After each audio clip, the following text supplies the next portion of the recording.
or a piercing. Correct. And the piercing can either be an ear piercing, which will be what, the cartilage? Cartilage, yes. Yeah.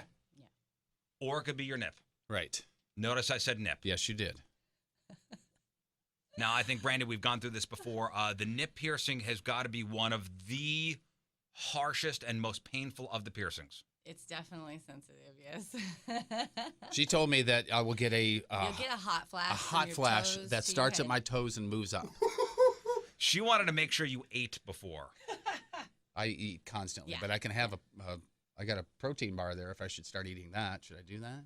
I think you should be fine. I think you should be fine. Okay, Yeah, if all right. you've eaten within the last 4 hours, you'll be fine. Yes, I have. All right, so Okay. right now on the wheel it says nip. It says Riz and Patrico tattoo. It says Riz's choice. It says ear. It says Patrico's choice, and it says spin again. What are you hoping for, Jeff? I'm hoping probably for tattoo. Which, by the way, we decided it is not Riz and Patrico tattoo. It is R-I-Z-Z. 'Cause R-I-Z-Z, yeah. he already has your initials tattooed Correct. on him. Yeah. So, I mean, there's already a TP on there. There's actually a ton of brandy work on my arm. You got to put my- a tiny 2 next to my TP. TP2. TP squared. Well, you guys ready to spin the wheel? All right. Yeah, I'm ready. Oh, Jeff, boy. here we go. Now, Brandy, what are you hoping to do? Nip, right? I really do. Thanks. Okay, Appreciate sorry. that. That's nice. Just of so you know, Here, I thought we were friends. just so you know, I'm still undecided as to what my choice would be. Really? If it lands on Riz's choice, I'm still undecided. Okay. I thought for sure you'd go dark horse and go cartilage, to be honest with you. What? Yeah. Cartilage? Yeah. Just because that would look the dumbest on me, and it'd be tough to live because you can't lay on You that know what? side. It does hurt, yeah. That would look pretty silly. On him? You get That to would pick look the silly. jewelry afterwards, after it heals. You should be able to pick the jewelry. Me pick the jewelry? I think I should. Who invited you? All right, Jeff, here we go. And what did we ready? decide? Come on. I'm ready, man. If I get a piercing, I have to keep it for 2 weeks, right? Is that what we decided? No, I thought we said month. It's a month. You said month. You said month. You really did. I had to try for 2 Oh, weeks. All right, by here we go. the way, real quick before you spin, you can watch live right now, 1057thepoint.com/Riz. Webcams are up and going. Here we go. Jeff Burton will get. Go ahead. And round she goes. I'm nervous, to be honest with you. See, I am not, because there's nothing I can do about it. Well, now it's in the wheel's hands. Oh boy, that's Here we go, that's going slowing on. down, and it Oh, is. no. Oh, Riz's choice. Riz's choice. Oh, How you doing, buddy? man. Oh, man. Now, Oh, boy. as all the Choice. cameras point towards me. Well, I feel like there's a lot of pressure on me. There is. Because you can either be a dick and do the worst thing. What would be the worst thing for you? I don't know. I don't know. Because What if do you I want tell least? you, then that's what you'll make me do. No, you know what? I'm going to write it down. He did say what you thought would be the worst thing. Yeah, just off the top of my head, I would think the ear would be the worst thing to deal with moving forward after right now. I just wrote it down. Your choice? I just wrote down my choice. And you've locked it in. You're not changing I'm it. locked in. Are I'm you handing going it to to pass Trico. it to me? Now, I wait, think- what is your? I think you're going to go vain, and you want your name tattooed on me. What do you think it's good? Well, what do you want least? I think it's going to be the nip. I really do. That's what I think. Is that what you want least? No, I don't know what I want least, but I know that's what you picked. Or I mean, I could have my name tattooed on you. You went nipple piercing because that is going to be the most demeaning one. You think so? How is that Absolutely. demeaning? You're gonna have your shirt on.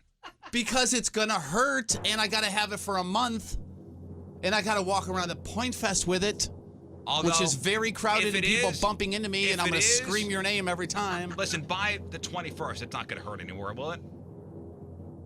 Are you a runner? Yes. Sometimes Who's to they say get I even sensitive. picked that? Wait, I know you picked that, first of all, and am I going to be able to run with it? Yeah, you can run with it. I just put a Band-Aid over it. Okay. Definitely. I have, say I I have, picked it? I have I the know results. you picked that. That is over. I may want my name tattooed I on you, have Jeff, the forever. results. You don't want me to play with your nipples? I do want you to, Okay. yeah, especially in front of him. Yeah, that's a good idea. I have the results in my hand. And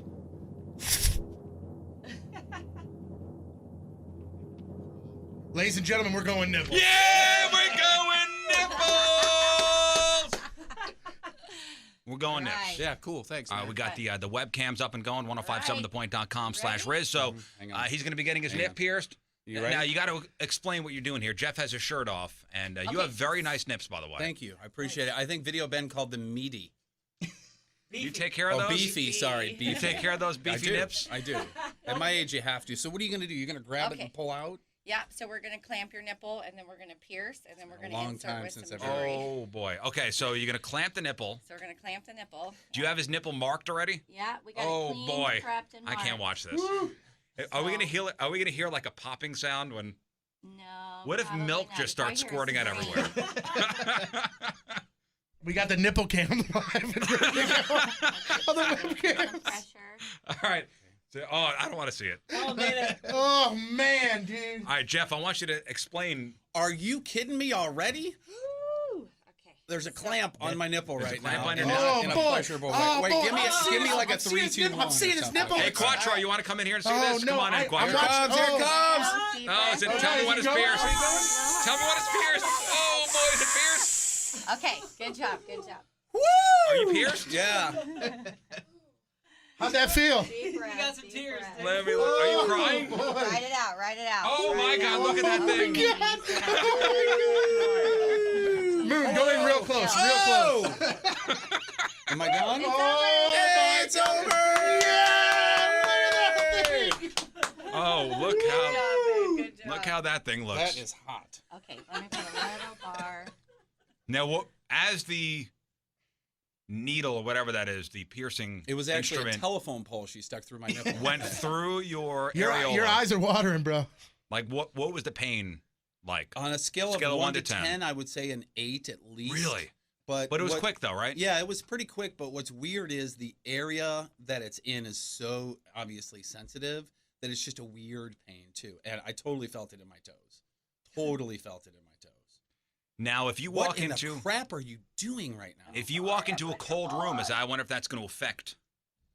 Oh, Sorry, damn it! What is that? What are you doing to him? She's putting Okay, the, you're done, you're done. the thing Oh, on. she screwed the Looks so great. the barbell thing on. Good. Isn't that awesome? Hey, we should do the other one. No. You want it? I mean, she's already got the stuff. Yeah, you ready? Go ahead, Riz. No, I can't for religious reasons. Hey, you know how I we can't for always religious say, reasons. hey, how many times you said all of us or none of us? We do everything as a team. I never said We that. got quiet. Good job. I good know. job. Oh, That was Jeff great. Burton, everybody. Thank you. Yeah. Yet another freaking punishment.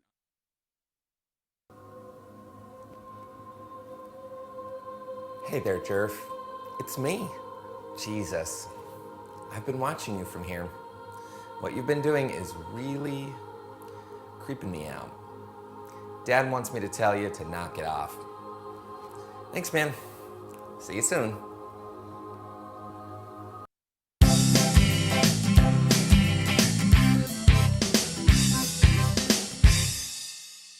Hi, I'm King Scott, and this is Cooking with King Scott. Today, we do tortellini, but before we get in that, let's visit Gordon Ramsay and see how he makes the perfect tortellini. Guess you're not there. Well, that didn't go as planned, but I promise you the perfect tortellini, so let's make the perfect tortellini. Now, cooking's not an exact science, but there are rules.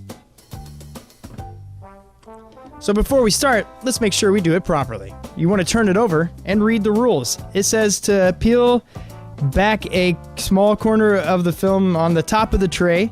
So when you do this, you need to be very careful because food could fall out when you flip it back over. Microwave on high for 4 or 5 minutes until heated through and allow to sit for 1 minute before removing film. Oh, this is good. Please be careful of steam and Toss gently. with a fork prior to eating. Now, in a kitchen, you need all the proper utensils, so thankfully, we brought one here.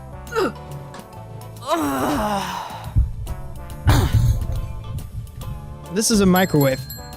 So what you do is you put this in there, and it says to, oh yeah, it says to cook for 4 or 5. I like to go at, I think the perfect way is 425. Beep, boop, beep. Now, to pass the time away, I like to sing some songs. And 3, and now it's done. All right. If you're like me, you're excited to eat food. So remember, it said to be careful with the steam, and you want to toss it gently. I'm going to skip the tossing part. Waft it. That smells fresh. Plate, please. This is my favorite part, is You want to always make your plates look very presentable if you're having guests over. Oh, look at that fresh food. Have you ever been to a Nuevo Brazilian barbecue place? It kind of looks like one of their meals. Now that is fresh tortellini. Is this a 5-star restaurant? No, it's just your kitchen. And I'm glad that you listened to how how to make this, and I think you're going to enjoy a nice meal, and your family will too. All right, keep cooking. And this is King Scott. Have a lovely one.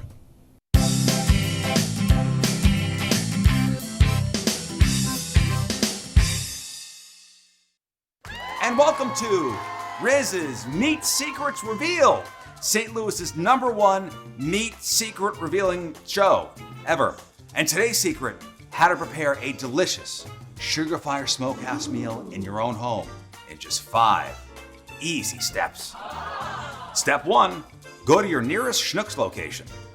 Step 2, locate the Sugar Fire products in the prepared foods area and purchase a modest amount. Once you're home, you're ready for the next step. Step 3, place Sugar Fire meal into the oven or the microwave. Step 3, remove from packaging and then place the Sugar Fire meal into the microwave or the oven. Step 4, wait. Step 5, eat. Congratulations, you now know how to make delicious Sugar Fire smoked meats from the comfort of your own home. Delicious. Visit a Schnucks location near you to get your hands on this tasty meat.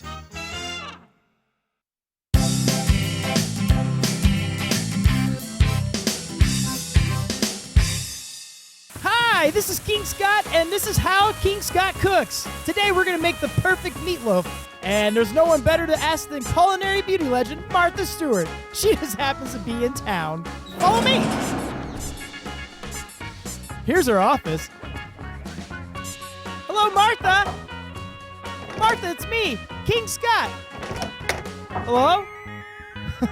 I guess she's not there. Oh well, better luck next time.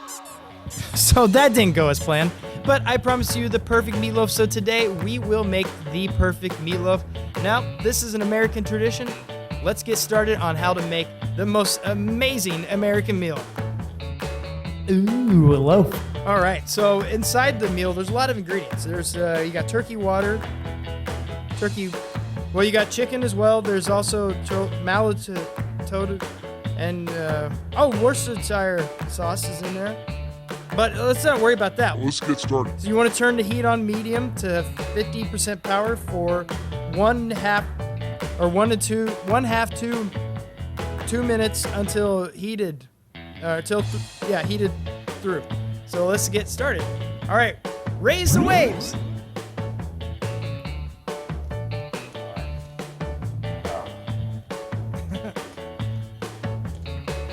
Most of the time you would have it already up there, so it's safer. We'll just pop her on in for 1/2 to 2 minutes. I think if we're going that, we'll just go right in the middle. We'll go 1:35.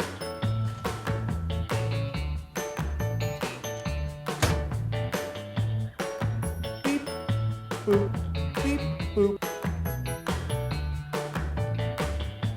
Beep. All right, now to kill the time, I'm gonna do a song.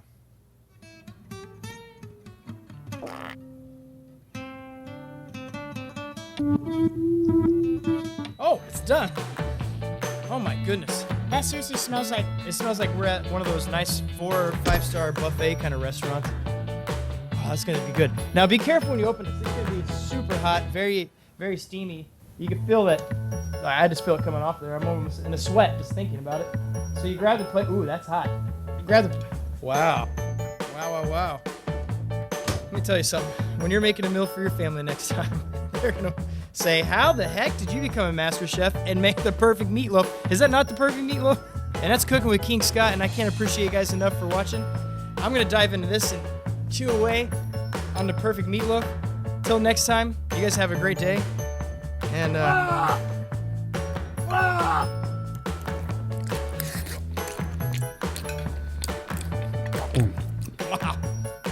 That is perfect meatloaf. Ooh, a loaf.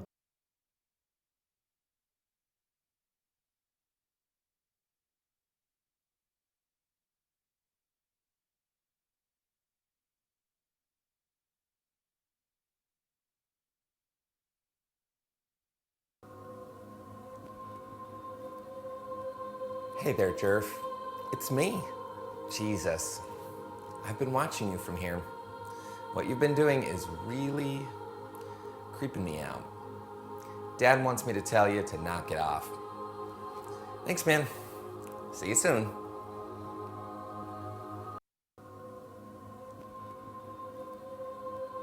Hey there, Jerf. It's me. Jesus. I've been watching you from here. What you've been doing is really creeping me out. Dad wants me to tell you to knock it off. Thanks, man. See you soon.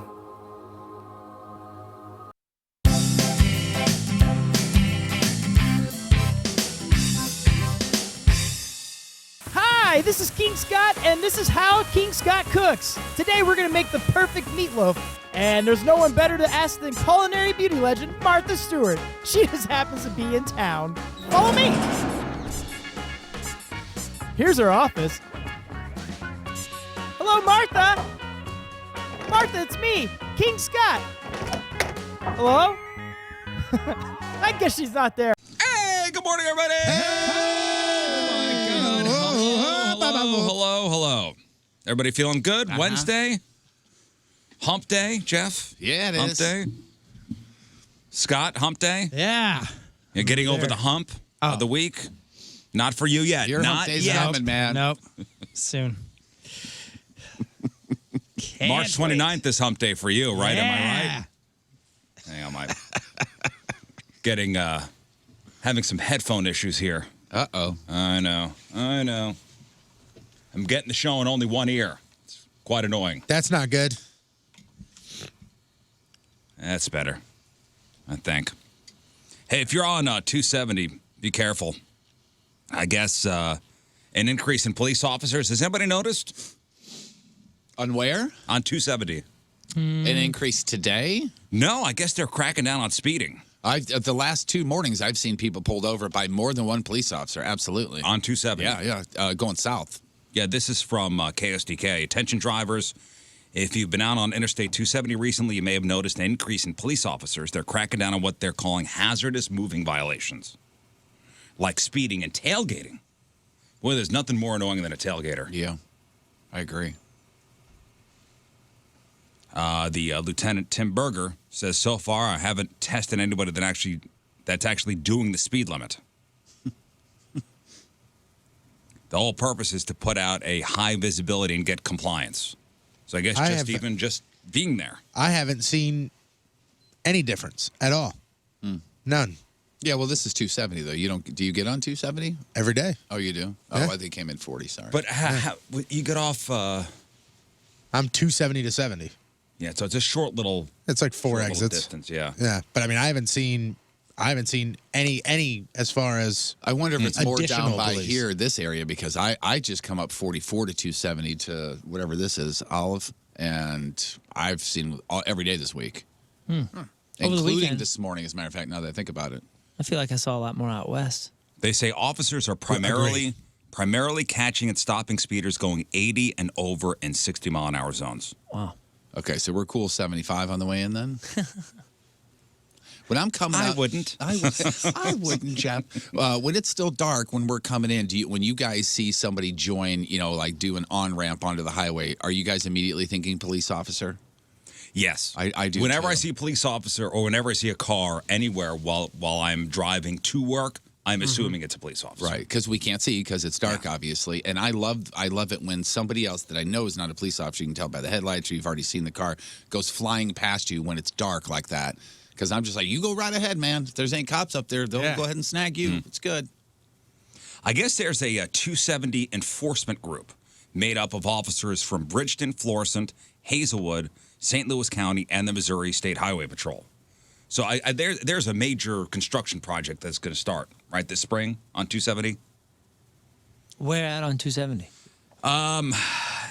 Construction project will be MoDOT's largest project within the last decade. It'll affect drivers from 70 all the way to Bell Fountain Road. Oh, so north. Mm-hmm. And I guess they're just trying to get people in the habit of slowing down. That's good. Yeah, I remember that one time I was coming into work, and I had a police officer yell at me. like from his patrol car with the loudspeaker. What do you call me, a moron or something? What are you, dummy? I went past him. Oh, that's right. It was a town and country police officer. What are you, dummy? Yes, officer. Yes, I am. Clearly. Yes, and I you am. yelled back from your loudspeaker. I tried to give the hey, sorry, sorry. You know what it was, and this is so dangerous to even admit this. I wasn't paying attention, like I was in auto mode,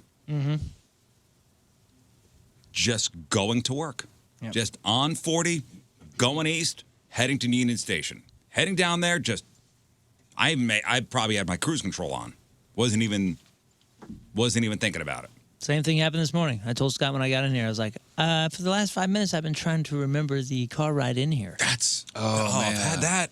I came real close to causing an terrifying. accident on the highway a couple of days ago where I changed lanes without the car that I passed up. I thought was further behind me when I went to change lanes, and I got the honk and this, and I was like, I totally would have been my fault. Horrible 2-car accident. I would have clipped the front of their car. Totally my fault. I couldn't wait to get off the highway and get away from them. I felt so bad. Well, with with construction starting, people, speeding through these construction zones, you got these workers out there. Just it's a dangerous job. Yeah, it is. No protection whatsoever. You got cars going 80, 90, 100 miles an hour. Yikes. They're just trying to get people in the habit of driving at least the speed limit for the time being, because you're going to have to slow down once you get through these zones. They may back it down to 45 in some spots, 45, 50 miles an hour. Jeez. So how many speeding tickets have you gotten in your life? 4. 4? Yeah. Jeff? I think 1. Oh, In 1, your wow. whole life? I think for you. so. I think so. Now, I'm not sure. I've gotten other tickets. I did a left turn when I shouldn't have, coming out of the Target in Kirkwood there with my kid in the back seat. I've gotten parking tickets, but I don't think I can remember 1. So I'll say 2, because it can't just be 1. Given- And that one that I remember, I was like 17 or 18. So it was on slate. They carved it into a rock. Slow that horse down, son. 1 or 2 that you've That I recall. ended up paying, or 1 No, or 2 that you've been I given? I don't ask anybody. I drive like an old man. I do too, but I still get speeding tickets throughout my life. I mean, How many have you gotten? I wish I could prove it, but I don't think so. in all honesty, speeding, probably close to 10 in a lifetime. Wow, that's a lot. Damn. It's impressive. That's a Now, lot. I've gotten You pulled get- over maybe probably. not. I mean, I'm the just. wrong That's a profession. lot. I only remember maybe 3 or 4. I'll just double that. I'll say probably 8. But I don't know. I know 1 was totally false. Totally false. I was driving a car that could not even go beyond 65. And this guy was like, "You're going to 75." I was like, "Oh, man, I don't want to be argumentative."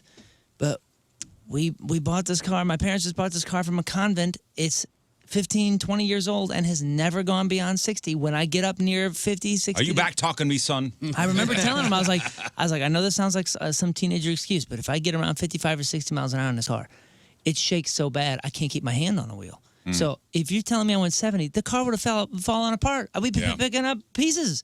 It's not true. Still Can you got the please show ticket. me the gun? And he's like, "You were going. Here's your ticket." I was like, "Dude, this guy's totally lying to me. Oh man, Like, I'm not lying that's to you." another reason I couldn't be a cop. I'd be like, "Oh, okay, see you." Yeah. Carry You on. know, Scott, what it's about cool. you? I've had 2. 2. Yeah. Speeding tickets. I've had other tickets, but Yeah, 2 speeding. that's what I'm saying. I'm definitely not the perfect driver or anything. Maybe then I haven't had 8. I've had 4. I I had 4, and 3 of those were within 1 month. Just knock it all out. Yeah, my 2 Get it were out all of the within way. the same year. They were in the same year. Was that when you first got your Charger? Or was it just a year with your Charger? It was a month with when I had my Charger. I just gotten the 2012 model. Yeah, because I remember that you were like, they're out to get me, and this is real life. He built this story in his brain that there was another Charger in the area that was speeding, and that he kept getting confused for that, and they were just pulling him over, even if he was going like 71. Oh man. Do you remember that? Yeah. Yeah.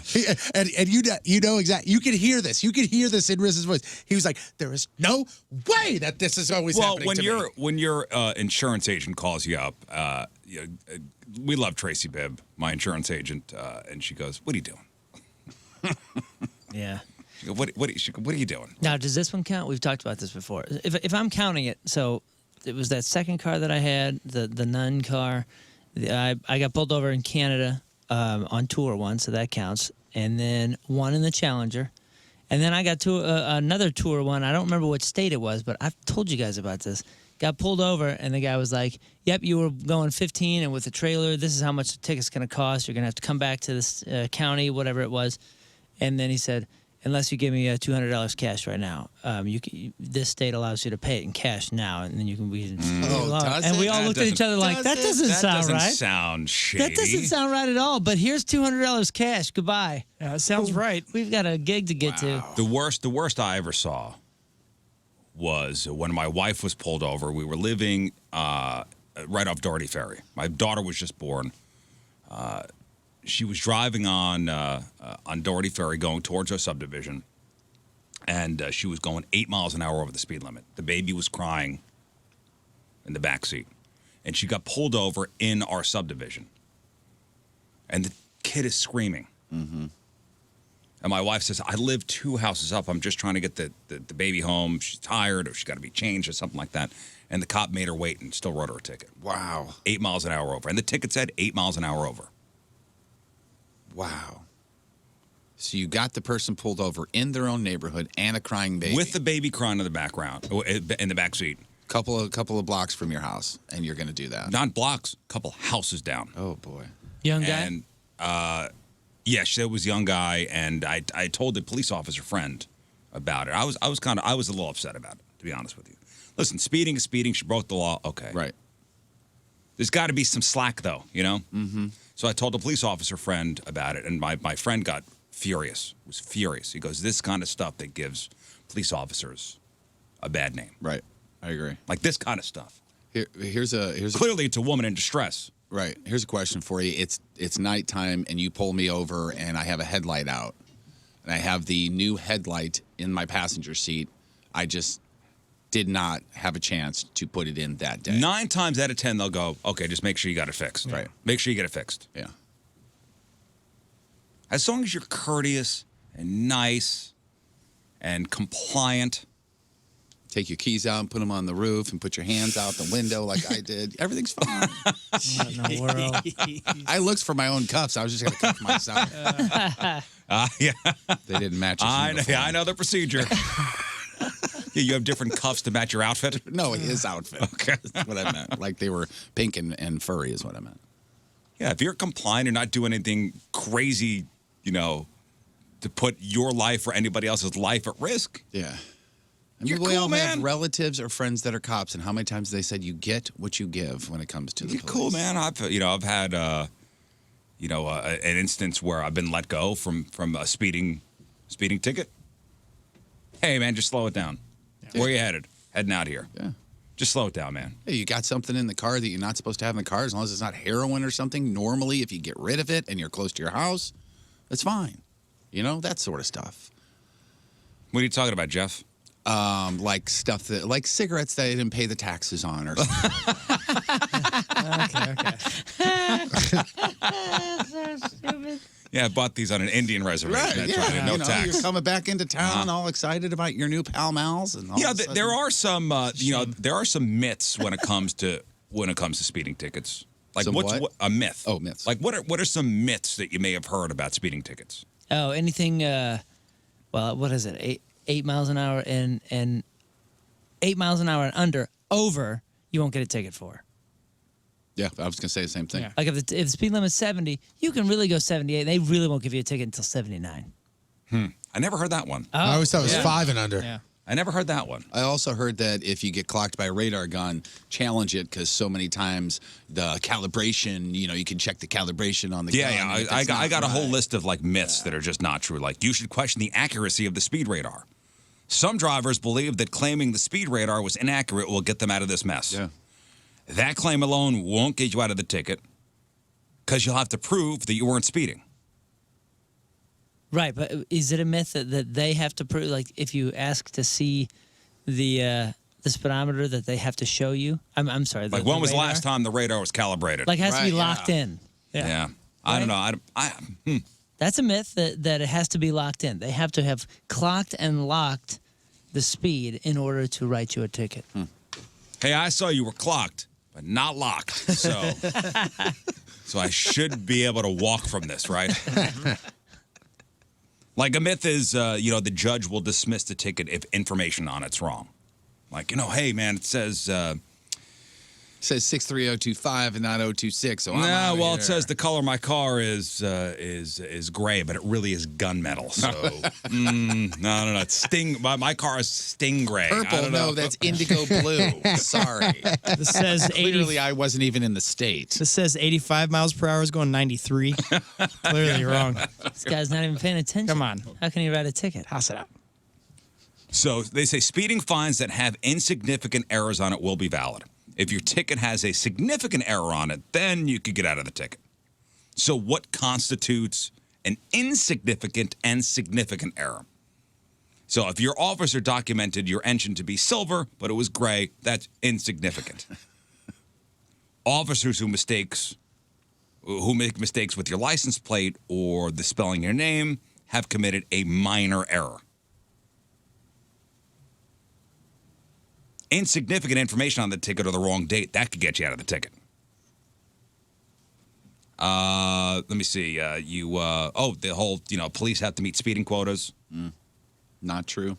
I don't know. And this was kind of unclear. Most police departments, they say, don't have quotas for speeding fines. But if officers did have quotas, it would be so small that they would never have any problem reaching their target. They say, drive below the speed limit and don't have to worry about quotas then. The judge will dismiss the ticket if you contest it and the officer doesn't show up. I've heard that one before. I have. Wait, I was what? actually gonna One more say time? that one. Like, you challenge it because the cop's not going to show up to court. Oh, for okay, speeding. yeah. I've heard that They a say, lot. they So say that's- show up to court, yeah. Like, That's fight false. the ticket, and then if the officer doesn't show up, then you're free. So they say some truth does exist with that statement. When an officer in New York fails to show up for the hearing, the judge will adjourn and reschedule the case for a later date. If the officer doesn't show up for a second time or a third time, then the judge might dismiss the case. And that's according to New York speeding fines. While that may be a possibility, you shouldn't count your eggs before they hatch, as officers tend to show up more than they don't. Yeah. Because California is supposedly I've had friends out there, they always do that. They go contest it, and if the cop isn't there, they just throw it out. They That's do? what I've been told. But that'd be funny if this is a good prank. Well, And they then say you try- there's no guarantee that the judge will let you go. yeah. There's no guarantee. It's up to the judge. Oh, we'll just adjourn this. Now you got to go back again. Yeah, that seems like a stressful bet. Yeah, go to a busy town. Signing the traffic ticket is an admission of guilt. Have you heard that one? Yes. If the officer asks you to sign the ticket, just do it.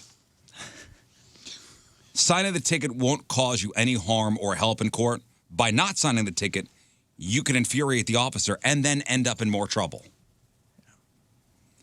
Because the last thing you want to do is what? Aggravate the situation. Yep. Police officers pull over more red cars than the rest. That's a myth? Researchers have conducted numerous studies on which colors, models, and makes attract the most speeding fines, and none have proven that red cars are prone to more tickets than the rest. Then why is insurance worse? Some drivers also believe that insurance companies charge higher premiums for red cars. It's not true. Why is all of this so easily believed? Maybe because you're driving a red car and have 10 speeding tickets under your belt. I don't Maybe have that's 10. I was just assuming that I forgot. God, every time I drive 85 miles an hour in my red car, I get pulled over. Crap. It's weird. Did you ever hear the thing? And this was back when I was first driving, probably, or shortly thereafter, because there's electricity involved. But I always heard that radar detectors and the guns that cops use are made by the same company, so they're in cahoots with each other. Say that again? Like a radar detector that you'd put on your dashboard when you were, 17 or 18 years old because it was cool. The big one was what was Cobra? I think that was the brand was Cobra. Yeah, but it would pick up automatic doors from grocery stores. Every time you drive by Schnucks, it would go, police detected ahead. But it was no, just- that's just it was just the fails. door? Yeah. Well, no. Also, if you drove by a bank, the bank alarms would That's would just funny. make it go crazy. An officer I know texted me and said, while that study is correct and quotas do not exist, officially, It's kind they do exist. Well, it's like a performance review. Yeah. Like, what have you been doing? How many tickets did you write today? Yeah. What were you sleeping on the side of the road? Let's see what you did today. Yeah, you're sitting on the road at Bowles in 44, and you never saw a single person. speeding. Nobody did anything wrong. Yeah, it's See, getting you handed. change your profile picture on your Facebook page. It's but- getting handed a stack of papers and say, hey, all this information needs to be entered digitally by the end of the month. And then 2 days before the end of the month, you go, time to get cracking. I mean, that's what it is. Yeah. Yeah, that comes down to political pressure and politics often get involved with that and making money and looking good and having particular Well, stats when you line drive up a it, certain when you way drive and through blah, some blah, of blah. these small towns, driving out to Owensville, out to my buddy's farm, you drive on 50, and you drive through some of these really small municipalities, and the speed limit goes from 65 to 30 within 100 yards. Yeah. And then you see these police officers from these small municipalities driving brand new Chargers. And you go, where are they getting this money from? Clearly, it's not the taxes from the people that live in this town. Yeah, I always like the small towns that have the, some farmer or something out there has the big sign that says, "Warning, our cops will pull you over." Don't, please never slow seen that down. before. Yeah, there's a little town that was south of Lake of the Ozark going towards Springfield. And actually, the state took over their police department because they were notorious for pulling people over. But they had signs, people had signs in their yard everywhere warning drivers, like, slow down nice. because they will pull you over here. That's nice. Well, Yeah. speaking of warning people, is it illegal to flash your headlights to warn other drivers if you see a speed trap? I believe that. I've always is- heard that is illegal. It's illegal to be nice. I'm going to say it's no, but it's frowned upon. I'm going to say that it's illegal, but not because you're warning them of police officers, but I want to say it's something like illegal use of your brights. Like, not because you're Not because Yeah, it's like, 'cause hey, it's I'm warning you dangerous. that there's a cop and that's illegal. It's because you're using your brights in a situation That's a you should not hazard. be using your brights. Because you could blind the driver. I always heard it was illegal. I always heard it was, man, you can't do that. You're not allowed to do that. I don't know why, but you're not allowed to. Why can't I do that? Cause, Yeah. cause. Because we want to write a ticket. So flashing your headlights to warn others is illegal. That is a myth. Many drivers believe that if they warn the oncoming traffic about speed trap or even speed cameras, police can stop them and issue a fine. That is incorrect. Drivers have a legal right to warn other road users of speed traps. A police officer doesn't have the right to issue a fine or warning for helping a fellow driver. But we're all on the same side here. And the whole point of all of it, from the tickets to the speed trap Slow and all down. that, is just to have safer roads. Man. Yeah. And me So it's warning safe. you, slowing you down. Yeah, cops should. I figured they would actually like that. Yeah, we're on the same That's side. why I was always dad- bummed my they dad would was give me a big ticket into if I that. tried. My dad No, did no, that can't. all the time, man. And it was back when, you had to pull the big knob out. That one? Yeah. He would flash them on and off. Not his brights. He would do on and off. And you know what? If a driver does warn me about it, I so appreciate it. Yeah. Yeah. Honestly, I'm so grateful. I almost want to drive around and go, "Hey, Gold star, sir. thank you, sir. Here's what's funny is Then you get a ticket for doing a U-turn. Thank you, sir." I used to be the guy that I would flash my lights at the people that don't have their lights on.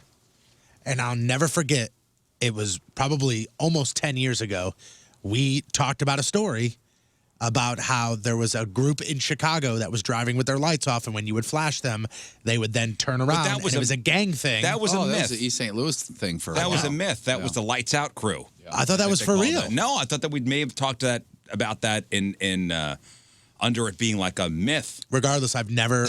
Yeah, see, I quit doing If that I'm too. driving behind you with your lights off, you're driving with your lights off because I'm not warning you anymore. I thought that was like an urban legend. The I've Lights never Out heard that. crew. The Lights. Yeah, look that up. The Lights Out crew. Because see, If you flash them, tell them to turn their lights on. They turn around and they rob you. I thought that was a thing that was an urban legend, but then it actually was true. So that's why I quit doing that. So I You don't used know. to flash your lights at people and then rob them? Yeah. Oh, yeah, you was a should good- stop doing that. So this crew made a conscious effort to only rob the people that were trying to help them. Interesting. It's an interesting way to pick your victims, right? Yeah. You don't say it like that. It sounds silly that way. Well, that's Well, if they're flashing me, they clearly have a lot of money on them. So nice. Flashy people. Yeah, nice people equate. flashy people. I get it, Scott. Snopes says that it's false. And what does it say? The lights? Is it called the Lights Out Crew? Yeah, flashing headlights, gang initiation. Our gang, or this is different maybe. Our gang initiates flashing their headlights to get cars to pull over in order to murder their occupants. Oh, It says false. murder them. Wow. Man. Okay, so initiate means they do it to you first, and when you flash back, then you pull over and you get killed. A good friend, and then there's a big long story. A good friend of mine was scared yesterday on Interstate 20 when she and her boyfriend were on the way back, another mile stretch, and when a white Cadillac, Georgia tag, speeding up behind them, flashing their bright lights. They did this to several cars. Oh, so they come up behind you, flash lights, and you get out of the way, then they pull over, and then you get murdered. Oh, that's totally different. Yeah, that's different. Yeah. If you could get over, Back to slow flashing. down. I thought it was real. I thought in Chicago, like it happened. There was like 4 or 5 times where people were, you would flat like so. I'm going one way, you're coming towards me. We're on a 2-lane road, and I'd flash my lights, going, "Hey, your lights are off," and they'd turn around and they'd basically chase you down. And this is an update on that's the origin, what you guys are talking about. And then this, what I just said, is another way of doing it. Just another way of that getting was- murdered, huh? Yeah. At night, Great. clearly. Just need another way of getting murdered, huh? Just trying to be a good person. That's it. Yeah, listen, to surmise, slow down. Especially in the construction zones. That's what really the crux of this is. And that's why they're cracking down on 270. With that construction starting up this spring, there's going to be a lot of workers on the road. So just be careful. Watch out for them. Mm-hmm. What do they say? You hit a worker, you could lose your license. The fines are exorbitant. Is it a myth that your cousin is, when they pull you over, not allowed to write you a ticket? No, because I've heard of somebody being pulled over by their cousin and then still being given a ticket. Oh, yeah. Oh, Let's you. look that up on yeah. Snopes real It was quick. definitely me. Yeah, My cousin still got a ticket. That's so awesome. it was definitely me. That's a good cousin, Woo, man. man. It's I cousin like him. Paul. Thank God. Still writing me a ticket? He was even Funny a guy. grudge from when you guys were like 7. He to this day claims that he had no idea that it was me. Even it's though, not a- even it's though he not- held your it's- license, It's not. wrote your it's name. not a first cousin, so it's my mom's cousin's son. You should have called. Okay, and but said- still. It's not like my last name is Smith. You know, like That's what I'm saying. The you guy- see the last name Patrico, you'd go, "Oh my God, this is Aunt Marie's son," or "This is." Yeah. I wonder if they're related to Aunt Marie. That Yeah. wasn't the case. When you have Patricos in your family, Yeah, that may make you question, maybe this guy is related to me. yeah. Wow. That's impressive. Good to see you, man. Hey, maybe it had been a long day, and I had recently seen him a couple weeks back, and I was like, "Hey, how are you, man?" He's like, "Good." I'm like, "You writing any relatives tickets?" yes. Hey, do you still have the myth thing pulled up? Because somebody just emailed in a question, which I think is a good one. Is it a myth that police from other jurisdictions aren't allowed to pull you over? Oh, I don't have that. I don't have that. I think That's a that great one's- question. I think that one's true because even Like, like can they during, cross a county, cross a city line or a county line? because during like police chases, don't they have to bail out? Like if it crosses a certain Yeah, their area? brakes automatically lock. They can't go That past the ain't county true. line. See, but that doesn't. I don't think I guess they No? can't. that's a myth. Okay. They'll have to. I guess they're supposed to call in another. Yeah, I mean, I've seen But, like- episodes of cops where they're literally going, "Hey, we're in Jackson County and we're coming up to Windsor County. Just want to let all units know in Windsor County that there is a high speed chase that's coming your So, way." like, if I'm in Chesterfield and I'm being pulled over, all I have to do is make it to Wildwood and just go, "Whoo, man, safe." Yeah, I mean, the the sign sign over would there. close. Home base. Home base. Can't get me. Ha, Actually, ha, it's all county, so that wouldn't Wow. matter anyway. But or make it to the city line and go, "Whoo," and I can stand there and go, I see the sign. It says here. You can arrest me? You can't. You can arrest me? The short answer is this: that generally a police officer only has jurisdiction within his city limits, but several exceptions apply that might give him the ability to pull you over or write you a ticket in other places. Yeah. So he could cross the line and if he's trying to initiate a traffic stop. And then it says also here in some states, police have authority all over the state. Yeah, my example with Chesterfield and Wildwood did not make sense because of the whole county. It's a county, it's, St. Louis County. So I did have the last time I got pulled over. Tony, I think you saw it, or no, our buddy Ryan saw it. Oh yeah. And I definitely got screamed at by the officer, and I was trying to help him, but I assumed he yelled at me for one of these jurisdiction rules or something. He was a Maryland Heights cop and pulled me over, and it was the middle of the highway, 10-lane, 8-lane highway, and we were approaching the bridge. I don't want to pull over on a bridge and have this guy standing outside. He's going to get hit by a car. So I tried to make it to the exit, and he was like, is this going over the Blanchette? No, this is 364. This is 364. And he laid into me. He's like, when I pull you over, you pull over. I was like, I'm sorry, sir. I was looking out for you. We got one exit right here, 400 yards away. I'm trying to get to there. And he didn't even let me finish my sentence. He was angry. And I thought, oh, maybe that's because he didn't want me crossing the river. Right? Or You maybe he keep was me right. safe, then don't speak. Maybe he was right about to call you in as a runner. Say what? Call you in as like a runner. Oh, yeah. He pulled me over for like 73. I'm not running. What about driving? Yeah, I got warrants. I don't know. Right. What about driving barefoot? We said it's Oh, okay. you already mentioned that one? Yeah, that's okay. All right. Yeah, What about you could drive. bare-chested? Yeah, restaurant- Bare-chested. You could, no, you remember I was talking about that? You could drive barefoot, but it's disgusting. Yeah, restaurant rules do not apply. Currently, it is legal, but we're trying to change that. It is legal, but disgusting. And that will be noted. Yeah. Think about you put your foot with your dirty shoes. Who knows what you're picking up on that brake pedal and on the gas pedal? Then you put your bare feet on that. I get it. Ask God, it for a friend, man. your gas and brake pedal probably have to be one of the most disgusting things if you swabbed it. Like what's on there? There's got to be all sorts of fecal matter on there. I'd imagine. And chemicals. Just from the gas station Fetal alone. matter, too. Yeah, chemicals, tons of fecal matter. Fecal Hey, matter all over it. Where do you keep your fecal matter? On my brake pedal. Yeah, the gas and brake pedal. You should see the where it all clutch. is. Disgusting. Today is National Sons Day. This day celebrates those who are sons and have sons. Oh, nice. So me and the boy are going to do something special today. I don't have to do anything then, right? No, you're good. All right. You're good. Call your son or plan an activity together. If your son is still young, think about teaching him something he'll need to know as a man, like shotgun and a beer. That's what we'll do today. You're still a son of God, Jeff. That's true. Today is Praise Jesus. also National Hug a GI Day. On this day, servicemen and women deserve a hug or a word of encouragement. Look for ways to celebrate them today. And also, today is National Grammar Day. Oh. I would figure Mama Moon would be She will be stoked. Do you think would be she'll get you stoked about this anything? holiday. Oh, hell, it's, National Grammar Day. it's Sunday and Grammar Day, so if there's any time I get a present from my parents, it'd be today, but that ain't going to happen. No? No. National Grammar Day today. Now, was your mother an English teacher? No, far from it. German? No, she was like PE, health, swimming, all the You know all what? the active stuff. I never knew that. Did you know Yeah, that? you know what? When Yes. you said that, I was like, I have no clue. I have no idea. I knew I your have mom no- was a teacher. I had no idea what she taught. No. You should have said Oh, we never you asked. should have just said automotive and just You know, and I See if we believe assumed it. I assumed she was an English teacher because I know she is a grammar Nazi.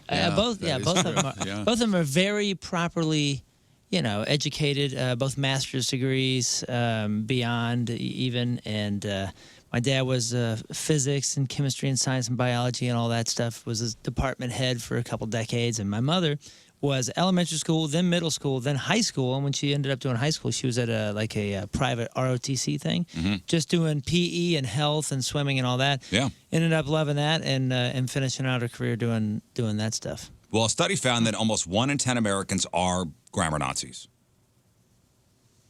People were asked how often they correct a close friend or relative if they make a grammatical error. And 9% said always. Always. They will always correct somebody. biggest grammar Nazi ever in my life. God rest her soul. I love you very much, but was my mother-in-law. And I would say that if she well, I would first say, I thought you were dead if she was sitting here. But after that, So I she would say, completely derail a conversation if you It would used be- a word wrong or There were certain ones, like if I said, and I'm not even sure what the proper use is. Maybe you guys can tell me. Whenever I was outside earlier, she would stop me and say, "When you were outside." Instead of whenever. Yeah, whenever I was outside, when you were outside, she was that person. me and Like, Jeff went. yes. It's Jeff and I. Yeah. Right. She was that One of person. those kind of things. Yeah. I go, He was just okay. Uh-huh. Okay, thank you. That's all right. Yes. You know what I'm talking about. Love you. I know. I know. There's like such a fine line of being bothered by it and knowing that it's from a place of good. Like I know when my mother does it, it's Irritating, yes, I get it. No, not at all. Actually, when she It's does a it, good irritant. when she does it, it's very helpful. In fact, I see it as an educator, as a teacher. She's trying to help. Like she's trying to help me. You know what I mean? And Yeah, that's but how in I my- see it. You don't see it as, why don't you relax? Yeah, to me, No, no, I think some get people the are grammar so thing if the message insecure. is lost. But if I say whenever I was outside or when I was outside, you're going to get the same picture in your head. You know what I'm talking Totally, about. but from somebody that wants to, I want the knowledge. I want to know. I think language is important. I think it's exciting. It's an evolving thing that never ends. Listen, I get all that, but in the middle of my sentence. Unless you know, can't string a all I'm sentence saying. together without making some kind of grammatical error. Right.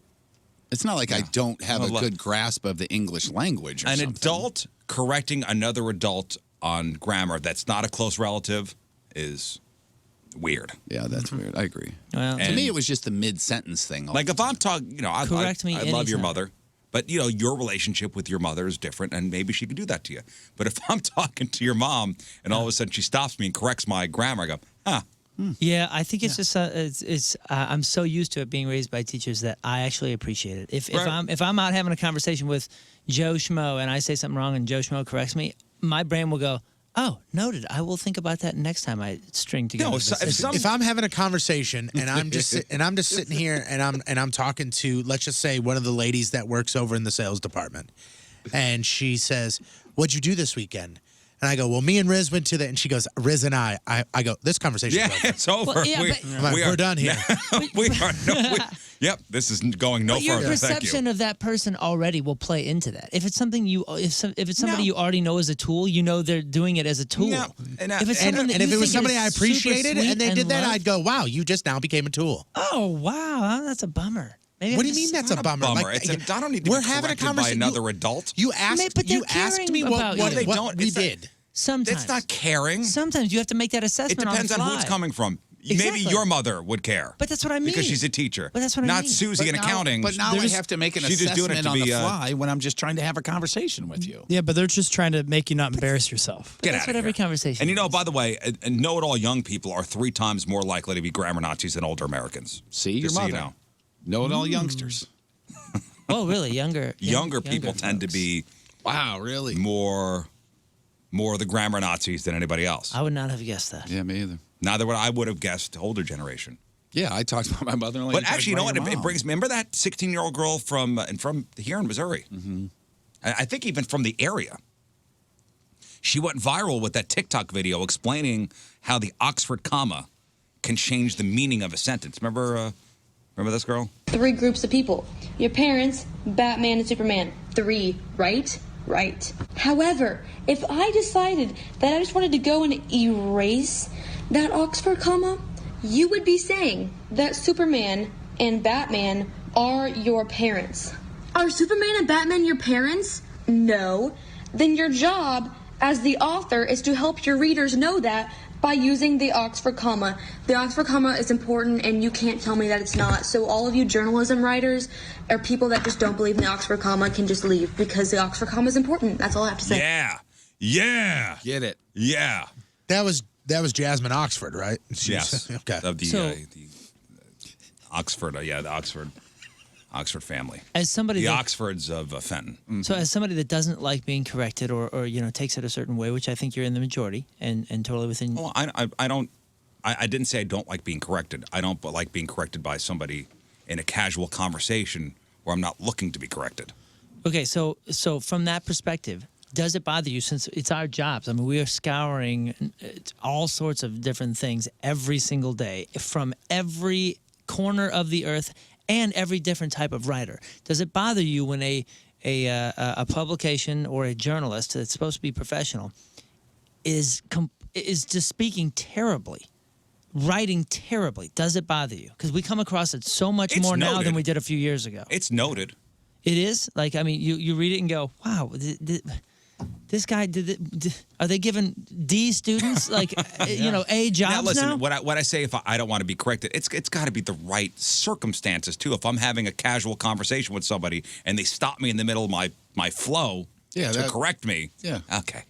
Have you noticed that, though, when you're going through and you're reading something, you're like, oh, my God, this guy's breaking all the basic rules and using all the same crap. I don't see it as much as you do. But I will be completely honest with you. If I'm reading a story and it says, like, the suspect went to the grocery store, like that's what it should say, and it says the suspect went to the grocery store, I, in my brain, go, ha, what an idiot. They put it twice. So You idiot. those are typos. And then in the back of my head, I'm like, this is like a journalist that's probably done this for 48 years. And here I am just destroying it in my brain. I'm not really good with the grammar stuff myself, I'll admit. With the way I write, the way I speak. Oh, yeah, the way we speak when we're loose here, just as a bunch of dudes, is us just being a bunch of buddies. So, yeah, our grammar, if somebody broke takes it us down. to task here for this, like, they're going to get us really good. I speak perfectly fine. I Really don't know well, what any of sorry. you guys are talking about. So. Yeah, you speak really good. They're going to get us really well. Really, really well. Good. So you got that right? we just screwed it up. You speak good, every other man. sentence. You do goodly and You talk real good. Yeah, Real good. Yeah. Good. All right, let's shout out the Team Riz Member of the Day, brought to you by Layla, St. Louis's only gourmet burger and shawarma joint. From Roxana, Illinois, it's Ashley Staggs. Ashley Staggs is the Team Riz Member of the Day that have handled the show since the beginning and listens to the show every day. She says she loves listening during her morning commute and then catching up with the podcast in the afternoon. Says she loves my honest dislike of everyone and everything. Okay. Tony and Paul Papatrico's relationship, loves Jeff's general creepy comments. Oh, that's Moon's really nice long of her. explanations of his perspective, and then, thanks, Scott. Thank you. Says she and her husband love to hike in Castlewood State Park and always joke about how they could run into Jeff just roaming through the woods at any moment. Yeah, you really could. Let's make that happen. Loves going to as many Riz Show events as she can, and says Matchup with Moon is her favorite segment. So congratulations, Ashley Staggs from Roxana. The Team Riz Member of the Day gets a super sweet Team Riz Member of the Day soccer jersey. Get yourself signed up, 1057thepoint.com/Team Riz. All right, Jeff has your crap on celebrities after the break. It is 6:47 on this Wednesday. Your first look at the traffic and weather. Here is Patrico. You are a rude, terrible person. You shouldn't be working. Coming at you. Your point traffic update brought to you by Ryan Kelly, thehomeloanexpert.com. Right-hand shoulder block due to a stalled vehicle, westbound 64, right at the Missouri River Bridge. Point forecast today, sunny and highs going to be around 60. Tonight, partly cloudy and right around 40 for the low. Right now, it is 44 at the Point Studio. Point forecast brought to you by CarX Tire and Auto. All right, Hefe, what do you got? News guy Brett Hume learns to edit twice and post once. Corey Feldman's documentary is about ready to come out. And what should the next video game turned movie be? All right, we got that. We got your crappy birthdays. We got the porno birthday next in your crap on celebrity. Stay there.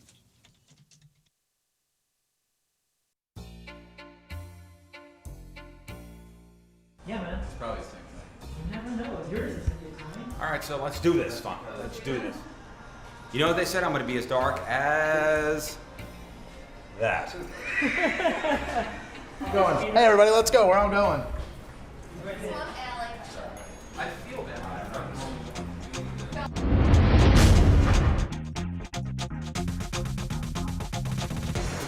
Let's do it.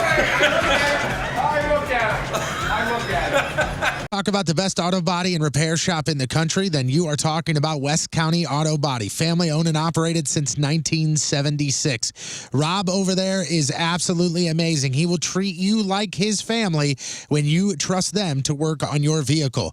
They are a full-service mechanical and auto body facility. They have the state-of-the-art equipment, and they are able to make sure that your vehicle is fixed in a timely fashion. I always talk about how there's usually, when work is done correctly, it takes forever. And if you want it done, in a fast amount of time, it's not going to be done the right way. West County Auto Body, they've found that happy medium where they can do both of those things for you. They have, the auto body, the frame straightening, the restoration, and best of all, they've got lifetime warranties on their work. Their technicians are absolutely amazing, and if you live anywhere in the St. Louis area, they are centrally located. They're right there on North Lindbergh, 1650 North Lindbergh. It's pretty much Page and Lindbergh. So go out there, go see what they can do for you. You can't miss them. Just look for the big Ghostbusters car right in front. You'll see that they're a different type of auto body place. They're absolutely incredible. All you have to do is contact them by going to their website. You can fill out the form there. Give them a call, 314-993-4466. It's West County Auto Body online at westcountyauto.com.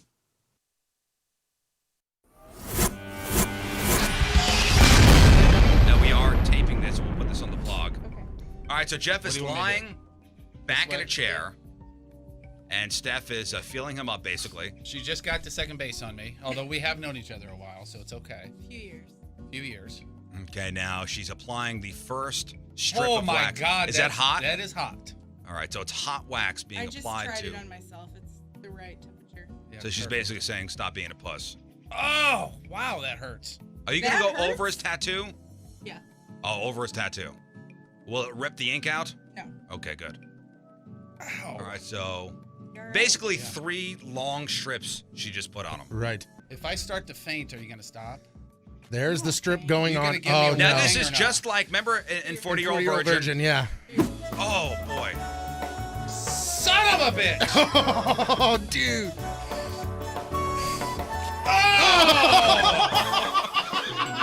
No! Mother F! Well, I tell you what, you're looking good Oh, boy. Oh! God! Oh! though. Go. Oh, Kelly Clarkson. I mean, Carrie Underwood. Did you just say that you're out? Oh boy. Look at that. All right, moves next. Now what are we doing about the nipples? Oh, Bert, I feel terrible. Like that. Look how red it is. Now she put the wax around his nipple, so there's no wax Oh, on he his said, nipple. oh, no. Here we go.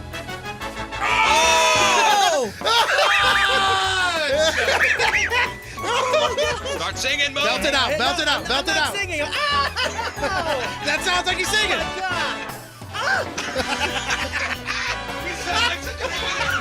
Go!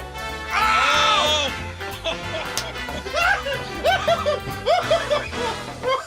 No! Let's Burton rip a nip. Am I shaking? I am shaking. Jeff, get in there. putting Just- a gag just in my rip a mouth. nip. He's done this before. Oh, you touching his nipple? Did you just doorbell his nipple? Yeah, he just doorbelled him. Who does that? Oh boy. Oh boy. So we are taking some great pictures. Oh, these pictures are phenomenal. That's a real look of please make this stop. Rip, nip, and rip. I can't believe we're here again, huh? Brandy, can you believe you're in the studio again? Yeah, I love it. Good morning, Ready to St. do Louis. this? And we have another wheel in here. So Jeff's going to spin the wheel, and whatever the wheel lands on, it's going to be either a tattoo or a piercing. Correct. And the piercing could either be an ear piercing, which will be, what, the cartilage? Cartilage, yes. Yeah. Or it could be your nip. Right. Notice I said nip. Yes, you did. Now, I think, Brandon, we've gone through this before. The nip piercing has got to be one of the harshest and most painful of the piercings. It's definitely sensitive, yes. She told me that I will get a You'll get a hot flash. a from hot your flash toes that to your starts at head. my toes and moves up. She wanted to make sure you ate before. I eat constantly, Yeah. but I can have I got a protein bar there if I should start eating that. Should I do that? I think you should be fine. I He should think be you fine. should be fine. Okay, Yeah, if all you've right. eaten within the last 4 hours, you'll be fine. Yes, I have. All right, so Okay. right now on the wheel it says nip. It says Riz and Patrico tattoo. It says Riz's choice. It says ear. It says Patrico's choice, and it says spin again. What are you hoping for, Jeff? I'm hoping probably for tattoo. Which, by the way, we decided it is not Riz and Patrico tattoo.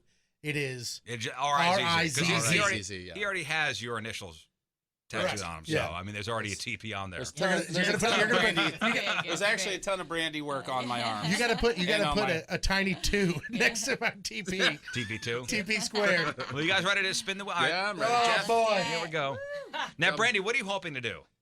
Nip, right? I really do. Thanks. Okay, Appreciate sorry. that. That's nice. Just so you know, Here, I thought we were friends.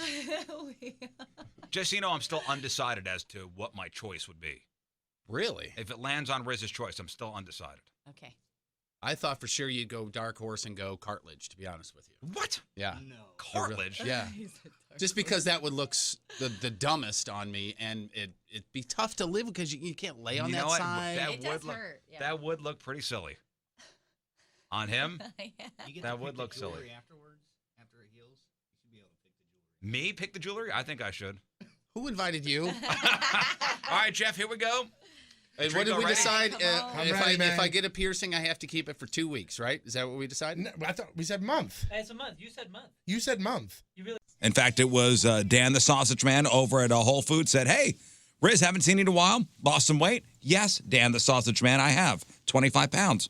And my journey got started at Supplement Superstore. So last year, went to Supplement Superstores, the Chesterfield location, spoke to an employee, all certified sports nutrition specialists, all certified personal trainers. They put together a personal plan for me. I was using the 1DB Overdrive Fast Pack. It may be different for you.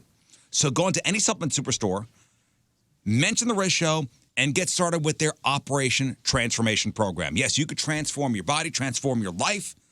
They'll make you a fully customized, easy-to-follow plan. Listen, everybody's a little different with what they need. Tell them your story, and they'll work with you.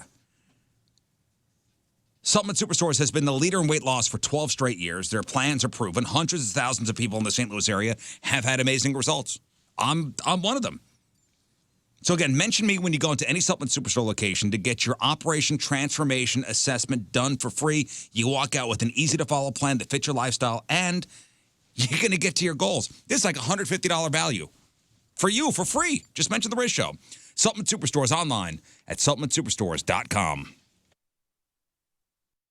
So next on the docket is Jeff Burton's sexy calendar from the competition, well, 2 competitions ago. Remember, it was the sexy calendar shoot.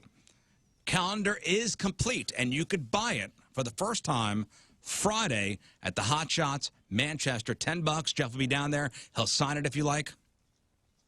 Yes, he will. And for the first time, we're going to see it right now. My God. Oh, my God. These things have been in boxes for about a week now, sealed up. Yep. We haven't seen these before. Oh, I can't wait. The best description I can. Are we doing this now? Or we're doing our No, new we're picks going now. to see them now. Okay. The best description I can tell you is each month, if you just think about it, each month of a calendar has a certain theme or a holiday or something, and that's Happy birthday, Riz. All right, welcome back. Phone number 314-624-3833. That's 314-NA-DUDE or 618-398-3833. Studio cams at 1057thepoint.com/Riz. The socials at RIZZ Show. Your emails, Riz Show at 1057thepoint.com. We'll play Good or Gross later on. Give away some tickets. And we're going to throw those hot jelly beans into the mix. into the trash. Okay. Good. No, into the mix. Oh. That'll be fun. You know, the new Jelly Belly, I think they're called Hot Ones. What are they called? Hot Ones? Fiery Five. Fiery Five. I was really close. Yep. No, Hot Ones is the name of that new TV show. Yeah. Where they eat the spicy chicken wings. Yeah. Hot foods, yeah. We'll talk to Chris Kerber, the radio voice of the St. Louis Blues. And I would like to thank the St. Louis Blues and New York Rangers for not only starting the game at 6 o'clock last night, but for it being probably the fastest game in the history of the NHL last night. It was unbelievable. Absolutely insane. 8:24, I think the game ended. Wonderful. Unbelievable. Let's do that every game. You know, baseball's like, how did you do that? Uh-huh. Yeah, as they're going into their 8th hour. Right. So Chris Kerber will be on with us in just a little bit. Today is March 4th. Back in the day, 159 years ago, 1861, Abraham Lincoln was inaugurated as our 16th president. His pre-Civil War inauguration speech included the unifying words, quote, "We're not enemies, but friends. We must not be enemies. Though passion may have strained it, It must not break our bonds of affection. That's Shinedown lyrics? Is that what you said? Abraham Lincoln. Oh. 87 years ago, 1933, Franklin D. Roosevelt was inaugurated as the 32nd president. His speech contained the famous quote, "The only thing we have to fear is fear itself." And by the way, he was the last president inaugurated in March. 70 years ago, 1950, Disney's Cinderella was released. 54 years ago, 1966, John Lennon told the London Evening Standard that the Beatles were more popular than Jesus. He got some heat for that. 46 years ago, 1974, the first issue of People magazine hit the newsstands. Mia Farrow was on the cover. 30 years ago, 1990, and I remember when this happened. A basketball star over at Loyola Marymount University died after collapsing on the court during a game. Do you remember his name? I could see him. He had begun easing his heart medication dosages because he said it was sapping his strength. His name was Hank Gathers. Was he left-handed? I don't remember. Because I think if it's the same story, somebody who was a friend of his or a teammate or something did a free throw shot left-handed because in honor of him. Yep, that's like one of those famous, like when they do the history of sports videos on ESPN. Like that's one of the where he sits there and he switches hands and he goes, and then he takes the shot. Yeah. Guy had a sentence for a name. Hank Gathers. You're right. Yes. Yes, he did. Never thought of that. 26 years ago, 1994, John Candy died of a heart attack. How old was John Candy when he died?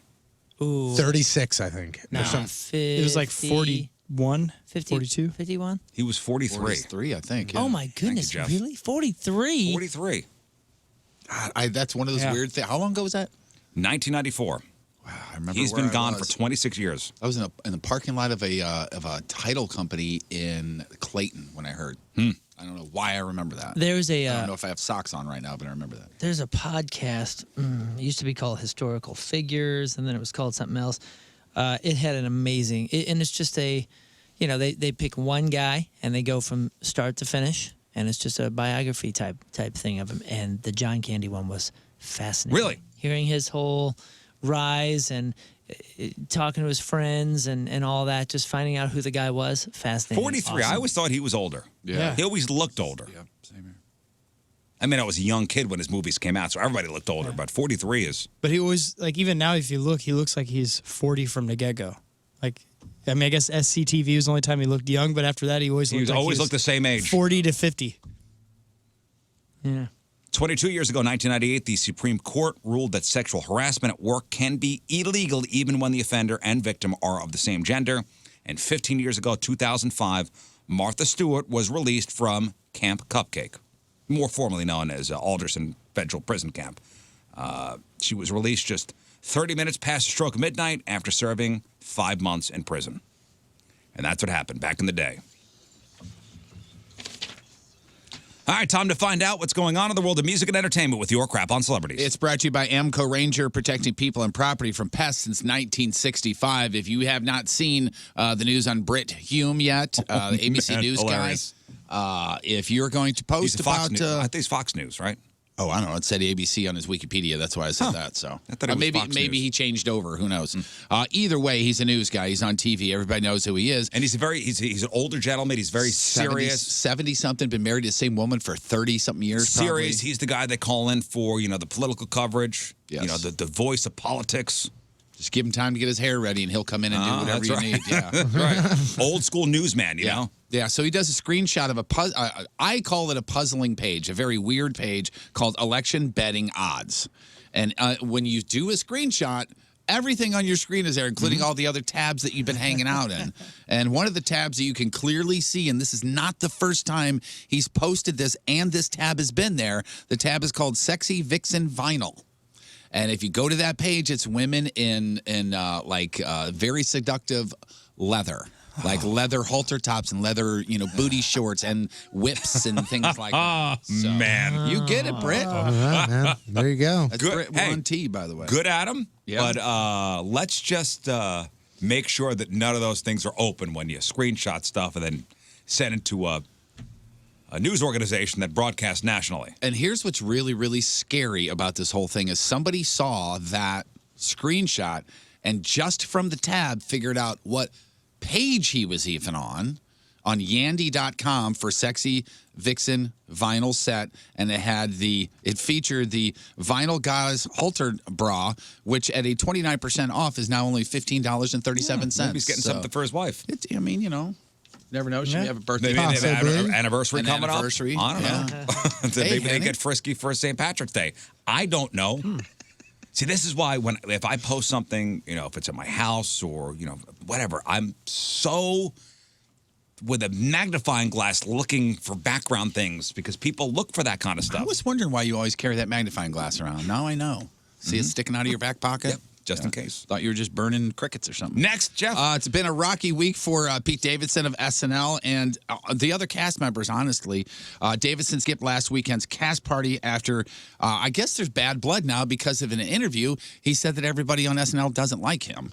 But I'm cold open political punchlines. I'm like Weekend Update jokes. When I'm not there, they'll be like, but Pete's a jerk face. And you're like, whose side are you on? Yeah, I mean, well, why is he not there? Because he's got other things he's doing. Right. It was and he took a week off to go to somebody's wedding. Right. And the other cast members are like, a whole week for that? That's never happened Yeah, that doesn't before. happen. Yeah, so And it's SNL. That's what they do. They lampoon everybody. Yeah.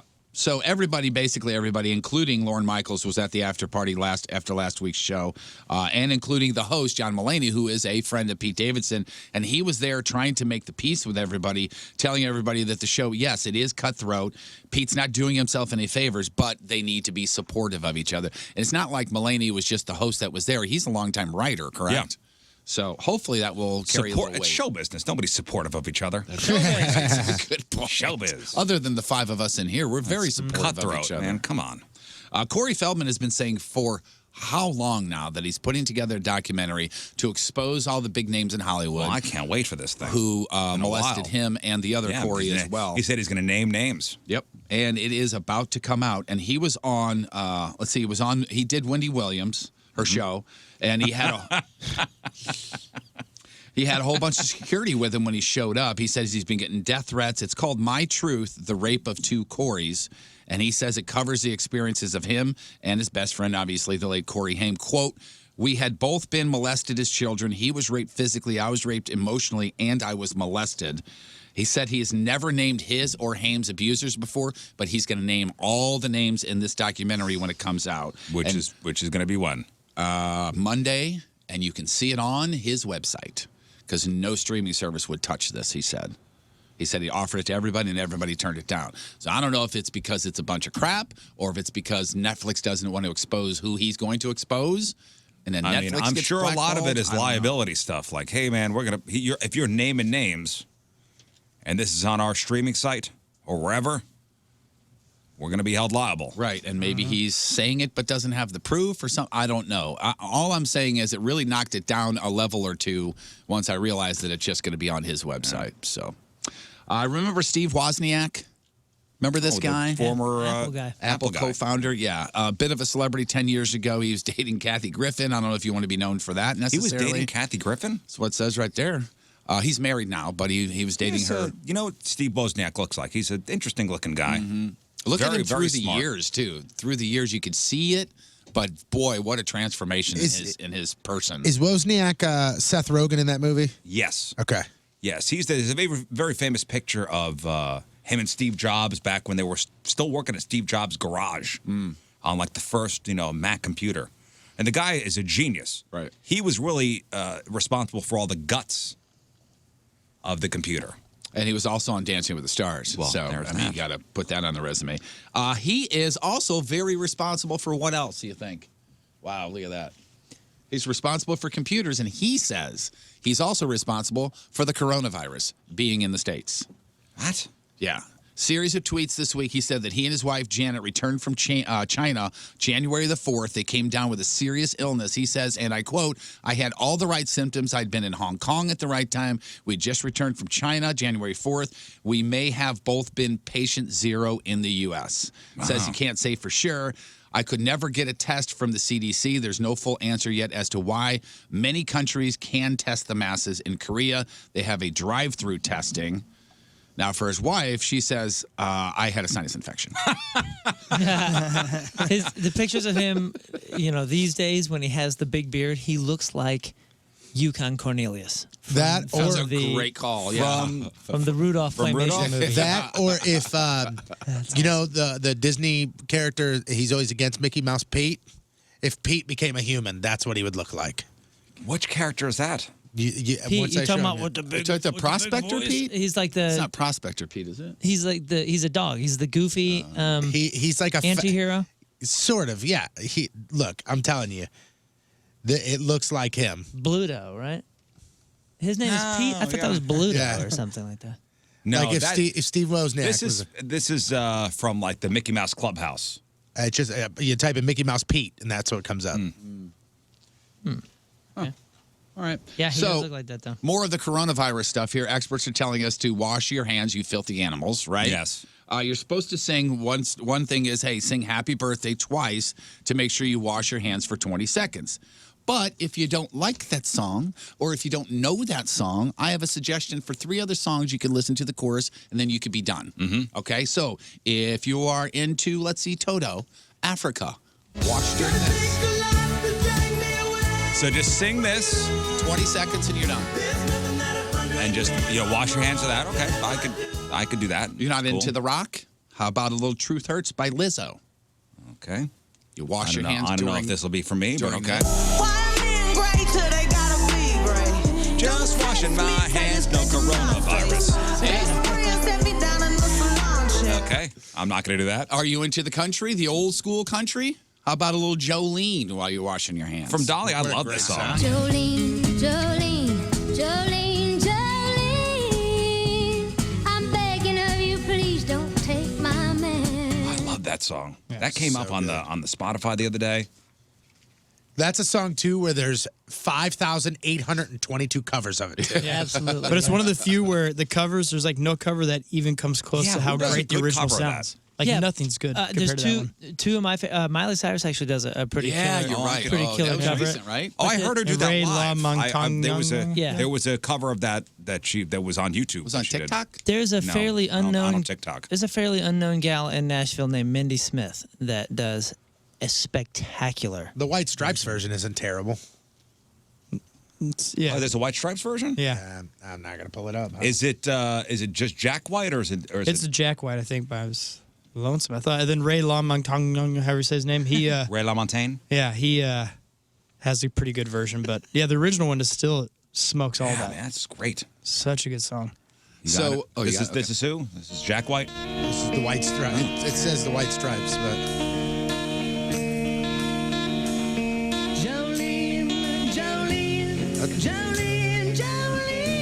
that's her. That's Meg. No, that's him. That's him? Yeah, that's him.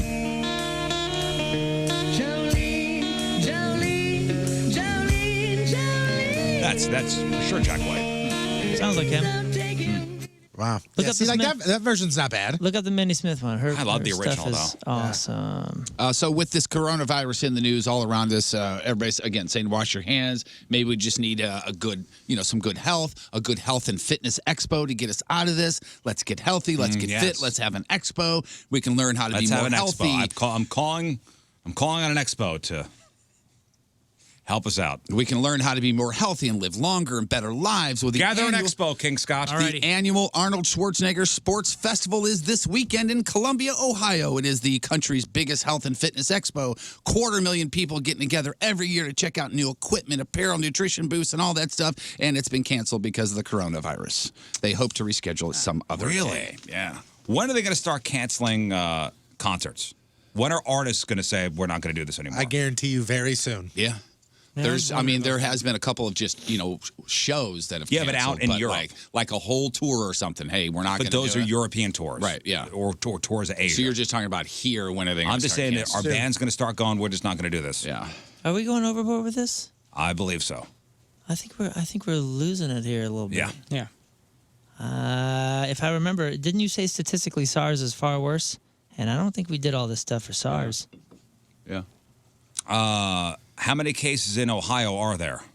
I don't have that information in front of me. I didn't know that Ohio was one of the I hadn't states heard that had. anything. See, here's the thing though, and this is They're worried about people traveling. That's what I read, is that it's not necessarily they're worried about a bunch of people going together at a conference in Ohio. It's you've got all these people that you have to fly in from different parts of the country and the globe. Yeah, I guess that makes sense. And by the way, don't ask Weird Al Yankovic to do My Corona. He ain't doing it. Because he's already done My Bologna. Yeah. And My Bologna from the My Sharona, and he says, "Don't even ask me. I ain't gonna do it. Forget about it." He also did he do Get Out of My Dreams? Can you and Get Into My unsend that SARS? email that I Yes that I sent out this morning, Scott? Thank you. By the time he gets it out, this will be over with. I guess We'll be on to the next big distraction. Did he have a song called "Get Out of My Dreams" and "Get Into My SARS"? I don't remember that one. I'm asking because somebody said that he did. Did he? I don't know that It one. says, "Yet you had no problem doing Get Out of My Dreams and Get Into My SARS." That's hilarious. Quote, such a hypocrite. I don't know. Somebody's giving Weird Al crap? Yeah, because he said he wasn't going to do it. Fans disappointed. One person joked, "That's too bad. It would go viral." Yeah. He has Yeah, I one think called Virus Alert in 2009. Coronavirus isn't as funny as SARS. Maybe that's what it was. Yeah, that's probably. But he's already got My Bologna, so that's already been done. Yeah. Yeah. Mike Tyson got really, really super real on the latest episode of his podcast, Hot Boxing with Mike Tyson. By the way, if you've never seen this video, he's literally sitting at the table smoking a joint. Yeah, I've listened to that podcast. Yeah, Sugar It's Ray interesting. So Sugar Ray Leonard is on this particular episode, and he just talking about the old Mike Tyson. This is Mike Tyson talking about the old Mike Tyson, broke down in tears. I know the art of fight. I know the art of war. That's all I ever studied. That's why I'm so feared. That's why they feared me when I was in the ring. I was an annihilator. That's all I was born for. And now those days are gone. It's empty. I'm nothing. I'm working on being the art of humbleness. That's the reason why I'm crying, because I'm not that person no more. And I miss him. Because sometimes I feel like a bitch. I don't want that person to come out, because if he comes out, hell is coming with him. And it's not funny. If that person comes out, hell is coming with him. Yeah. Wow. Just think about, it must sound cool, like he was a machine back then. Yeah. Just trained to punch things. Yeah. And punch Yikes. through things. Yeah. Wow. It's just, I hate that guy. I'm scared of him. That guy's kind of dead now. But that wasn't easy. That guy didn't want to leave. He wasn't leaving easy. He fought, screamed, and cried and scratched all the way till he died. Real quick. I gotta say, I really respect that guy. Real quick. Ready? Of all the bad things he's done, he was a bad guy, and he paid his time. But I feel like he's far more self-aware than a lot of people we meet every day. And now we've got this sports exclusive. We're going to Mike Tyson live on the toilet. I know the art of fight. I know the art of war. That's all I ever studied. That's why I'm so feared. That's why they feared me when I was in the ring. I was an annihilator. That's all I was born for. Just let it happen naturally. Don't push, Mike. Yeah. No prolapse, That's Mike. so You pop a bad. hemorrhoid. Oh, man. How did you hear that? Don't push, Mike. As soon as he started playing it, I was like, he goes, I was a fighter in the ring. I'm like, oh, what is he doing currently? Mike, if you listen to, I'm not laughing at you. I'm I laughing am. with you. I'm crying with you.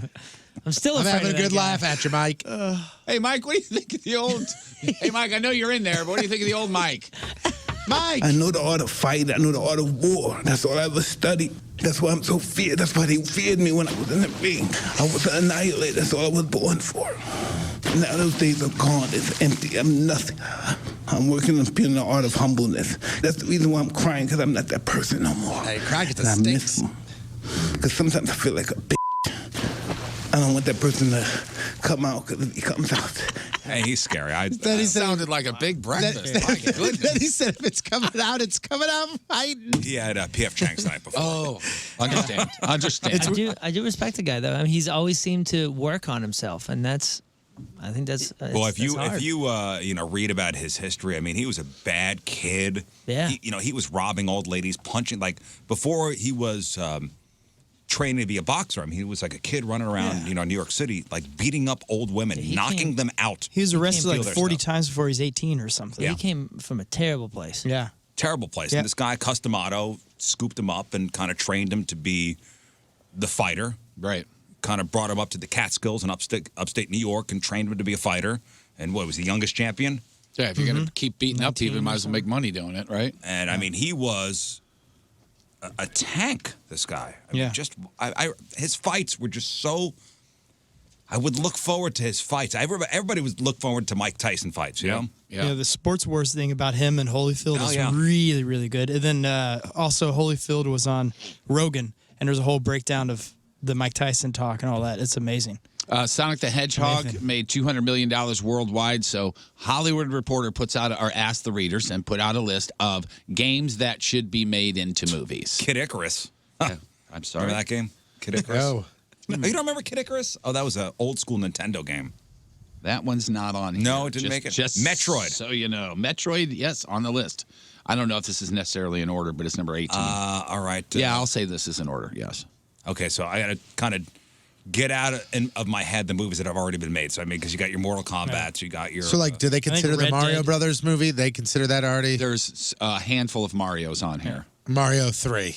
Or there's more than one Mario. I Super think. Let's Mario see. World. Mario 2, so you can float across on eggs. There's a tie for number 8 between Super Smash Brothers.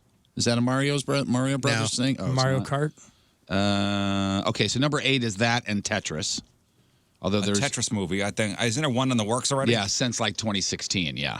So number 20 is StarCraft. Because we already got the Tomb Raider.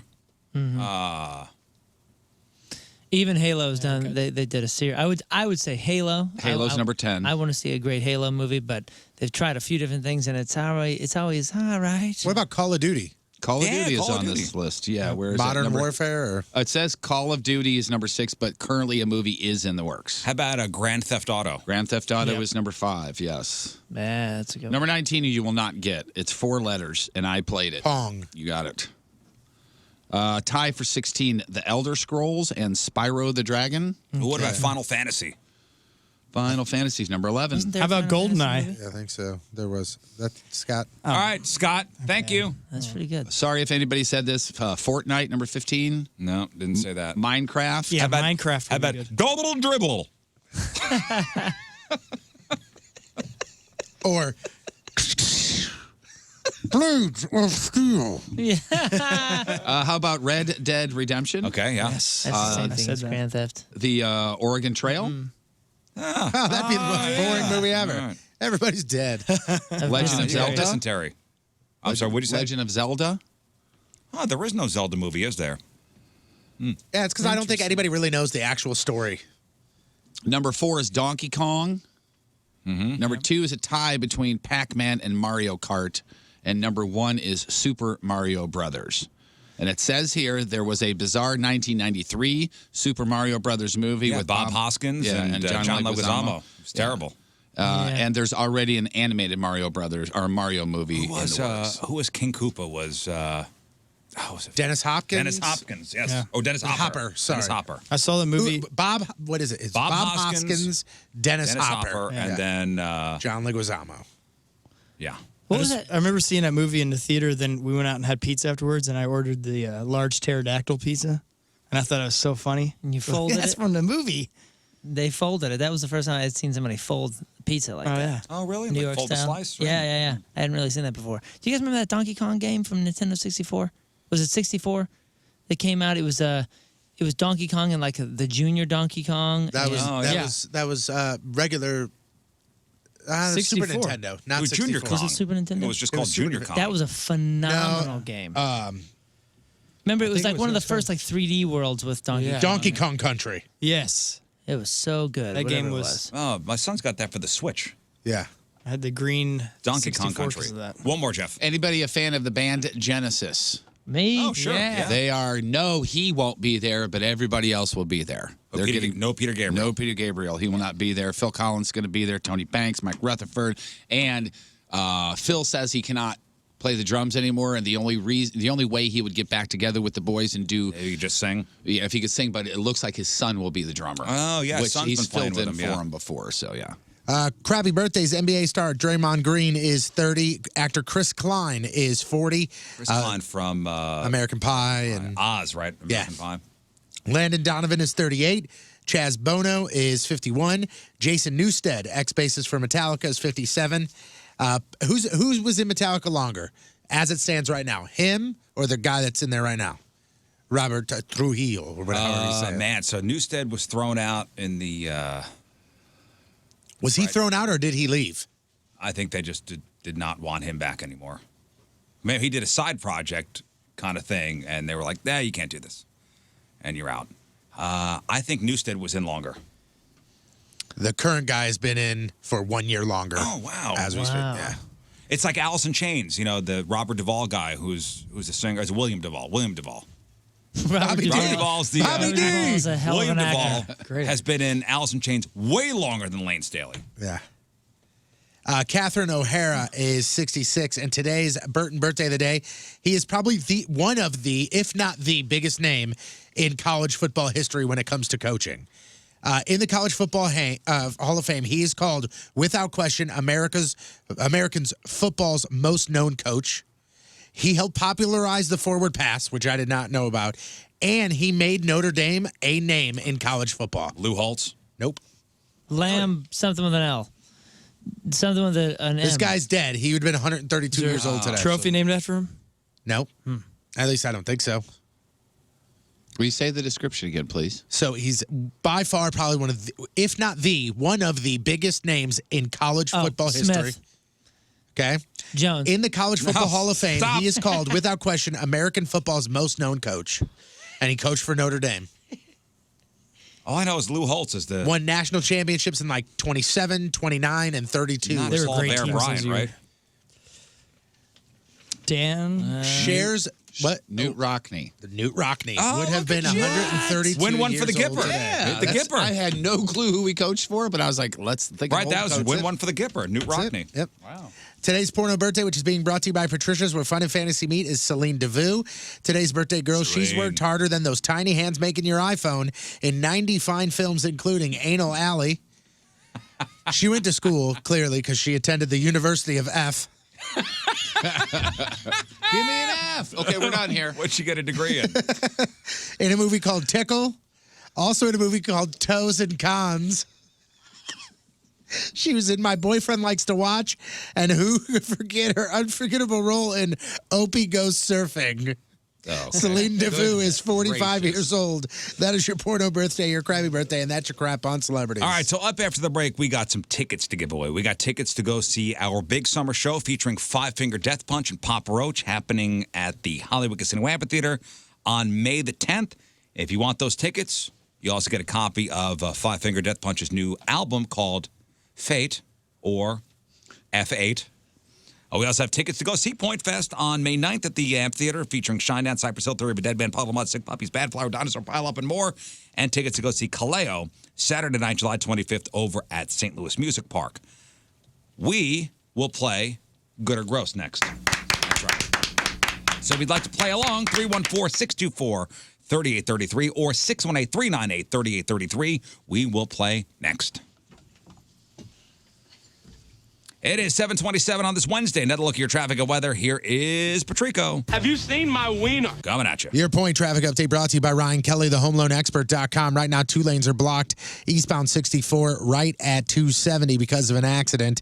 Your point forecast today, sunny and highs around 60. Tonight, partly cloudy, right around 40 for the low. Right now, it is 48 at the Point Studio. Point forecast brought to you by CarX Tire and Auto.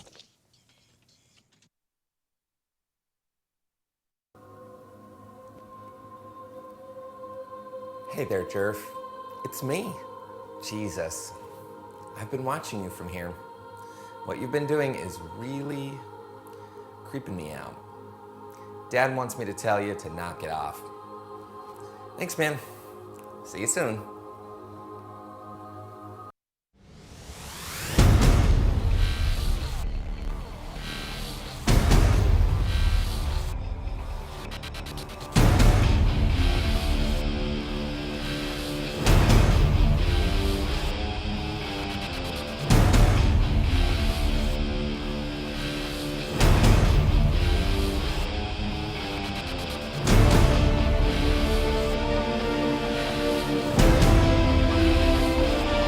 Brothers, heating, air conditioning, plumbing, electrical work. Man, they do so many things over there, and there's so much stuff going on. Appliance repair. So Hoppin Brothers offering a leap year special now through the 15th. Limited time, get a furnace tune-up for just $89. That's it, $89. If you haven't had your furnace tuned up, Now's the time to get it done. Plus, this month, they're donating a portion of all sales to Stray Rescue of St. Louis. So not only are you getting your tune-up done, but you're also helping a great St. Louis cause. And Hoppin Brothers, they are hiring. In fact, there's going to be a career fair open house on the 26th. If you're interested in being an HVAC service tech, a plumber, electrician, appliance repair, office staff, laborers, whatever, come to the career fair open house on the 26th. I'll be out there from 4 to 6 o'clock, actually, with giveaways, and there'll be food and tours of the facility. It's a great place to work. Great people over there. Hoppin Brothers. All the details at hoppinbros.com, HOFFMANN bros.com, or call 314-664-3011. Don't forget about the leap year special. Now through the 15th, get your furnace tuned up for just $89 at Hoppin Brothers.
Round and round she goes. Jeff, where she stops, nobody knows. Oh boy, I'm so nervous. I got. What's it gonna be? Is it gonna be Nip? Is it gonna be? Go TP Jeff! TP Jeff! No piercing. You know, I'm gonna be honest with you. I'm kind of disappointed. I'm super disappointed. Put your needles Okay, away. Sorry. okay, all right. Needles away. Darn it anyway. He got out of it. He got out of this again. Darn it anyway. All right, well, I guess, ink is going to arm right here. This is happening. Jeff is serving out his punishment. She's actually starting with the TP. Oh, she is? Yep. Is Needle that in Mike arm 5? right All right. now. Well, it's really happening. There it is. Hey, Getting while tattooed Jeff then. is being tattooed, should we discuss the next punishment? I believe so. That's a great idea. I believe so. Jeff, can you have a conversation while this happens? Absolutely. Or are you one of those straight facers? So let's just. No, I'm good. I All forgot right, that let's I got a discuss the microphone. next punishment because we got to make our real or fake picks Okay. All right. in a couple minutes here. Where are you going? You're part of this too. Really? Yes, you are. You're part of this Pregnancy ain't team. gonna get you out of this one. Oh no, I don't know if she could. I don't know if she could. You're I don't know right. if she could serve it out, but you are. I don't know if- I don't know You're part of this why. team, so you have to discuss. You have to don't know if- discuss it. Listen, you have to. You're part of this team. You have to discuss Okay. the You have to punishment. But decide- I don't know I don't know if you. because you are with child. I don't know if you can participate in this punishment. All right, so In good Unless- conscience. Can we decide and see? Nah, I think you're gonna not want to do this. I'm just saying. Can we let her? Yeah, let her. First of all, decide? this is going to be difficult for everyone. I mean, anyone. This is going to. all right. We'll talk so it out. You'll Moon, see. as the king of cans, the punishment for this new competition, real or fake, will be. You got to stay in this studio for 48 hours. That's it. You don't go anywhere. You got to 48 stay hours in straight. the It- studio the for guy with 48 Crohn's hours. disease has a question. Food is brought to you. We'll get to all the questions. Food is brought to you. You do not leave. Bathroom? You are stuck in here. Of course you could go. You go to the bathroom in a plastic bucket. bags. Ben, the video guy, will I empty them just had for my you. colostomy again.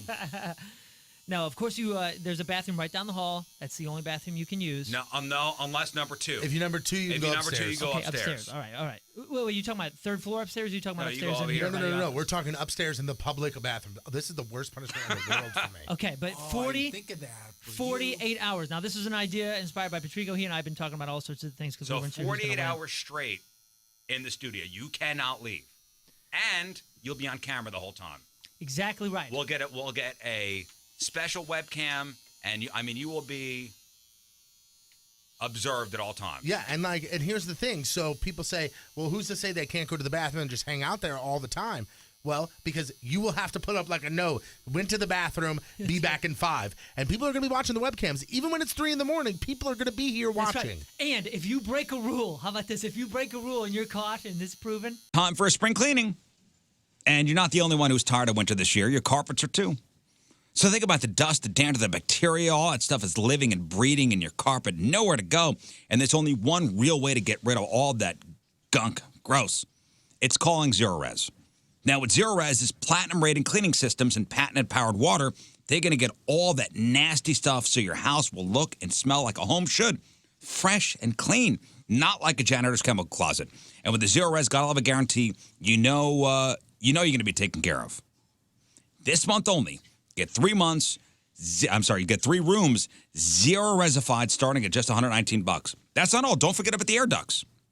Yeah, you're an adult and you need to get your air ducts cleaned out every couple of years.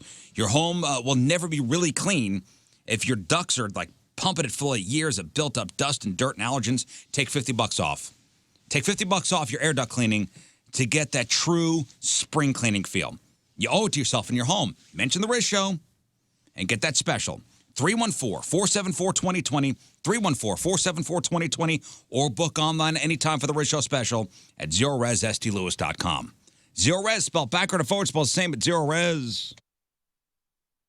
And now, a heartfelt message from Tony Patrico.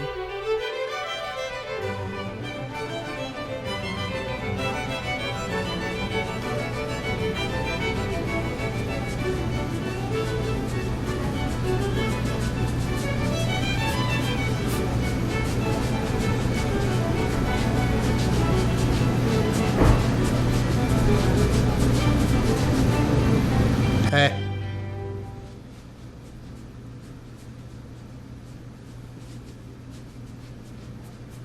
And that was a... Ow.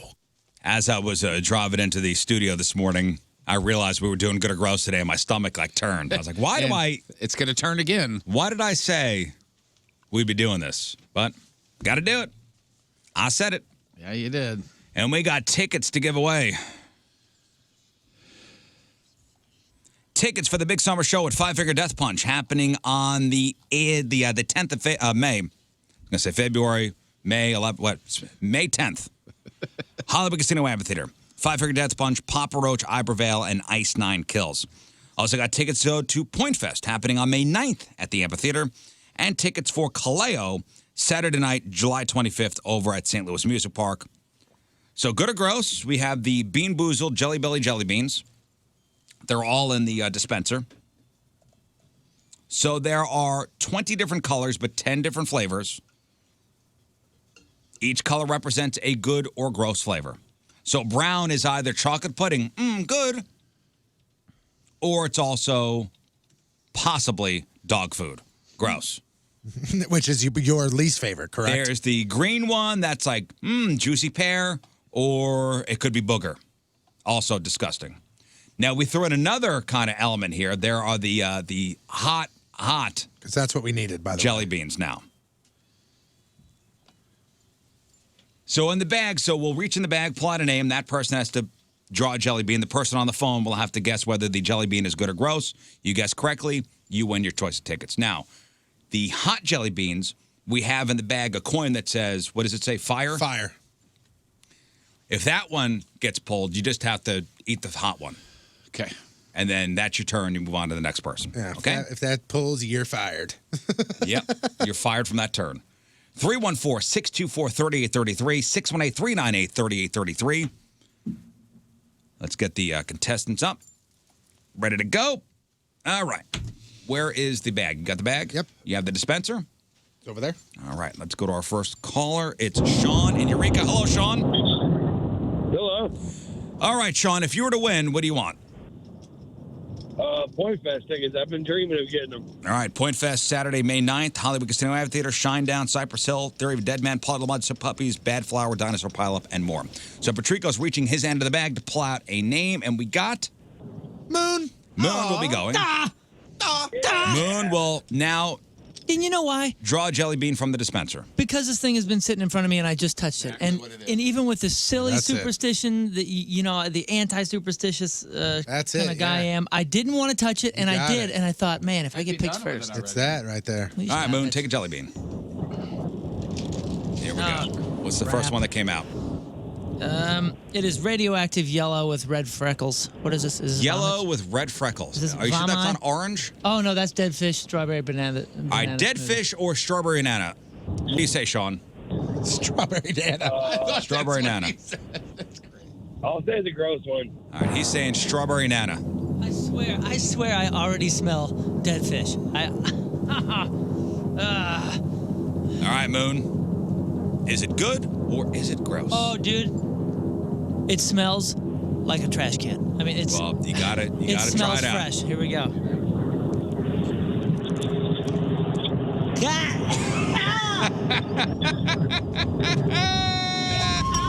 Got ourselves a winner! All right, Sean, congrats. You go to Point Fest. Hang on. Just like garbage. Was it the dead fish? Absolutely. I mean, it tastes like a river and garbage. That's bad. That's really bad. It tastes like a river of garbage. I mean, it tastes Horrendous. It actually kind of smells fishy now. Do you smell that? Yeah. It is kind of a fishy sort of feel. That's a really bad one. These are really soft and fresh. Yeah, they're fairly new. Ben, hello. Hello, Good Ben. morning. Happy birthday. Happy Thanks. birthday, Riz. Thank you, Ben. All right, Jeff will now draw a jelly bean out of the bag, and let's see who he picks. Or it could be the fire one. Oh, He's got, boy. What does that say? That is me. Damn it. Okay. Here you go, buddy. Ben, it's me. Oh, sweet. All right, I'm going to draw a jelly bean now. Hang on 1 second. Let me see what I got. They're putting filters and stuff on you, I bet. But the filter went on his face on this coin, which is what was funny. Yeah, the coins that are in the bag have our face on them. All right, I'm drawing a jelly bean. Here we go. What's it going to be? Ooh. It is... I'm an instant head. Oh, no, it's brown. Oh, boy. This is chocolate pudding or dog food. You'll be fine. Ben, what do you think? With the luck you've had, I'm going to go dog food. All right, so Ben is saying dog food. Oh, God, I hope you are wrong. I hope you're wrong, Ben. Ben, if you were to win, what do you want? Point Fest tickets. Point Fest tickets on the line here. So it's either dog food or it is chocolate pudding. Here we go. Ben says dog food. Oh. Oh. Oh. Oh, God. Dude, I told you they're It really seems fresh. as though when this happens, you think spinning helps, but it doesn't. Because we all do this. They're fresh and vibrant. Oh, God. Man, that's like all throttle. He hates chocolate pudding. Throttle. Shut up, Jeff and Ben. Boy, that was dog food. That was so real. Shut up, Jeff and Ben. You know what it tastes like? You Just don't look like it smells. disappointed. Yeah. Delicious. You don't look disappointed at all. Oh, man. That was horrendous. Shut up, Jeff and Ben. It's 2 winners now. Moon will now draw a name. Hello, Chris. Hey, good morning. Thank you, Chris. All right, Moon is going to reach into the bag and pull out a name. And the name is... And we got... Please don't be me. Please don't be me. It's Rizzuto! Oh, you gotta be kidding me. That's You hilarious. gotta be kidding me. I'm laughing at the filter, not Sorry, buddy. What are the odds of getting 2 in a row bad? Probably good. Pretty good. All right, Chris, I'm going to draw out another jelly bean. Hopefully this will be like toothpaste or something to kind of cleanse the palate. Oh, boy. This white one first. White with speckles. That is either dirty dishwater or birthday cake. All right. Ben, dirty dishwater or birthday cake? What do you say? You know what? It's your birthday. Birthday cake. Thank you, Ben. I'm sorry, that's Chris. Ben's the jerk from before. This is Chris here who says it's birthday cake. Chris, what do you want if you win? Point Fest. I hope I'm going to see you there. Here we go. Birthday cake or dirty dishwater. That didn't take long. Holy cow, that didn't take long.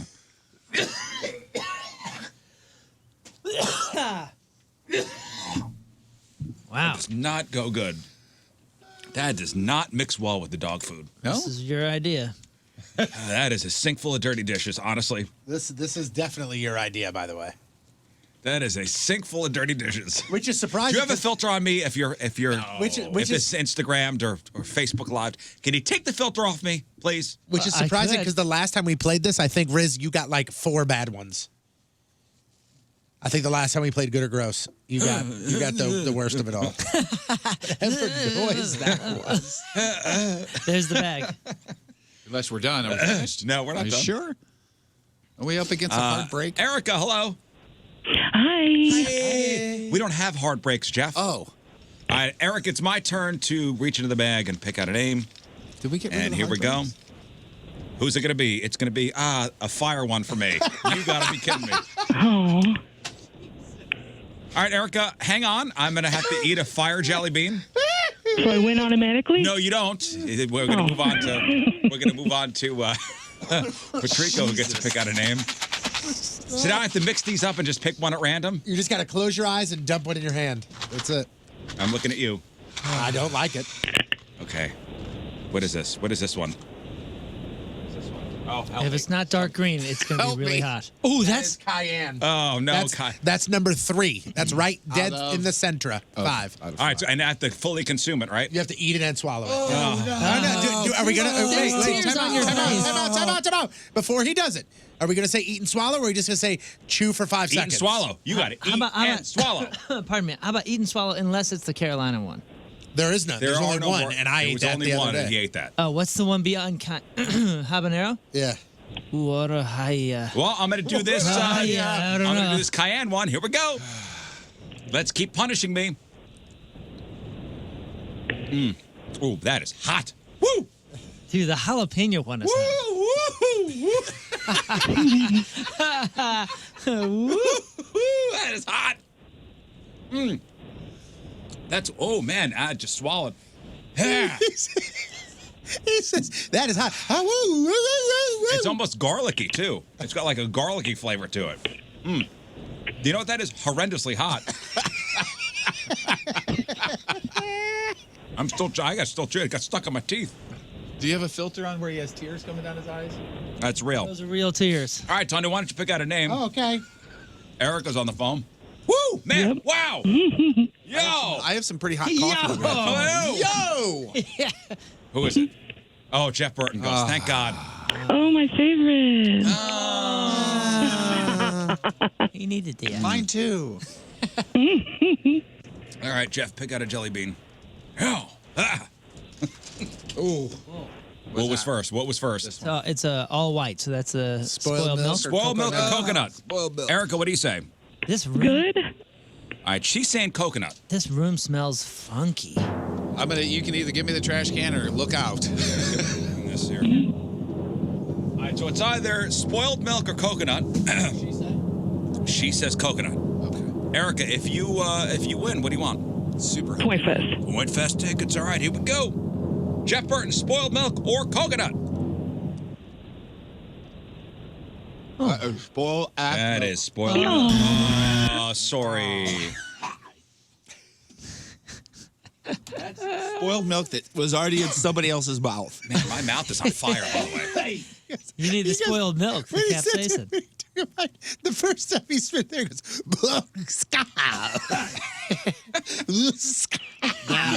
Sucks. Oh, yeah. I don't know. Wow.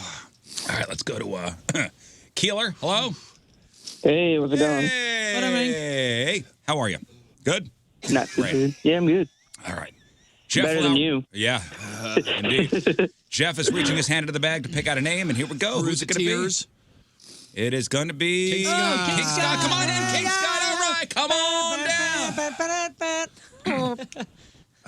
Keeler, if you were to win, what do you want?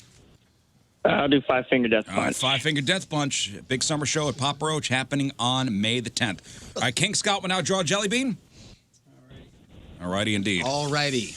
Here we are. And come on, tasty one. Perfect. Oh, dog, What is it? Dog food. Or chocolate pudding. Dog food or chocolate pudding? Keeler, what do you say? I'm going to say gross. He's saying dog food. King Scott, good or gross? I think I say this every time we get this jelly bean. Have we had a chocolate pudding yet? Yeah, it's not good. Okay, but It's better than dog somebody food. knows what it tastes like because I've never had. So I should let this in my mouth for a little bit to find out if it's good or. Okay. All right, King Scott, good or gross? Savor it. No, That's dog food. That's dog food. Oh, Yeah. boy. I was trying to wait long enough, but that's definitely dog food. All right, Keeler, congratulations. Hang on. And you know what? We're going to throw in a copy of 5-Finger Death Punch's new CD, Fate. All right? Oh, F8? Just because you're a good dude. Yes, F8. Hang on. Oh my gosh, does it smell in here? Sorry. That dog food is awesomely Did you disgusting. just run into the wall? It is. I mean, it's dark in color. It's hard to see. All right, one more. One more. Oh, another one. Okay, here. Victor, hello? Hey. All right, Happy Victor. birthday, Riz. Thank you, sir. Victor, I'm getting like the hot stuff like burps. Heartburn. Moon is gonna reach into the bag and grab a coin. Who's it gonna be? Let's do a different one. Is it you? Is it you? Let's Is do, it- let's is it do a you? different one. No. It's fire. Oh, fire. That's bad. That's real bad. All right, Victor, hang on one second. pretty Moon's got to bummed. take a jelly bean, a hot one. All right. I hope you get a cayenne one to experience what I'm experiencing. I kind of don't. It's like it's weird because it's garlicky. It's like a garlicky hot jelly bean. Well, when everyone just fell on the ground, we could do a different one from that one. It was this color. It fell on the ground. I'll get it. I'll get another one. What is that? That Bright is red? Sriracha. Oh, that's the easiest one. You blew it. That's the one that came out, man. No, so eat the sriracha one. It's the same color as that, right, Jeff? Just to be fair. Okay. All right, eat the sriracha jelly bean. It's got a little zip to it, doesn't it? Oh, it's not great. Are we sure that's the sriracha one? Oh, that's got a lot of buzz to it. Is that the cayenne one, dude? I don't know. That does not taste good. Open your mouth. Let's see it. Oh, man.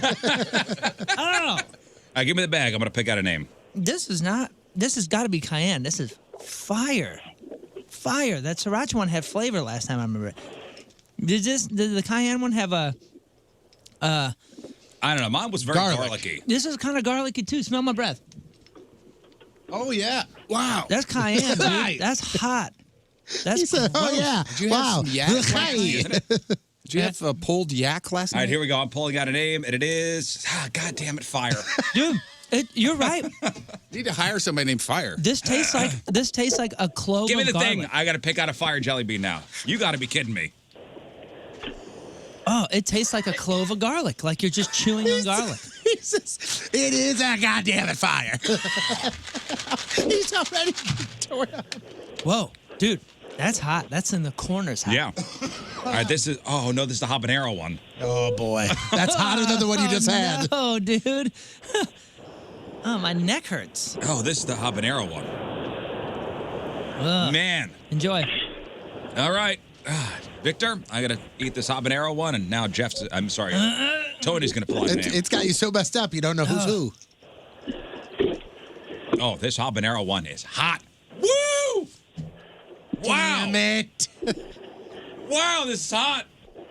Oh, he got fire too. Oh, boy, this is hot. 3 fires in a row. Whoa, man. How ironic would it be if Jeff is the one who doesn't pull out something that says fire on it? Because I'm the one who's always getting fired. Ah. It's hard to swallow. Ah! It is hot. This one is Sriracha. Oh.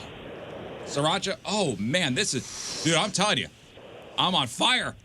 You're sweating everywhere. Look at how red his nose is. It's going. Oh, man. All right, here's the Sriracha one. I'm going right now.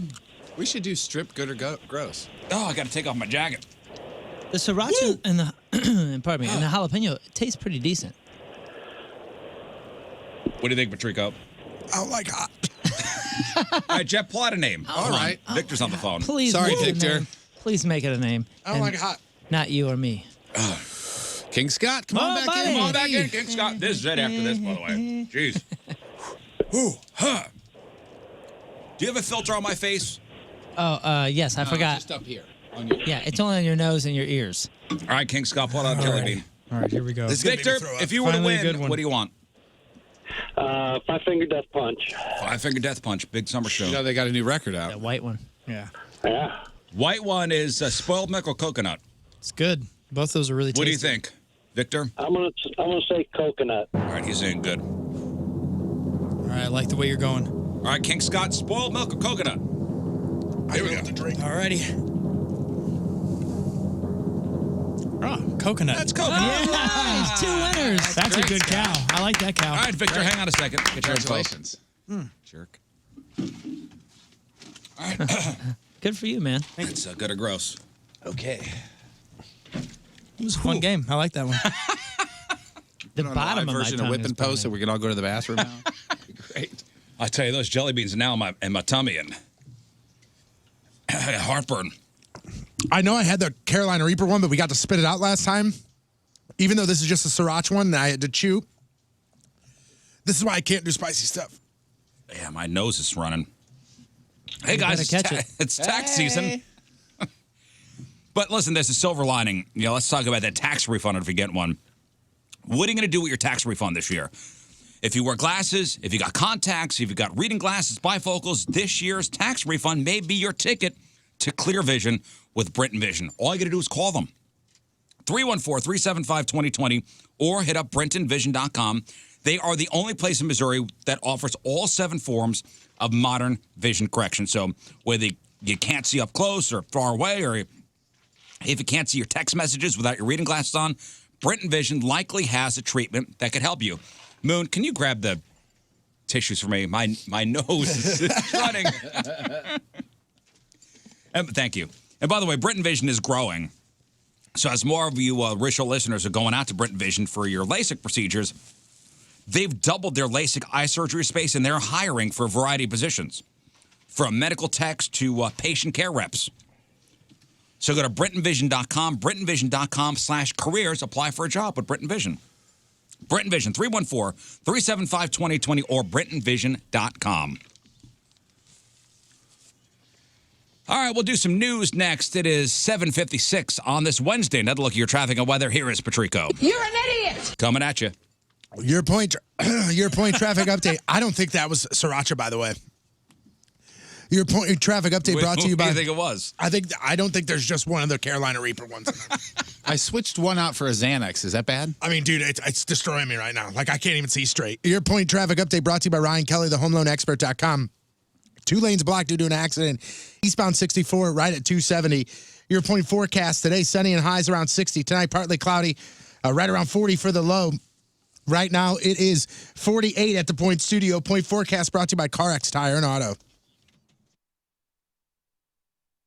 It's time for me to get out of here. I'm going to leave you in here. Are you leaving already? Yeah, you're taking over. Oh, all right. But I'll be back with you tomorrow from 2 to 6, and I wonder what shape I will find you. I'm really curious. You know, to tell you the truth, I think you're going to find the room in poorer shape than I'm in. Guys, go online, 1057thepoint.com/studiocam. I promise this will entertain you. Yes. It is decorated in moon fashion in here. People who are texting in think that this isn't going to go over so well in the morning. No, this is not going to go over well. This is not. I know that this is The not. men this of the is morning show like it to be a little bit very tidy. Tidy. This is not tidy at all. This is well- like my environment. I want to like roll around in it. But Let's don't. do this. But hey, for you that listening, untidy does not mean dirty. This is going to be a very clean area, No, but it it's- is. Let's just say it's decorated. Yes, it's spirited. It's like Moon's birthday party exploded in here. Yeah. I'm having a birthday party tonight. I'm not going to leave you high and dry, but I am, so here you go. Moon is in next. She's going to take over. Keep peeping him on the webcam, 1057thepoint.com/studiocam, right? That's right. Studio Cam. Hashtag Free Moon. Use it on the social medias. Free Moon! Free Moon!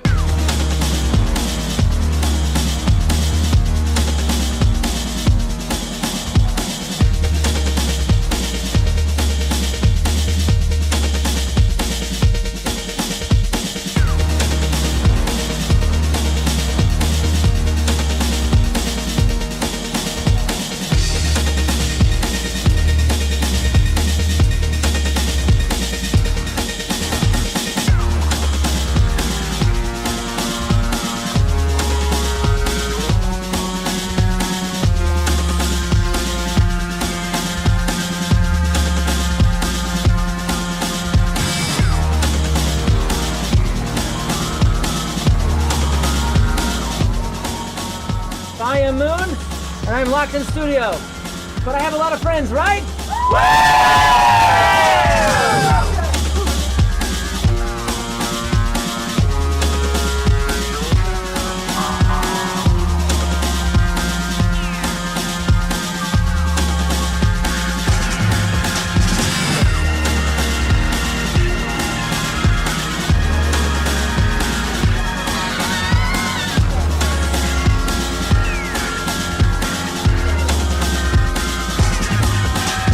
Nothing happened here. We did not have a party. We had no fun because this is a complete crappy punishment, and I hope no one ever has to deal with it. Now, I say this now in jest because it's fun, but I'm only 12 hours into 48 hours. Honestly, I think I'm gonna be a bitchy wreck come 46th, 47th hour. It's gonna be gnarly. But until then, this is my place. My place. The Riz Show, they're just borrowing my space.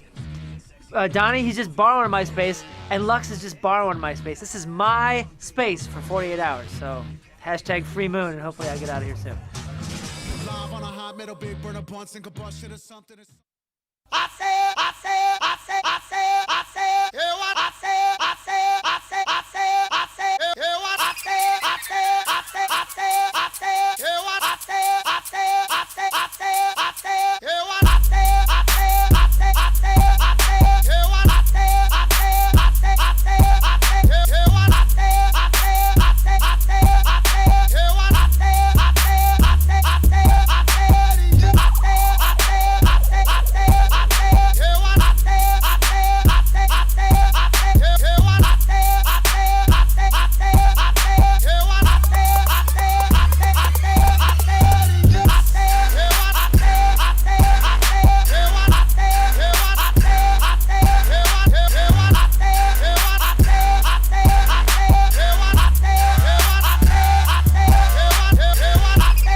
This is honestly the most embarrassing thing I've ever done. What a dumb idea this was. All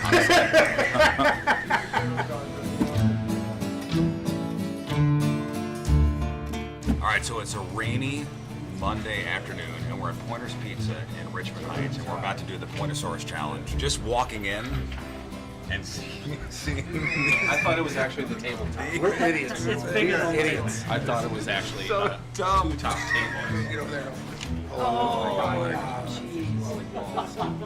I mean, it looks great. It looks fantastic, but Jesus. So it's 1 hour, right? 1 hour.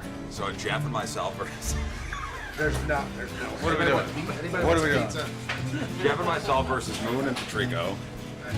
May the best team win. That's right. Loose. All right.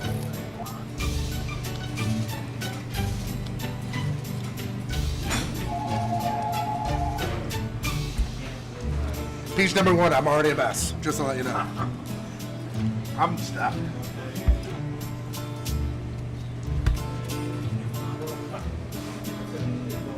Moon is 7 pieces in and has already decided that he's tapping out. No, I'm not. First of all, I didn't say anything remotely close What to did you that. say? So it's a new month, and what that means is that Sauce on the Side has a new monthly special. Oh my God! What is it? What is it? What and is it? from what I understand, this is Riz's favorite March monthly is this the one with special. corned beef? This is the Blarney Zone. Hey, I love this one. Corned beef, pastrami, Swiss, white wine herbed onions, smoked Gouda, served with that, and this is one of the hardest things to say, but absolutely amazing, horseradish ranch. Mm-hmm. And that comes on the side. Yeah, you know Now, why? Because that horseradish has got a little zip to it. It's got a little zip tang. and then the ranch has got a little come down. So you got like the zip and then the cool. So you're good to go. And this is one of those ones where I really recommend getting it there. Okay, so you eat it there at any of the 6 area locations: downtown Clayton, the Grove, Twin Oaks, also in Chesterfield, and the brand new location in Wentzville. Eat it there. See how much you love it, and then you could get it to go. Or maybe you can even order online and have it delivered if you're in one of the delivery areas. You can even have them cater your lunch event. Regardless of what you want, Sauce on the Side has got you covered. You can even build your own calzone. They've got those bite-sized appetizers as well that are now available. Really, really fantastic food made by fantastic people, the freshest of ingredients. And again, stop by any of their 6 locations: downtown, Clayton, The Grove, Twin Oaks, Chesterfield, the newest location in Wentzville. Absolutely amazing. Their full menu can be seen online, sauceontheside.com. It is Sauce on the Side. Brandon here. Now, this is the game. It's a disc. We haven't played this in a while. But it's a disc with 4 little finger slots. Yeah. And you press the button, and one of the 4 gets shocked. We don't know, who it's going to be. Moon won last time, so he, again, gets the first round bye. Did you win last time? Yes. 2 in a row. I got welts on my ass right now. Do we have to 2 do in a this? row. Does it work? Stick your finger in there and see if it works. Oh, okay. Wait, no, all these lights are lighting up. It probably doesn't work then. Oh, let's play. Okay. Shock roulette. Oh, good. We haven't played this in a while. Awesome. Okay, so we put our fingers in. Mm-hmm. And press. Ready? Wait. Okay, and go. Boy. Oh, boy. Oh boy. Oh, and boy. round and round she goes. Somebody's Oh, getting boy. shocked. Oh, boy. Somebody's getting shocked. Who's it gonna be? All right, welcome back. Everybody kind of recovered. Good to go. Yeah. All right.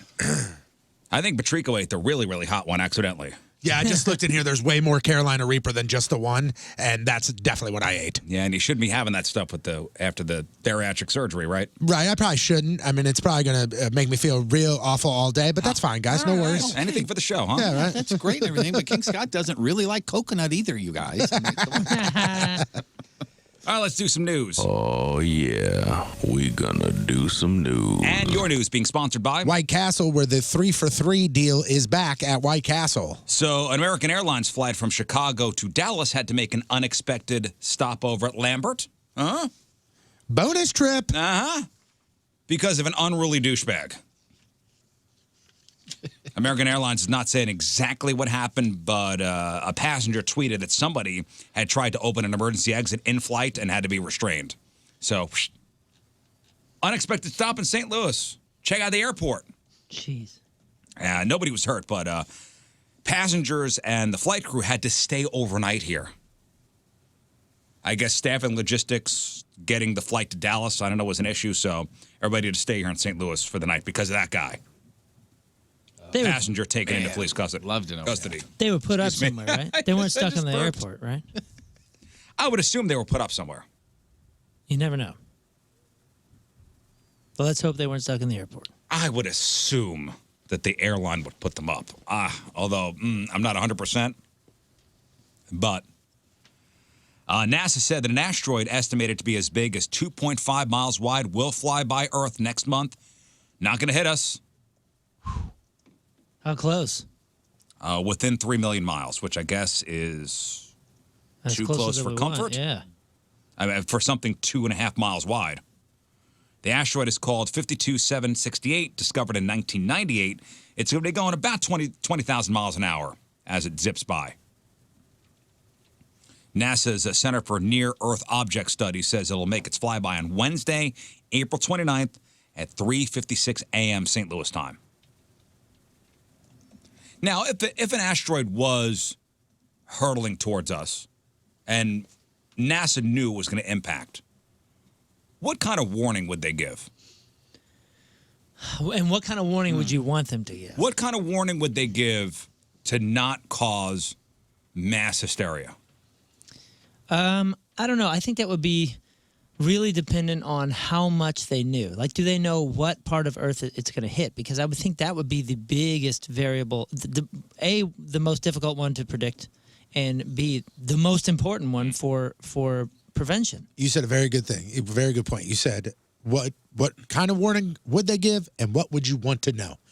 If, regardless of what the scenario was, it's over for us, I don't want to know. Well, 2.5 miles isn't going to make it over for us. No. I'm saying. No, He's saying. Hypothetically, an Earth destroyer. An Earth destroyer is. I don't want to know. Like NASA knows, like it is on its way, and April 29th is the day it's going to hit anywhere on Earth. I don't want to know. If it's gonna regardless wipe me out, I don't want to know. I think I do. I'm just I want. What are you going to do differently? I mean, what? Yeah. First of all of us would do something differently. Right, and but not for the positive. Wouldn't you want that option? Not for the positive. Haven't you seen that Steve Carell movie? There will be people that will just, do whatever they want. And that will overshadow Crime, or overtake murder. anything that anybody has to want or wants to do positively. It's March 4th right now. So you have until April 29th. And Earth is going to end that day. Like NASA said, it is over. Mm-hmm. Imagine these just about 2 months on Earth that will be destroyed, humanity wiped out. What's going to happen? The vacation industry will just explode. Everything will be great. Everything will explode on April 29th. Right, yeah, I know. But until then, I mean, everybody's taking vacations. Every office building is now empty. No one's working. I Googled what will the government do to warn us, and somebody said, I don't know, but one of the warning signs is if everybody at NASA maxes out their credit card, then you know the world's going to end. True. Yeah, do they tell us? I hate to be the person that has to make that decision. Right. And 2.5 miles. What?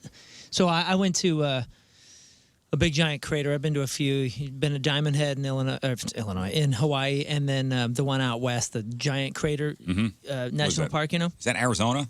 I think so. It's near the Four Corners and all that. And I believe, if I remember, I was a kid when I went there last. But it is freaking enormous, and I think that was a rock that was the size of a car.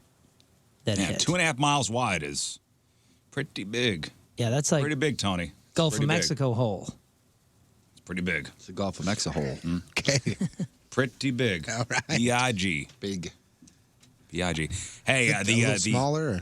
The threat of the coronavirus has people, kind of around the world worked up and actually being asked to take social distancing measures. Sometimes people just work from home. Sometimes it means going into isolation for 14 days. With more cases of the disease popping up across the U.S., we might have to do some form of social distancing ourselves. So you might want to start getting some essentials in the pantry. Am I right? Mm-hmm. Just in case. The government suggests having a 2-week supply of food and water ready for all emergencies, including pandemics. In fact, I was reading an article. It was a professor of environmental and health sciences over at the University of Washington. He says it would be wise for everybody across the country to have a goal of having 3 days of food on hand in case an emergency arises. And she suggests stomping up on canned foods like canned beans, canned tomatoes, jars of tomato sauce, and tomato paste, among other things. Canned coconut milk, canned meats like Spam, tinned fish like anchovies and tuna are good to have on hand. You also going to want to have long-lasting, shelf-stable dry goods like crackers and nut butters and tahini and dried fruits, cereal and granola bars, oils. Frozen vegetables are also good to have on hand. Even frozen like shrimp or frozen fruits like berries and mango. It's also good to have pasta, dried beans, grains, nuts, hot cereal, coffee, and tea on hand. Also some non-essentials that might be nice to have. Jarred salsa, bags of tortilla chips or pickles, or the chocolate. And with that in mind, grocery stores have already started preparing for what they're calling panic shopping. Silly, man. Retailers have already seen an increase in demand for hand sanitizers and face masks and bottled water and non-perishable food items. And an industry organization actually published a 16-page guide to help grocery stores and retailers understand what to expect. People may want more home deliveries. People may want to use self-checkout lanes. They're saying maybe some of these stores are going to start holding back some of the stock instead of putting everything out on the floor. Accelerate shipments and put a limit on how many things people can buy to prevent hoarding. What's going on? Got an asteroid coming? I know. Got the coronavirus? I saw that somebody was at Target. I'm guessing it looked like a Target or like a Walmart. And in the little travel section, they have like your tiny shampoos, your tiny loofahs, your tiny toothbrushes. All of the hand sanitizer. Gone? All of it. Wiped clean. Gone. Huh. Hey, let's see what I did there. Wiped clean. Yeah. Hello. Hey, hi. The sanitizer, 99.9% of it was all gone. Hey, speaking of the coronavirus stuff, in the days leading up to Super Tuesday, which was yesterday, Mike Bloomberg's campaign started airing an ad where he was criticizing the president and his handling of what's going on. But I think his message was undercut when a video started making the rounds of him eating pizza. Have you seen this, Moon? I know that the other guys saw it. I don't think so. So it's stomach turning, to be honest with you. It's Mike Bloomberg licking his thumb, eating more pizza, licking his fingers. And when I say licking his fingers, he's going like 2 knuckles deep and licking his fingers. Yeah, he's going all in. Whoa, really? Oh yeah. And then screwing the top off a box of coffee. This is all at his staff office in Virginia. And the internet had like a field day with this thing. It was almost like a how-to video on how to spread the coronavirus. Like watching him put his fingers in his mouth the way he does is just makes me want to vomit. And then touch everything. And speaking of Super Tuesday, a bunch of states held their presidential primaries yesterday. Joe Biden had a big day. He won 9 states, including one of the day's biggest of the prizes, Texas. Bernie Sanders, who'd been the front runner, won the biggest state, taking California. But predictions a couple days earlier that he could potentially rack up a big delegate haul yesterday really didn't pan out for him. He did win 3 other states. His home state of Vermont, Colorado, Utah. Joe Biden, the other states he won, Massachusetts, Minnesota, Virginia, North Carolina, Tennessee, Alabama, Arkansas, and Oklahoma. They still haven't called Maine. But Mike Bloomberg did get a win yesterday in American Samoa. That's okay. Huge, man. Mhm. That is massive. Senator Elizabeth Warren didn't have a great day. She didn't even win her home state of Massachusetts. Came in 3rd. And after yesterday, it's really down to 2 people, Biden and Sanders. The Bloomberg campaign said they're going to reassess their staff today, which usually means they're going to throw in the towel. Walmart is testing out something in Calhoun, Georgia. They're testing out a health center. And if this thing is successful, they may expand this across the country. It's called Walmart Health. And they got a separate entrance like next door to the Walmart Supercenter so people could see doctors for regular routine checkups, ongoing treatment of chronic illnesses like diabetes, heart disease. They get lab work. They get x-rays. They get dental care. Even like therapy, like behavioral health counseling, eye and hearing exams. And you don't even need to have insurance. Like the bill for an annual checkup for an adult will be $30. An eye exam is going to be $45. Dental exams, $25. Therapy sessions, $60. Now, Walmart wants their doctors to replace people's current primary care providers, which will bring them into the clinics more routinely. I mean, that's a different approach from like the CVS Minute clinics and a lot of the urgent care facilities, which offer like basic treatments for the occasional strep throat or an ear infection. Like I saw pictures of what they have down there in Georgia, and it's pretty nice. Like it's a real healthcare facility. That's cool. I guess Walgreens has got a little area for some stuff like that, but it's nothing like This that. puts that to shame. Yeah. Now, they think they could fill the gap for its customers without health insurance, as well as those who have insurance plans with high deductibles and out-of-pocket costs. So Walmart at it again, huh? Walmart's at it again. Look at them. Look at them doing the thing.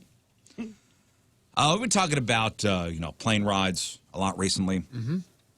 So, Moon, do you put things in the seat back pocket in front of you when you fly?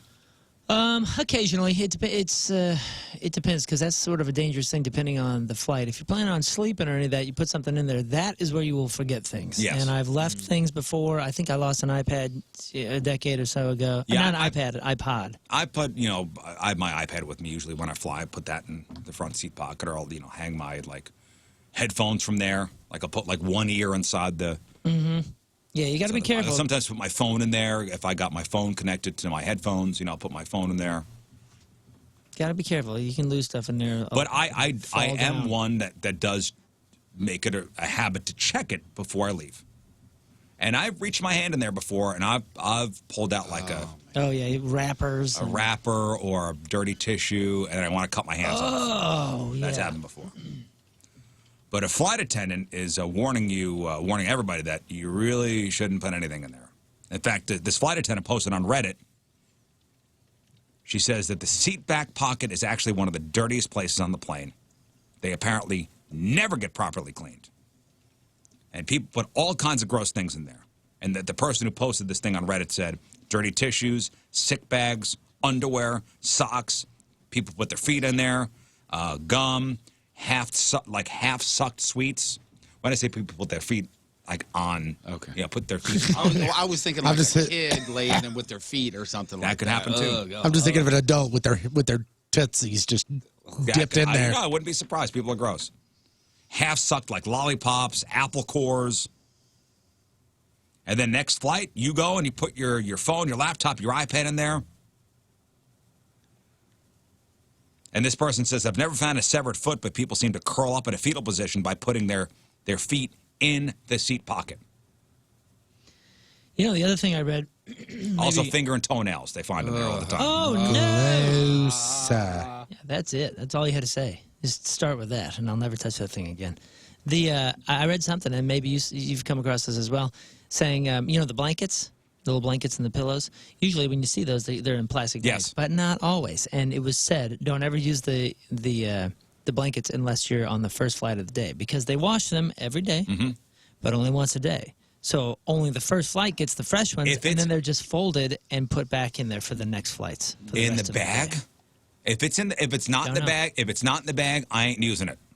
Don't know. I just know that it said, if you're not the first flight, chances are these blankets have been used and just folded again. If it's not in the bag or I'm opening the bag, I am not using it. And the flight attendant also warned against going into the plane's bathroom without shoes. Saying, quote, I promise you, 9 times out of 10, that is not water on the floor. We need people to tell us not to go into the airplane bathroom without shoes. Gross. We need, like, you don't just on your own go, hey, I'm going to put my shoes on before I go to the bathroom. I don't know if I've ever noticed anybody going into the bathroom without their shoes on, but I'm sure it happens. You're gross. I'm sure it happens. Yeah. And then put your feet in the pocket in the back of the seat after that. Speaking of gross, an airman in Alaska was demoted and got a letter of reprimand after he peed in his squadron's office coffee maker. Okay. He also faced a charge of being absent without leave from November 27th, 2019, until he was detained on December 2nd. I don't think this is a guy that should be in the Air Force. Yeah. Let's go ahead and find something else to do, okay? His rank was lowered to Airman Basic, the Air Force's lowest enlisted rank. But really, it's the peeing in the office coffee maker, really, that caught my eye on that. I don't know if he ran a cycle or what. Here's a good story. There was a story earlier this year about a brewery in Florida that put shelter dogs on its cans to get them adopted. We may have talked about this. I remember this. And apparently it started a trend, and a pizza place in upstate New York just started putting photos of dogs on its pizza boxes. And it's already working. The owner of this the owner of this restaurant near Buffalo, the place is called Just Pizza and Wing Company. She also volunteers at her local animal shelter. An event coordinator for the shelter came up with the idea to put flyers on the boxes. And the owner immediately got on board. She's even offering a $50 gift certificate for free pizza to anyone who presents one of the flyers when they adopt a pet. And she just started doing it last Friday, and at least one of the dogs from the boxes has already been adopted. Oh, that's great. And it's even more commendable because you find out this woman who owns this place is a cat person. I don't know if you saw a picture of the box, but it's a giant, it's a big pizza box with a giant picture of the dog on it. That's real cool. That's awesome. And she was interviewed about it. Pizza boxes are pretty plain, so you add a shelter dog to it, it adds a little fun into the mix. It takes nothing, right? And whatever I can do, because I'm really trying to help. I reached out to Mary Alloy of Just Pizza, and I said, we would like to advertise our shelter dogs on your pizza boxes. What do you think? And she immediately said yes. I couldn't wait. I never expected it to do this. We're going to just keep on doing it till they're all adopted. I just hope that, one all adopted. All adopted. day, maybe we can walk into the shelter and have all the cages cleared. That is what I hope comes out of this. All right, that's good. Nice. And finally, if you're going to spend $5 on a drink at Starbucks, you might as well get 37 likes out of it. Am I right? Right. Starbucks just released 2 new colorful drinks for the spring menu. One is a green drink called the iced pineapple matcha drink, and one is a bright yellow drink called the iced golden ginger drink. Both made with coconut milk and pineapple, and neither one has anything to do with coffee. But they're both colorful enough that they should photograph. Great for Instagram. And if you want them, they're both available at Starbucks now. So there you go. Jeff, stay here. Don't run. Don't run over there. Come on, is it 10 yet? Is it 10?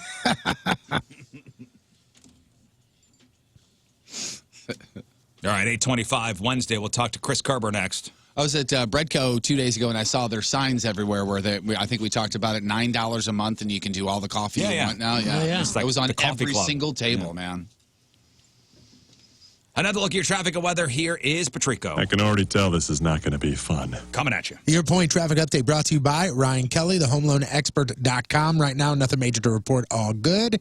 Point forecast today, sunny and highs are going to be around 60. Tonight, partly cloudy, around 40 for the low. And right now, it is 50 at the Point studio. Point forecast brought to you by CarX Tire and Auto.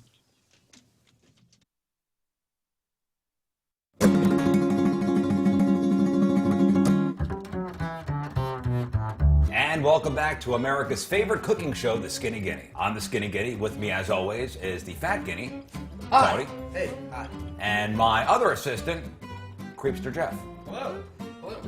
And today we will be making placenta smoothies.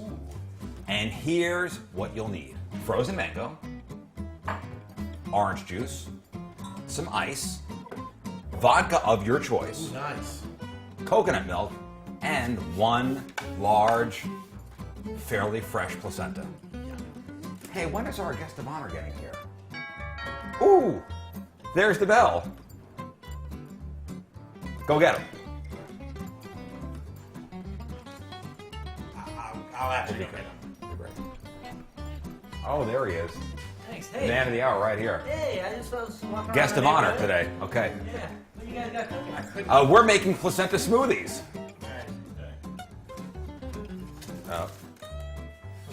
We're, less than a month away from you and your lady living under the same roof in the house that you bought, all thanks to First Community. And it's great because you didn't call them and go, hey, I'm King Scott from the Riz Show and I want to do this, that, and there. You called just like anybody else would call. You even self-admittedly said that you have some really silly questions. You felt bad about the answers you were going to get, but at First Community, they don't want you to feel bad. They want to answer your questions, and they want to put you in that first home. Yeah, just a little over a year ago. I've been in the house now just basically straight up a year, and I called them worried to death because I knew for sure I was going to ask the dumbest questions I've ever heard, and I put it off, but I finally just manned up, called them, and thank God I did because now I'm in the house, and like you said, within less than a month, the lady's going to be moving in with me, and I have a place for us. We don't have to go find an apartment. We don't have to worry about this. And so if you're sitting here right now and you're ready for that big change, you're ready to start investing in your future and getting yourself lined up for a successful next few months and next stage of your life, call First Community right now and get your house. Yeah, and make sure you go to their website, firstcommunity.com, or follow them on any of their social media. You'll get tips. You'll get a little help there, here and there, but you'll find the address to all 44 branches. And, I mean, some of them are in Missouri, some of them Illinois, some even open 7 days a week because they're inside of the Walmart. So make sure you go to their website, and you can get all the information that we just talked about by going to firstcommunity.com.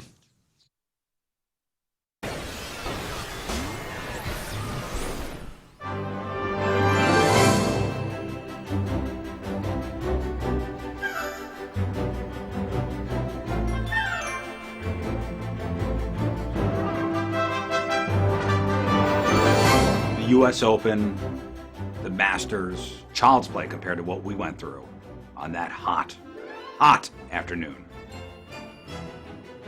I was hungry most of the day. I think we played golf. I think we played golf. I was hungry most of the day. Yeah, everybody thinks I'm an amazing golfer, but it really points to more about how bad they were, to be honest with you. Their jaws were on the floor as to how good we were.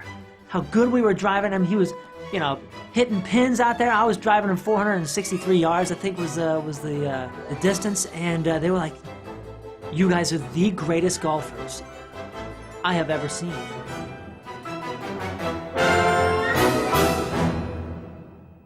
So we were heading down to Stone Wolf, and the Backspin guys were going to meet us there. And I figure I wear something kind of casual, you know, just like my normal sort of golf attire.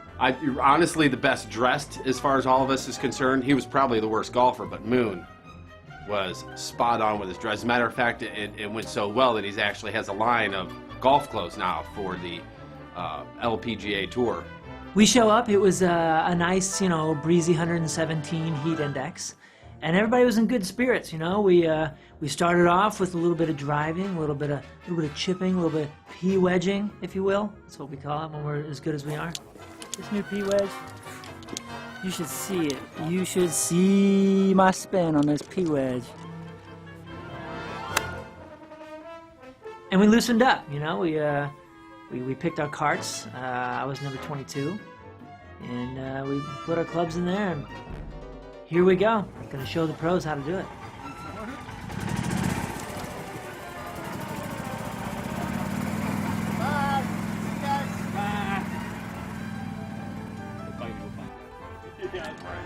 No mud on the shaft today. And let me feel your shaft. You got a nice shaft, man. It's team secure. Am I Oh! right?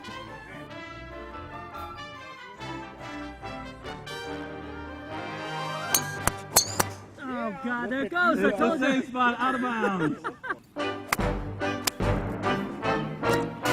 I shot really good. Pretty far. Not so accurate, but far. Moon disappeared for about a half hour. And next thing you know, there's 5 pregnant chicks in the clubhouse. There were some records that were gonna be broken.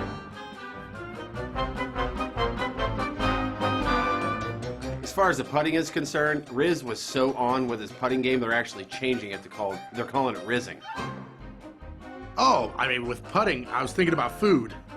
And I thought about the ball being food and the hole being my mouth. So I was hungry, and it was going in.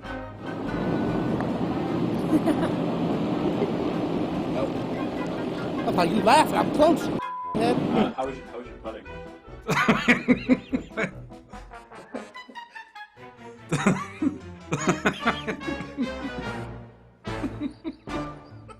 After seeing us on the driving range that first day, they knew this could be the greatest game of golf ever witnessed. And after about the first hole, we all kind of realized that too. So we just kind of zoned, and to tell you the truth, I just went into the space. And I mean, real good golfers will tell you they just go into this zone, this space, and it's like time travel. You don't know what's going on, you're just zoned, and you play the greatest game you've ever played. Ever. Just about 40 years of outfitting the best-dressed vehicles in the St. Louis and St. Charles area. You could trust that your baby, your prized investment, is in great hands at Pure Performance in St. Charles. First of all, the place is huge. 25,000 square foot facility.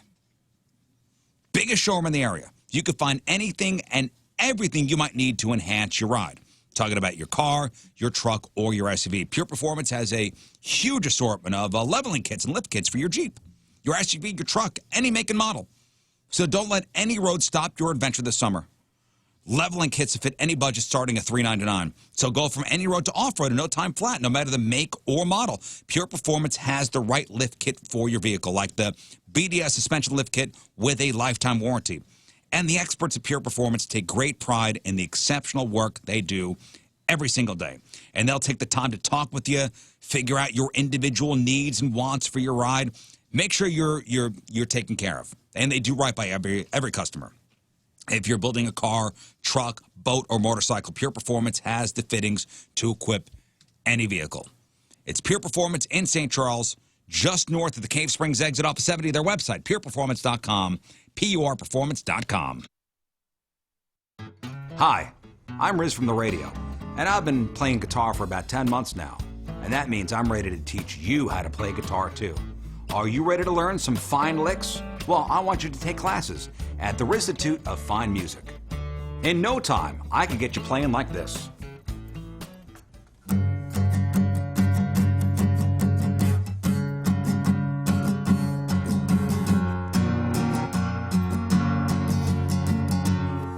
When you sign up for classes at the Rizzuto of Fine Music... Birthday, Riz! Is our guest on the phone? I guess he is.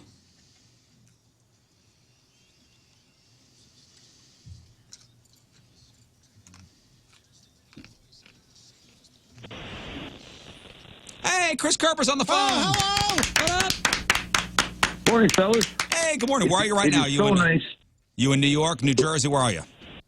No, we're in New York. We're staying here until Friday. Then we'll go over to New Jersey. It's so nice to be on the road and be an hour ahead of y'all. Uh-huh. The phone call comes at 9:15 in the morning, or 9:30 in the morning, rather than 6:30. There's a huge difference in those 3 hours. Doesn't he sound well rested? I Yes, mean, he he sounds does. well Yes, rested. yeah. Well, I'd like to thank thank the Rangers and the Blues for last night's game. First of all, the 6:00 start was wonderful, and the quickest game in Blues history or something like that. Yeah, and so according to we've got a stats guy that does amazing work, helps the TV side out, and that's Dave Otto. And Dave sent us a text that said Boston, and it might have been Toronto, I don't remember off the top of my head, earlier this season played a game that was 2 hours and 10 minutes, and the Blues and the Rangers tied that last night. Wow. There were 12 faceoffs in the first period, 8 faceoffs in the second, and 13 faceoffs in the third period or something like that. It was just a crazy fast game, but it was awesome. Yeah, it was a great game, especially since the Blues got the win. But Patrico, you texted me like right before 8:30, and the game had already been over for like 10 minutes. I go, I don't know how to do it myself.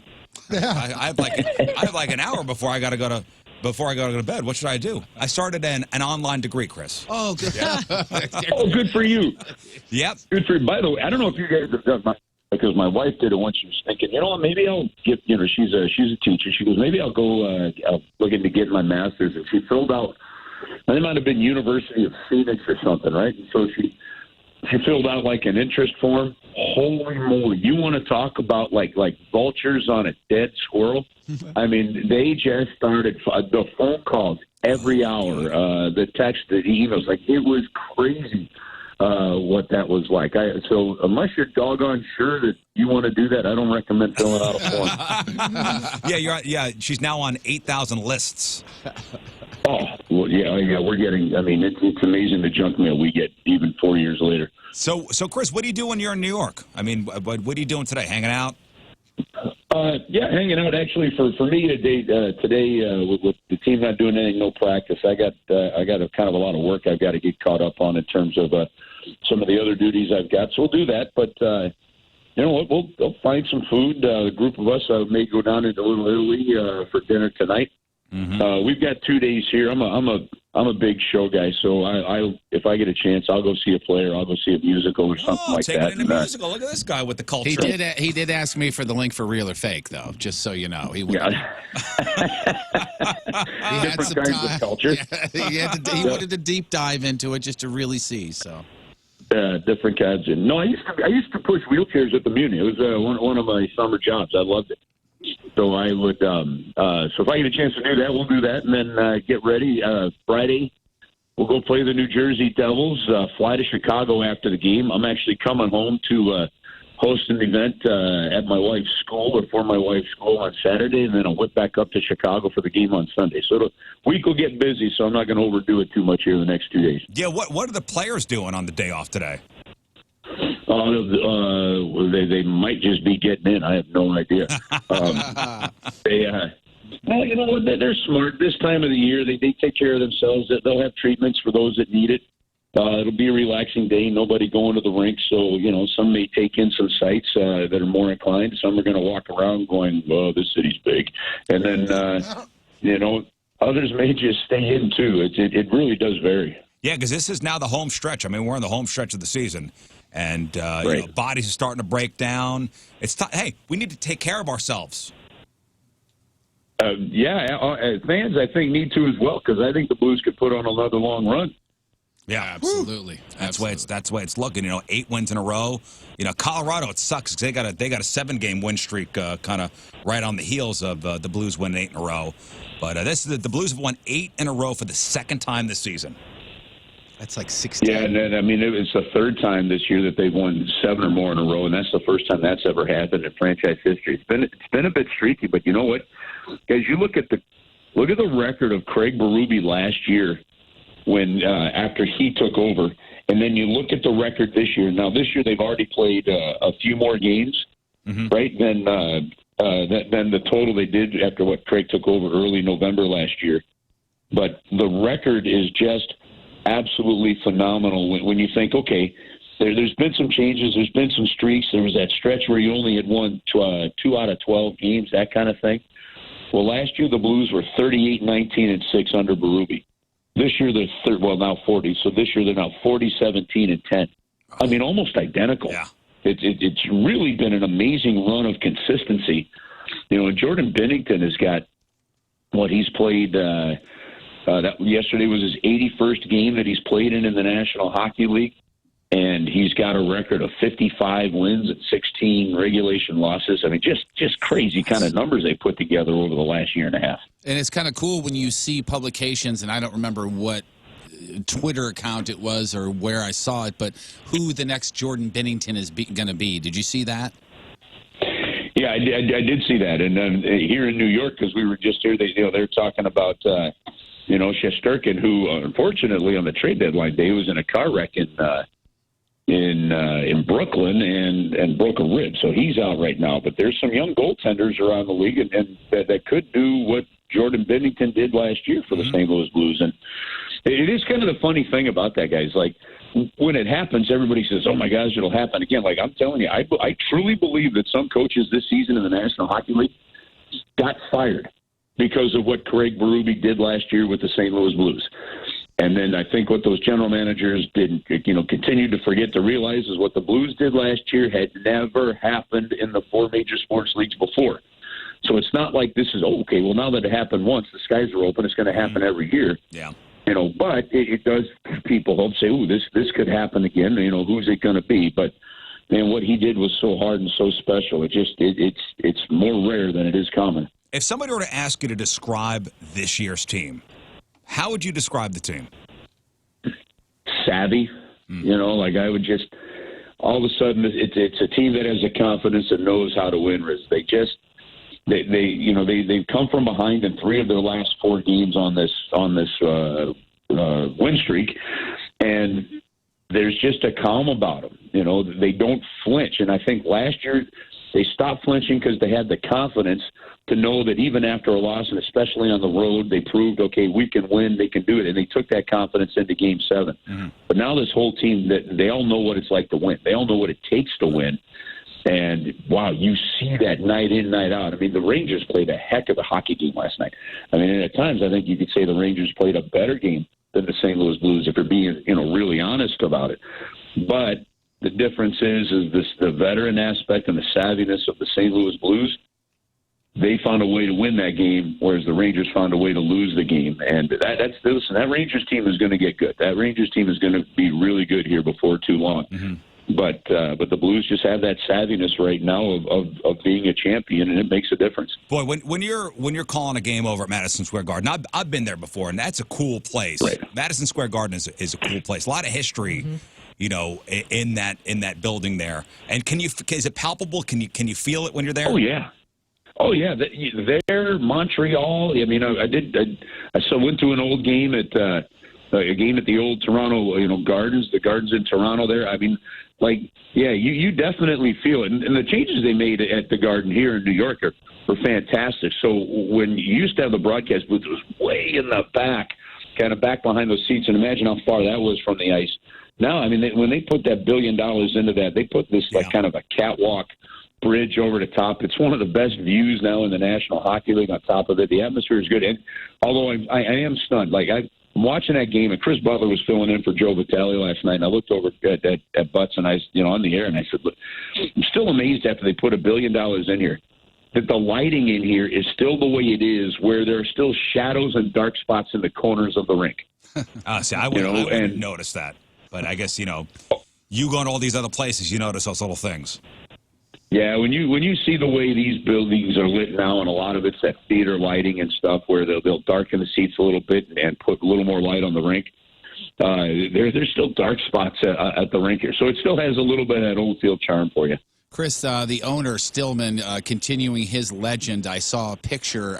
There was a lot of Blues fans at the game last night, and they were surprised Like the owner just walks up and says hello to him, and there was a big old picture. I thought that was pretty cool. He just is.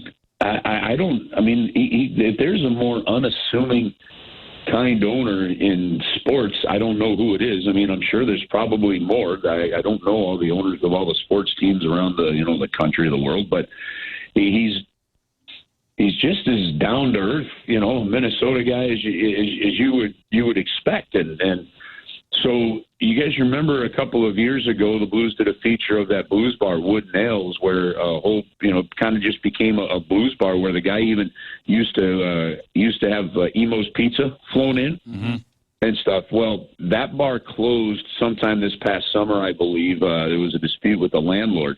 So the group of Blues fans needed a new home, and according to at least their Facebook post or their Twitter post, I think there's a bar called Overlook NYC that they now gather at to watch Blues games.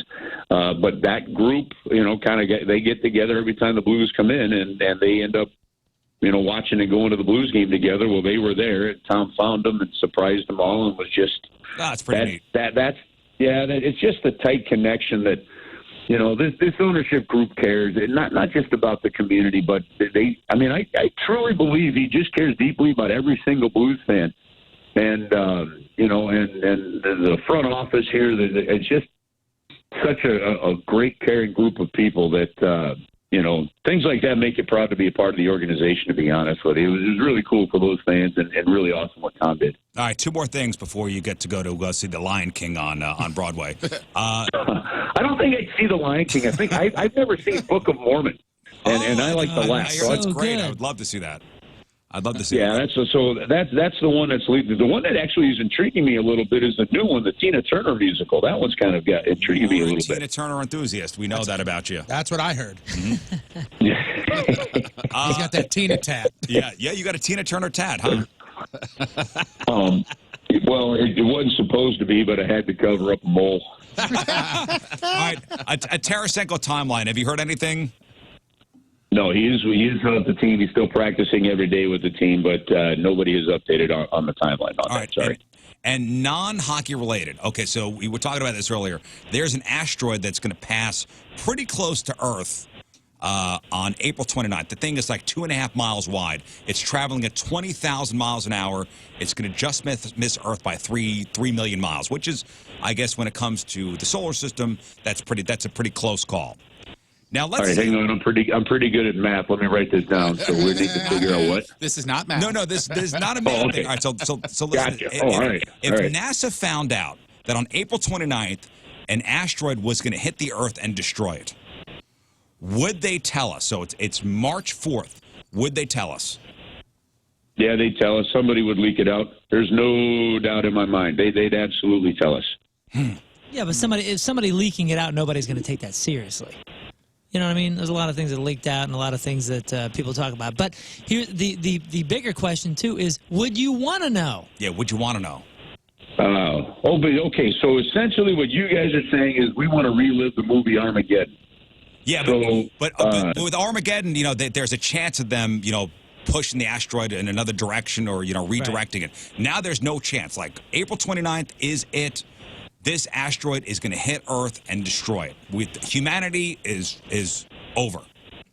I'll get a T-shirt that says "Rockhound is my hero," and then, I don't. What I want to know, I guess at that point it doesn't matter. Sure, go ahead and tell me, and I'll figure out what I'm going to do with my remaining moments. Anybody just tuning in, we're going through a hypothetical. A hypothetical, yes. Yeah, it's not actually happening. It's not actually happening. I think about the mass hysteria. Think about the chaos. Nobody'd go to work. Nobody's going to work anymore. Yeah. Who's going to go to work at the power plant? You guys know, well, maybe you don't know actually, but so I'm a bit of a space nut. And I went down to, did a NASA social event a couple of years ago and watched the SpaceX rocket launch. Actually, the rocket kind of blew up a couple minutes after launch and stuff, but just amazed by some of this stuff. I mean, when they're talking about bringing that Voyager satellite back online that is already beyond Pluto, right? Mm-hmm. And it takes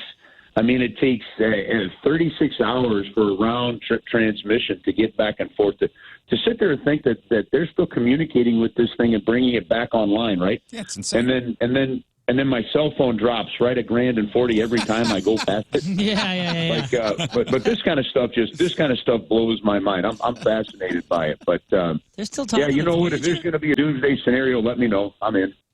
Yeah, I'm just thinking, man, because you almost have 2 months from now until the 29th.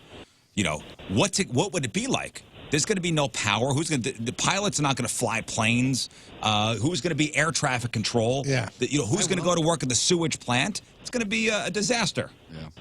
I'm going to eat about 600 Little Debbie Star Crunches is what I would do. Because who cares, right? Yeah. Who cares? Those. Yeah. Well, Chris, thanks Absolutely. Thanks for taking the time to chat. It's Chris Kerber, Tina Turner, and a space enthusiast. We learned that. And he's got a moldies. There you go, boys. Enjoy the week. You too. We'll talk to you next Wednesday. That's Chris Kerber, everybody. Hey. Tim leaving it all out there. Uh-huh. Have you seen that Stillman picture that I was talking about? The neat thing is, I think the timing was right as they were taking the picture, he walked in the room. Oh, Because wow, you see that's all awesome. these people like, oh, like right during the that's picture. cool. Man, we cover everything with Curbs, don't we? Yeah. Everything from the catwalk at MSG to communicating with the Voyager. Yeah. Beyond Pluto. And everything in between. We'll get to your emails and mic drops next. It is 8:50 on this Wednesday. Another look at your traffic and weather. Here is Patrico. He's an idiot. And coming at you. Okay, your point to traffic update brought to you by Ryan Kelly, thehomeloanexpert.com. Right now, nothing major to report, all good. Point forecast today, sunny, highs around 60 tonight, partly cloudy. Low's going to be right around 40. Right now, it is 53 at the Point Studio. Point forecast brought to you by CarX Tire and Auto.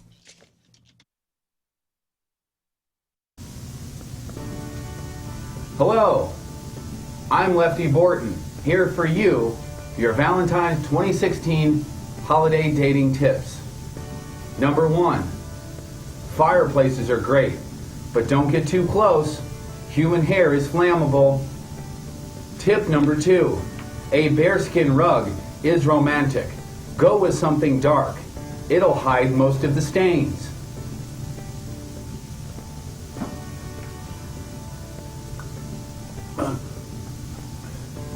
Alcohol is key. VictoryMen'sHealth.com. That is one of my all-time favorite websites because you know how when something positive happens in your life and then every time you're reminded of it, you go, oh, what a great memory. I remember the first time going to Victory over there in Illinois. I remember my first time going to their website, VictoryMen'sHealth.com. Now they have that second location in Town and Country, much more convenient for us on this side of the river. But my memory is a guy who was dragging ass, a guy that had no, I love my job. We all do. There's no way we can imagine doing anything else. But man, when you get up at 2 o'clock, 2:15 in the morning, you need a little extra boost. And if you're low on your testosterone, you need to get to Victory Men's Health and get that figured out. That's what I did. VictoryMen'sHealth.com. Make an appointment. They actually draw your blood there because, you know, they have doctors and internists there, and they actually figure out what's going on. So they do a blood draw. They figure out if you're low on your testosterone, yes, then they set you up with a regimen. Many choices from the gels and the pills and the shots. I do shots once a month. It's fantastic. I love it. It's changed my energy and my outlook on life. Can do the same thing for you as well. VictoryMen'sHealth.com. Make an appointment, get a blood draw, and be you again. Hello, I'm Lefty Borton, here for you, your Valentine's 2016 holiday dating tips. Number 1, fireplaces are great, but don't get too close. Human hair is flammable. Tip number 2, a bearskin rug is romantic. Go with something dark. It'll hide most of the stains.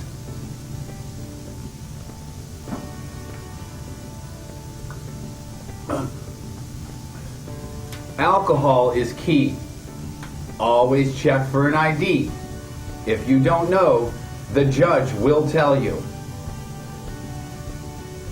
Tip number 4, trash bags should always be within reach.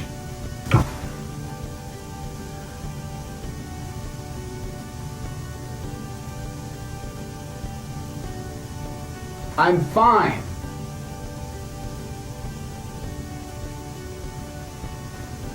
I have mine within reach all the time.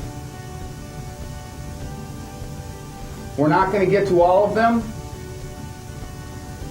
I haven't even gotten to the clamps yet. we're out of time for this year. I'll see you next year with Lefty Borton's Valentine's Tips for 2017. Goodbye for now.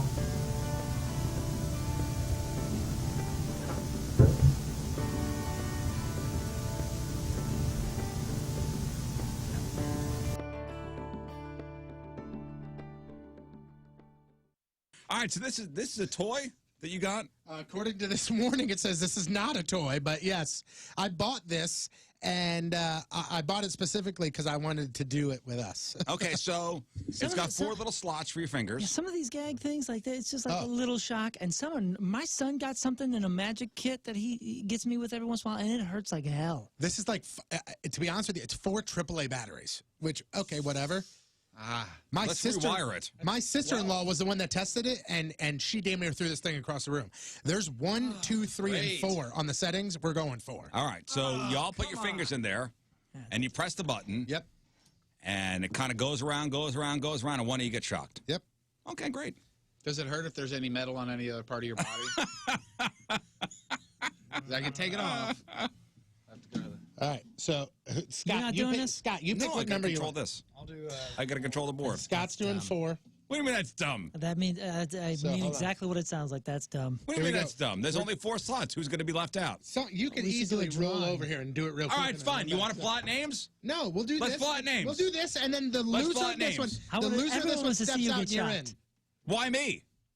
Because we like You got a seeing 1 in you get 4 shocked. chance too. So we'll do this. We'll do the inaugural test, and Okay. then you come on over. All right. All right, we're turning it on. It's on now. As you guys can see, there's 2 victims here. We're now going to go boop, boop. Now all 4. Okay. All right, put your fingers in. Here we go. Fingers in, guys. Here we go. Fingers in. Hang on, I'm gonna elbow something if I get hit. All right, here we go. Ready? Press the button. Hang on. I know it. Right They're or off. left They'll finger? go on. They'll go on. Somebody Once put a we're microphone up to it so we can hear it. in. All right, here we go. Ready? Press it. I don't like this. I don't like this. Go. I don't like this. And go. The light's going around, going around, Oh, here going goes. around. Oh, it's got a light that Lights have shows it. disappeared. Lights have Close your disappeared. eyes, everybody.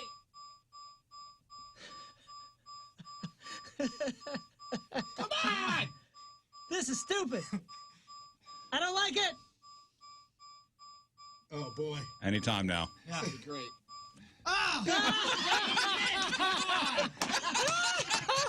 It was Scott for sure. Look at him. Face it. Well, 8 years ago, I went to go see my doctor to talk about options when it comes to having no more kids. Yeah, you always hear about getting tubes tied, but that's pretty invasive. That's a pretty big surgery. Heard about vasectomies. All right, what's that all about? Talked to my doctor about it. He said, why don't you go make an appointment at South County Urological, talk to Dr. Huatma, just go for the consultation. He'll tell you all about it. So that's what I did. Went for my consultation appointment. Dr. Huatma ran through the procedure. Here's what's going to happen. Here's recovery time. How painful is it? Will my sex life be affected? He assured me, nope, no change in interest or ability to do whatever. And he was right. Sex life not affected. And after the procedure, which took 20 minutes, went for breakfast, rested over the weekend. I was back to work on Monday. That's it. No more kids. South County Urological, 314-843-8000, 314-843-8000. The no scalpel vasectomy, covered by my insurance.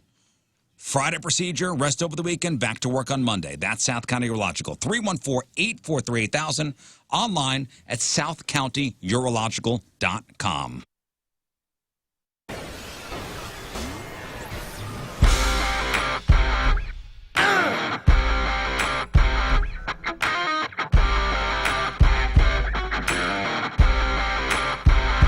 American woman, stay away from me. American woman, mama, let me be. Don't come hanging round my door. I don't wanna see your face no more. I got more important things to do than spend my time going on with you. Now, woman. Yes. Have you talked to your parents, Patrico? Yesterday, briefly. How are they doing in Florida? Loving it. My dad was in rare form. He was laying on a couch, and they were FaceTiming with my kids. My dad goes, "Hey, let's go play golf on Sunday." You know, he's in Florida, so it's like nice. He's in shorts and a T-shirt. And I was like, "Oh, man, that'd be nice." And then halfway through the conversation, I was like, Gabby's got one of her classmates' birthday parties, so I ain't going to do it. And he goes, "What are you any good for?" Okay. I'm like, "Okay, honestly, see you." But here's the thing. You call that rare for him. That's form. I guess it was rare for him that he asked me to go golfing with him. Yeah. That he wants to actually do something with his more like with his mid-season son. form for him. Yeah. I mean, think about it. He's down in training camp. He's training to be a jerk when he gets back up there. So Yeah, your parents are at spring training for the Cardinals. And I think I can tell this story because both him, obviously my dad's there and the party involved is there as well. But my dad ran into somebody that we play softball with and that my dad has played softball with for 20 years. And my dad texts me and goes, "Hey, what's so-and-so's last name?" I go, "Dad, he has literally been on your softball team, multiple softball teams for over 20 years. And he goes, "Yeah, I don't know names." I'm like, it's not you don't know names. Like, if you met somebody for the first time, maybe even the fifth time, and you don't remember their 20 name. years, huh? I mean, Riz, I'm telling you, it's been 20 years. Yeah, he's losing it. Losing it. Time to take away the keys. And he sent me a text message that I'm pretty sure that he thought he sent to all of us. Like a group text? Mm-hmm. Like me included? Yep. Your dad tried to do a group text? I think so. This is what it says. This is what it says. "Morning, boy." This was on Monday at a.m. "Morning, boys. How'd the party go on Saturday? Any stories? Scott behave?" Did you not respond at all? I said, "Good times." That's it? Yeah. You know what? I know your dad wanted to be there, honestly. Oh, he was honest. I mean, he wasn't going to skip the trip. If this wasn't spring training, and if it was just like, "Hey, we're going to the Ozarks for the weekend," he probably would have skipped it. Yeah. Yeah, I know he's bummed about not being here for that, but he won't be here tomorrow, but we have him on recording for the Craigslist Freak of the Week. So it's Robo John tomorrow. Extra time with my dad last week. So right now, your dad is in Florida thinking that the rest of us ignored his text. That was my first thought, too. That's kind of hilarious. And he's going to come back and yell at us. Yeah. Why am I scared of your dad? Yous didn't even text me back. Hey, John, at least my son, who's a giant jerk, replied stayed back. in touch while you were gone, John. Throw us a text, something.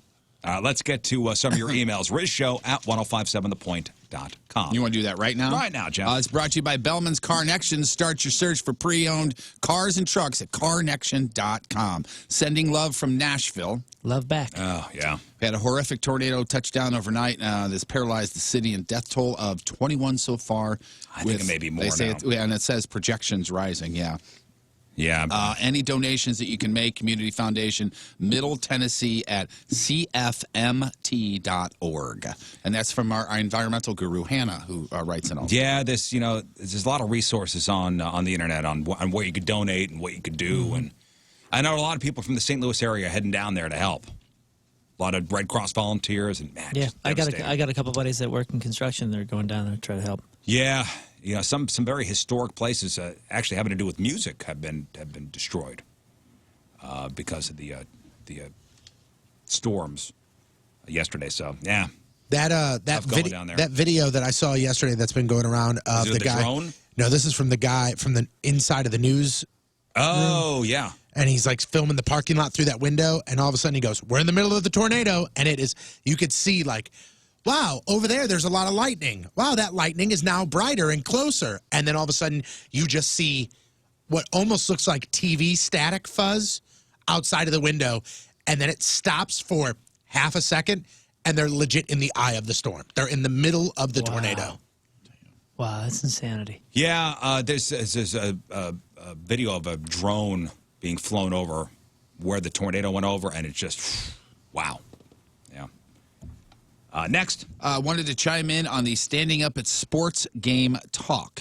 Yeah, there's a bit of controversy going down at Battlehawks games. Or, really came to a head last game on Saturday.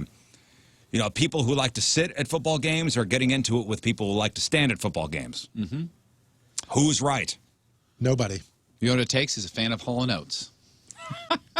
He says, I was at a concert 2 years ago. I went to a Hall & Oates concert at great seats, $170 for my seat alone. Yes, I love Hall & Oates, so I'm going to be standing up. There were people standing everywhere, but the people behind me were upset. I said I paid $170 for this ticket, and I'm going to stand if I want to. Well, long story short, an usher comes over. She says, I know it's a concert. I'm with you on the standing and enjoying, but for just one song, can you sit so the guy behind you stops bitching at us? So he did. He sat for one song and stood up for the rest of them.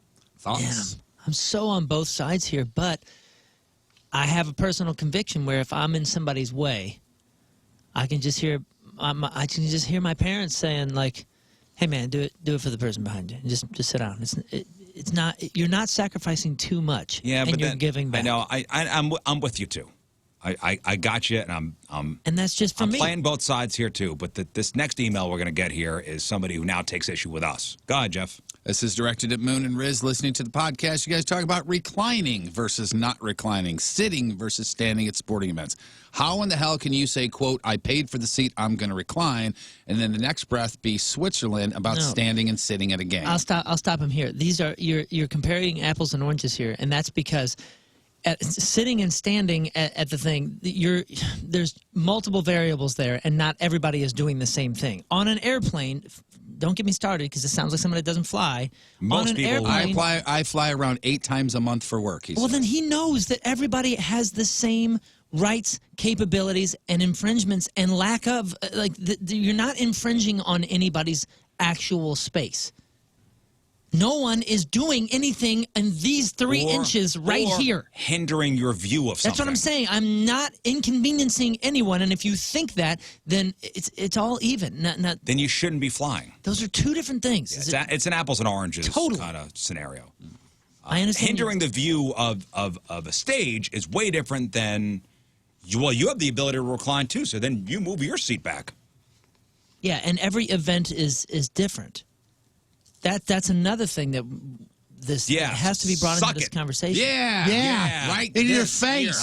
Right Oh, there. Emailer, Right over Moon there, just you said in your jerk. face. No, I'm just saying, like, don't. You can't compare. You can't compare the two Yeah, things. this is a case by case, which is what we're here to do. We're living in the gray here. Not everything's black Exactly what Moon said. So The beauty of gray. and white. No, you know what I'm saying. He's just trying to get us riled. And Oh, wait, it worked. It kind of worked. It worked. There you go. It worked. If you go on the tip, and I'm going to play devil's advocate here, if you go on the tip of, if I recline, hey, you can recline, right? Yeah. Well, if I stand, you can stand. I understand that.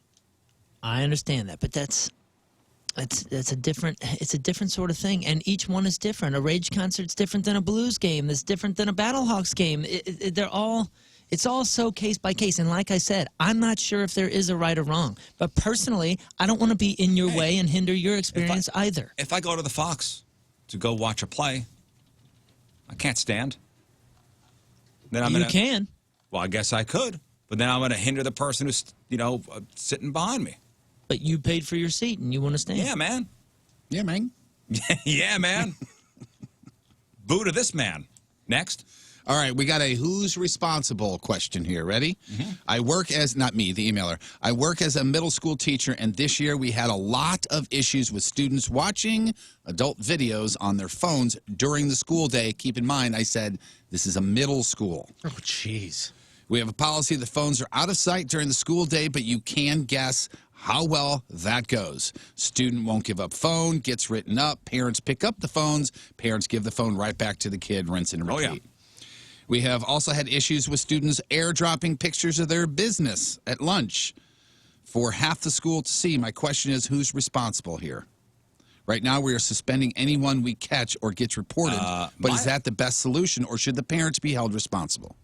True story. My 10-year-old son came home the other day and said, "Hey, Dad, I guess some of the kids, some of the 10-year-olds have iPhones with plans, with full, as if I have Full my on cell phone. full on cell phone." He goes, "They were watching." He's whispering. He goes, "They were watching porn on the bus." I'm like, "Whoa!" I'm like, "Porn? Huh? You know what that is?" Right. That my first thought was, how do you know? I'm like, "So we gotta have this talk now. Damn it, okay?" Yeah. 10 years old watching porn on their phones. And guess what? On the Ironically, bus. it happened on the bus. I mean, that's On the bus. How much do you learn on the bus? when you're growing up. A lot. But it's accelerated now. First time I ever heard two females talking about having intercourse was on the bus. What age, though? It was definitely not 10. I think 10 years old. I might have been one of the times I was on a bus in high school, like freshman, sophomore year, something like that. Like watching full-on porn on the bus. I mean, now you're not allowed to have your phone in school, but they have it in their bags and they wait till they get home. Right. Or wait till they're on their way at a teacher's site. Who's responsible? I mean, the onus is on everybody, I guess. Yeah. I mean, kids will be kids. They'll push the limits. So I guess is your kid mature enough to have a phone? I mean, so it's on the parents, I guess. Yeah, that was my thought. Is that it's a team effort. The parent's never going to know unless the teacher informs the parent, and then the activity's never going to change unless the parent then takes some sort of action and informs the kid why what they are doing. So is when wrong. I give this device to the kid, I'm hoping that he uses it in a responsible way. Mm-hmm. And like you said, kids are going to be kids. Kids are gonna be kids. They're going to find a way. Whatever technology is there is going to be used. But even when there wasn't that technology, we were... Look at it this way. Here, you're right. You found ways to find Playboy magazines. Yeah, back we in were the day. seeing that stuff You at the found same ways age, to too. get cigarettes back in the somebody day. would find his older brother's magazines and then, put it in a shoebox out in the woods, and we'd go, after school, go out in the woods. It's the same thing. It is the same thing. It's the exact same thing. My friend found his parents' album and shared it with I had to everybody. work for it. I had to walk into the woods. My next door neighbor's dad was the collector who had issue 1 all the way up to the current time. So I was when he safe. came home and he said what was happening, I out loud went, "Ho!" and he knew it was not right, so that's why he's kind of whispering it to me. I'm like, "Oh, you're 10." It's all the same stuff, just different modes of effort. Yeah, I mean, I think about it. Look at it this way: if he runs across one of his, friends on the bus or something, seeing some porn, and he gets a look at it, it's not going to change. No, him. it doesn't. He's probably not even going to know. I mean, look at me. I spend all day in my room looking at Playboys, and I turned out just fine. So there we go. Maybe that would fall under the category of creepy. Let's get one of your mic drops on here. Send your mic drop over at the 105.7 The Point mobile app. Here we go. Hey guys, I need your opinion on something. My girlfriend just recently got a new job at a restaurant/bar, and they have special theme nights sometimes, and one of which coming up soon is lingerie night. I told her I'm definitely not cool with her doing that. I just want to know your guys' opinions. If that was your guys' significant others, would you be cool with it? I don't know. Don't know. I thought the same thing. I think I would be okay with it. Say it again. What was the scenario? So she works at a bar restaurant that they do theme nights. One night is going to be lingerie night, and he is not cool with it. So as an employee there, she's going to have to wear lingerie. Yeah. I mean, listen. It's if it was, I don't care. I don't care. You don't care? No, you trust your gal or not. I trust my wife implicitly. Been through a lot together. Spell that. I'll tell you after the show. I can't spell it. Been through a lot, in 20 years, and I'd like to say that I'd be cool with it, but I'm sitting at home and I'm thinking, man, what's going on at lingerie night? You know what's funny about your situation is that you guys have been together a very, very long time, and you're the one who's worn lingerie in a bar before, not That's her. true. How'd she feel about that? That's true. Yeah, I don't. Someday she's going to say, well, you did it. Not my body, not my concern. There's no... There really isn't. Nothing. No. Nothing going on there. No, and I think some of that comes from the understanding or the expectation of understanding on our side. Like all the things that we do, it can't always be the easiest thing to see or be with, and I appreciate and respect her respecting that and all that I do. So therefore, whatever she's going to do for a job, bartend, whatever it may be, if she's comfortable, as long as she's comfortable with it, what do I have? What say do I have? That's ridiculous. It comes down to a trust thing. It's very weird, but it's this is how I would look at it: is I would trust my significant other more in a bar dressed like that than the guys in the bar. Or if she went to a bar by herself, dressed normally, and would just go there and hang out. Yeah, I see what you're saying. Because she's working. Yeah. Like, she's on the clock, she's making money. And regardless if she's dressed like that or if she's dressed, in a suit and tie while she's working, she's working. I guess, but if she just went to a bar by herself. I guess if she's a model, and she's taking pictures, that's what I mean. Underwear pictures and in a magazine, I guess I'd be okay with That's it. what I mean. You gotta Maybe it's the bar. Maybe it's the bar situation that would just be the. One thing, a picture is another. It's another thing being in person. I don't know. It's a mind F for me. What? I'm psycho anyway. Throw this into it. I need this. Well, how you yelling? You're arguing with yourself. You're yelling at yourself. I need this. You are disagreeing with yourself. Yeah, nobody said a word, and you started yourself out. I honestly think that you would be okay with it because I think that you have the maturity. Yes, thank you. Well, no, I think you. Good looks. Yes, that. I'm handsome. But There no, he I is. think your take not only is that you trust your lady, but you guys are partners. It's a partnership, and Yes. partners don't feel like they own the other person or have a say listen, in I their can never decisions. tell her what to do, and she's her own independent woman. I would never tell her what to do. If she thinks it's okay, then it's okay. I will just internalize my rage. Nah, you'd be fine. Somebody's going to get hurt. Next. Okay. Good morning, a long-time listener, first Good time luck, email. by the way. Mike Dropper.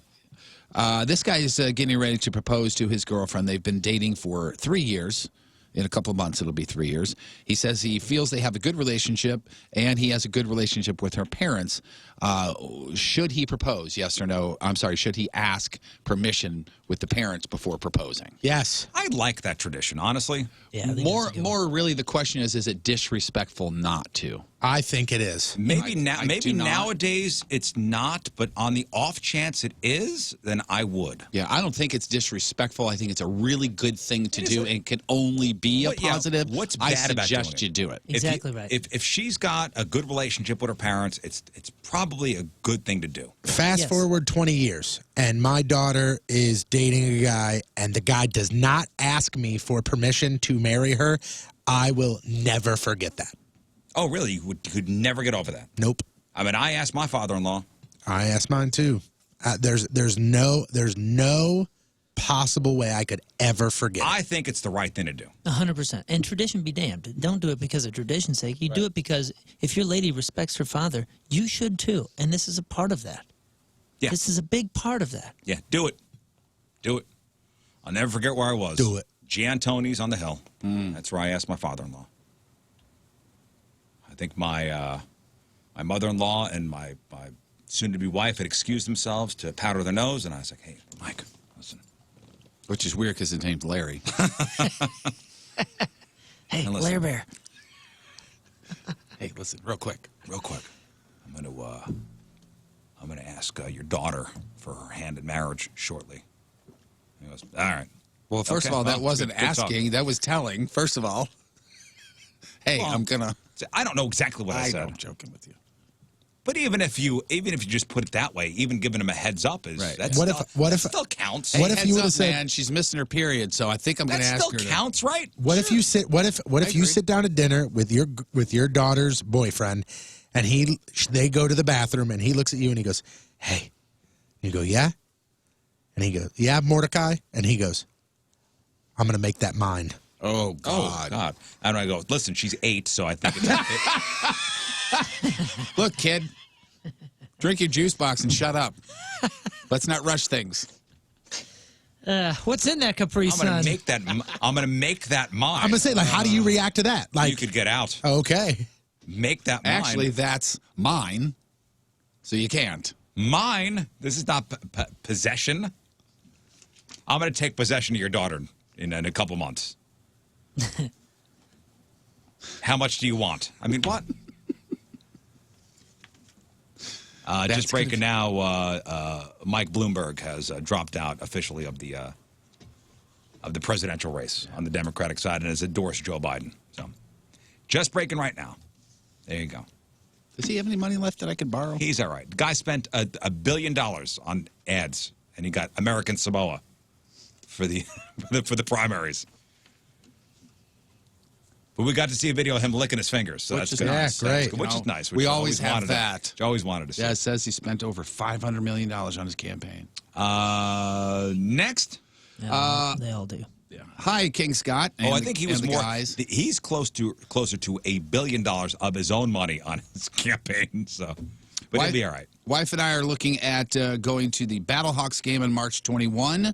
It will be our first time attending their game, and we're pretty excited. Question is, do they have all-inclusive tickets like beer and food like they do at Blues and Cards games? Do you want us to also come pick you up and drive you down there? What else? That is a good question, though. Yeah, I mean, when I read you that email this morning, you started looking and you still haven't found that. No, I found it within 3 seconds. Yes, they do have all-inclusive packages. Oh, they do. Yeah, they do. Cool. You were counting your clicks. It took 5 clicks to figure that out. Are they opening the Upper Bowl, by the way, for that game? For what game? For the LA game. For the 21st. Is that the one that they're doing it? Were you off yesterday? No, they are. Thanks, buddy. Wow. You're welcome. You know, we haven't had any information in between then. Yeah, they said that they were working on the plan to open up the bowl for. They weren't sure yet. As of yesterday, but working now on a it's plan. So Kurt said they are. They just don't know what they're going to do with the tickets yet. Okay. Yes, and in all seriousness, there are all-inclusive plans. Yes. You know, depending on what tier you want to do. It's actually there's 4 of them. There's actually a really cool. I think they call it the landing pad or something like that, where you're damn near on the field and there's your own private bar. Landing pad. I see what they did Yes, there. because they're Battlehawks. All right. After the break, sports headline Hooge.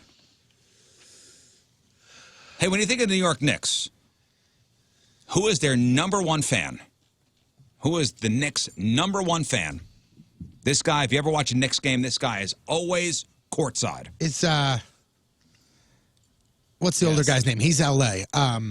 Isn't Jack Nicholson is like the number one LA Laker fan. Spike Lee is the number one Knick fan.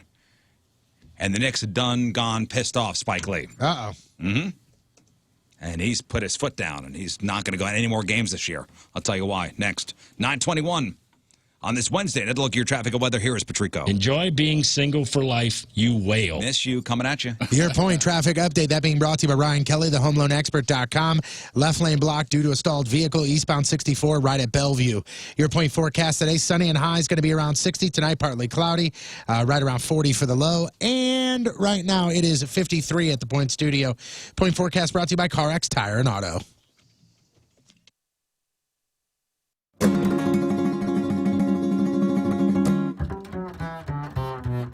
And welcome back to America's favorite cooking show, The Skinny Guinea. On The Skinny Guinea, with me as always, is the Fat Guinea, Tony. Hey. Hi.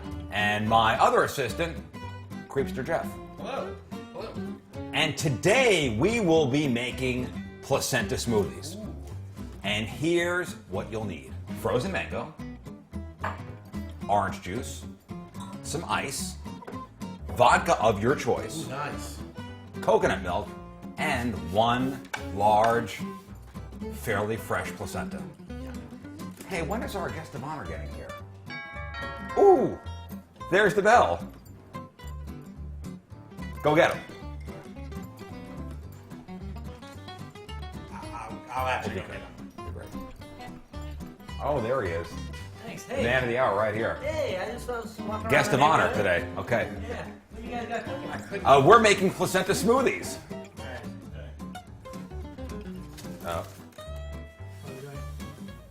Come on in here. As a new way to get your groceries, Schnucks Delivers now offers curbside pickup. And in fact, Moon took advantage of this, I think it was last week. So if you don't want to go into the store, or maybe you got a sleeping kid, you got the baby in the car, you don't want to wake up the baby, just go to schnucksdelivers.com, order your groceries on the app or on the website, go to your selected store, park in the mid-ranked spot, and a Schnucks teammate will come out and put your groceries in the car for you. It's so easy. Just to be clear, mine had there was no baby involved. No babies in my life. Okay. You just didn't want to get out of the car. I know. We just had 1,000 things going on, man, and the convenience is phenomenal. Yeah. Yeah, so you'll have your groceries brought out to you in the parking lot without having to leave your car. It's amazing. which also means you don't have to turn the radio off to listen to this wonderful station. So curbside pickup now available on schnooksdelivers.com, and it's free this month. Just try it out, free this month. That's Schnooks, schnooksdelivers.com. Hello, I'm Lefty Borton, here for you, your Valentine's 2016 holiday dating tips. Number 1, fireplaces are great, but don't get too close. Human hair is flammable. Tip number 2, a bearskin rug is romantic. Go with something dark. It'll hide most of the stains.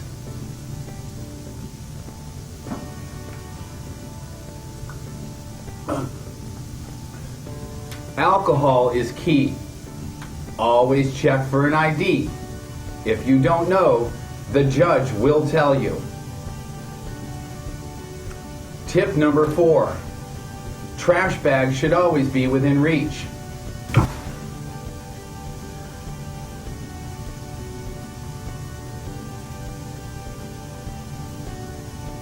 I'm fine.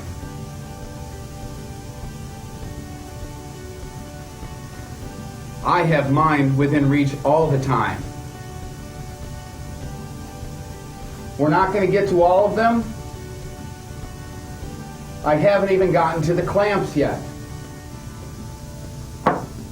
We're out of time for this year. I'll see you next year with Lefty Borton's Valentine's Tips for 2017.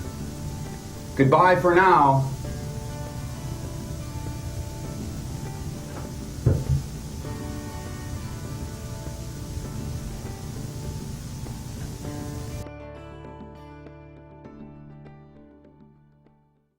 All right, so this is a toy that you got? According to this morning, it says this is not a toy, but yes, I bought this, and I bought it specifically because I wanted to do it with us. Okay, so it's got 4 little slots for your fingers. Yeah, some of these gag things like that, it's just like a little shock. And my son got something in a magic kit that he gets me with every once in a while, and it hurts like hell. This is like, to be honest with you, it's 4 AAA batteries, which, okay, whatever.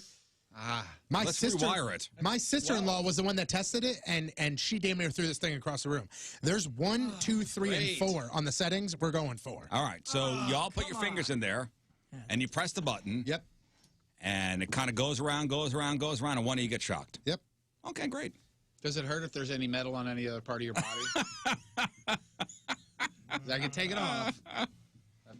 All right, so Scott, doing this? Scott, you pick what number you control want. this. I'll do. I gotta control the board. Scott's doing 4. What do you mean that's dumb? That means I mean exactly what it sounds like. That's dumb. What do you mean that's dumb? There's only 4 slots. Who's going to be left out? So you can easily roll over here and do it real quick. All right, it's fine. You want to plot names? No, we'll do Let's this. plot names. We'll do this, and then the Let's loser plot of this names. one, Everyone wants to see steps you out get and you're in. shocked. Why me? Because we like You got a seeing 1 in you 4 get chance shocked. too. So we'll do this. We'll do the inaugural test, and then you come on over. All right. All right, we're turning it on. It's on now. As you guys can see, there's 2 victims here. We're now going to go boop, boop. Now all 4. Okay. All right, put your fingers in. Here we go. Fingers in, guys. Here we go. Fingers in. Hang on, I'm gonna elbow something if I get hit. All right, here we go. Ready? Press the button. Hang on. I know it. They're off. They'll go on. They'll go on. Somebody put a microphone up to it so we could hear it. All right, here we go. Ready? Press it. I don't like this. I don't like this. Go. I don't like this. And go. The light's going around, going around, going around. Oh, it's got a light that Lights shows have disappeared. Lights have Close disappeared. your eyes, everybody.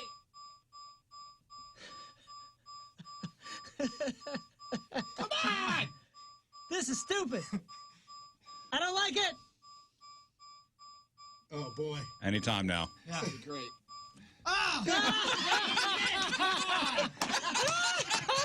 It was Scott for sure.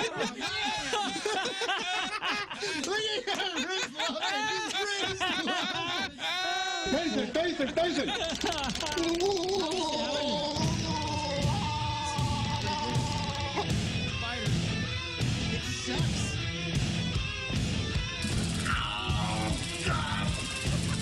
Burn me down. All right, fine. Come on over. How was that? Oh, it's great. It's refreshing. So right now, we're going to be able to talk about some nicer weather. It's going to be warmer. So in a few months, we're going to talk about how it's hot as hell and everybody's just absolutely miserable. So here's what I need you to do. I need you to make sure that your windows are actually doing their job, okay? And what I mean by doing their job is that they're actually producing results that have you saving money.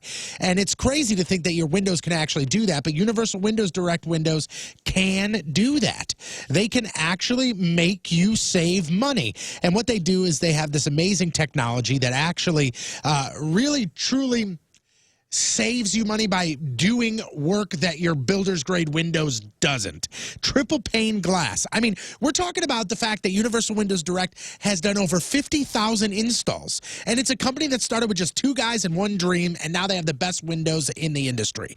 Absolutely amazing. And these will be the easiest windows to clean, leaving you time for yourself. They're affordable, they're energy efficient, and again, like I said before, they're going to save you on your energy bills. The most affordable part is the price guarantee. You got to call them and you got to ask about this. They've got professional and trustworthy installers, and they work with focus and passion. They really, truly do love what they do. This will offer you great peace of mind. Right now, their special is buy one, get one free. No limits there. 0% financing for 36 months.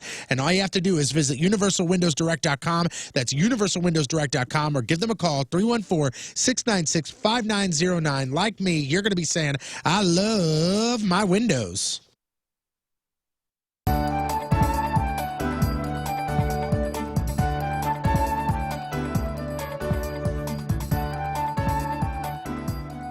Hello, ladies. I'm King Scott the Virgin, 34-year-old, just looking for the love of my life, Queen. From Super Troopers. And you're listening to the Rizzuto Show on 105.7 The Point. Happy birthday, Riz. Hey, Riz, happy birthday, man. Douche. So Spike Lee is upset, guys. Uh-oh. Spike Lee is angry. He's upset. He's hurt. And he went on to ESPN to complain about the Knicks and how the Knicks are treating him. In fact, actually, it's more like savagely mistreating him. He's been a season ticket holder at New York Knicks games for 28 years. So what's his problem? Security stopped him after he scanned his ticket on Monday night and told him he couldn't use the employee entrance anymore. I know, guys. What? I know. Oh, is he no longer an employee? No, I know. But he's been using that entrance for decades. I was going to say, note, never an employee. And instead of calling him to tell him about the change in policy, they embarrassed him by stopping him and, talking to him. They said, you need to leave and come back in through another entrance. Not even like the regular entrance, like a VIP entrance. So not even like you have to go in with the common folk. You have to go into the VIP entrance, not the employee entrance anymore. Jeez. Poor guy. Thoughts and prayers. Am I right? Thoughts and prayers. So at halftime, Dolan comes over to me and says, we need to talk. I said, talk about what? And this is the owner of the Knicks. The owner of the Knicks is now coming over to talk to him. We need to talk. I said, Mr. Dolan, I don't want to talk about nothing. I've been coming through this entrance for 28 years. Plus, Wednesday, historic event, the world's most famous arena, Madison Square Garden. To Kill a Mockingbird, where did I go in? The employee entrance. That was Wednesday. So if they want to change this whole new policy talk about, why not call me? I'm being harassed. If they wanted, you just said you're being harassed? Yes. Are you going back to a Knicks game this year? Not this year. Ooh. Are you considering? No, I'm coming back next year, but I'm done for the season. I'm done. Of course. Yeah. What's the I am record? boycotting this year. He says, I'm not going this year. I'm dumping this year. You want to know what the Knicks record They're is? horrendous. 11 and... They are currently, stand by, 19-42. Whoa. So... Playoff contenders? Well, you know what? Spike Lee, I'm not going either. Okay. In fact, I think this whole show is boycotting the Knicks this year. Yeah. Right? Yeah, we're gonna get. I promise you, we will not go into any Knicks games this year. Yeah, you say that, and now we're going to get this crazy phone call. They're going to be like, we're going to fly all 5 of you out. We want you to shoot from half court for $1 million. They do have a seat available. It sounds like on the court, probably. They said he spent, Spike claims that he spends $300,000 a year on his 2 courtside seats. Is Patrick Ewing still playing? So that's been a while. Oh, well, then So that apparently no permits him to special privileges. So the Knicks said, quote, the idea that Spike Lee is a victim because we have repeatedly asked him not to use the employee entrance and instead use a dedicated VIP entrance which is used by every other celebrity, is laughable. It's disappointing that Spike would create this false controversy to perpetuate drama. He's welcome to the Garden anytime via the VIP or general entrance, just not through the employee entrance. Wow. Guys, can you believe my private runway for my private jet was taken up and I had to circle the airport like 3 times? I've had a press pass for the Blues for a billion years, and you know I am the Spike Lee of St. Louis. Yes. And I do the media entrance or the employee entrance, which is pretty much the same thing. And if they ask me to go to a different entrance, I'd be like, okay. Yeah. If you're not Spike Lee. I just played Well, at the I'm the Blues Spike Lee game, of St. Louis. and I paid for parking. Yes, you So did. what? Mm-hmm.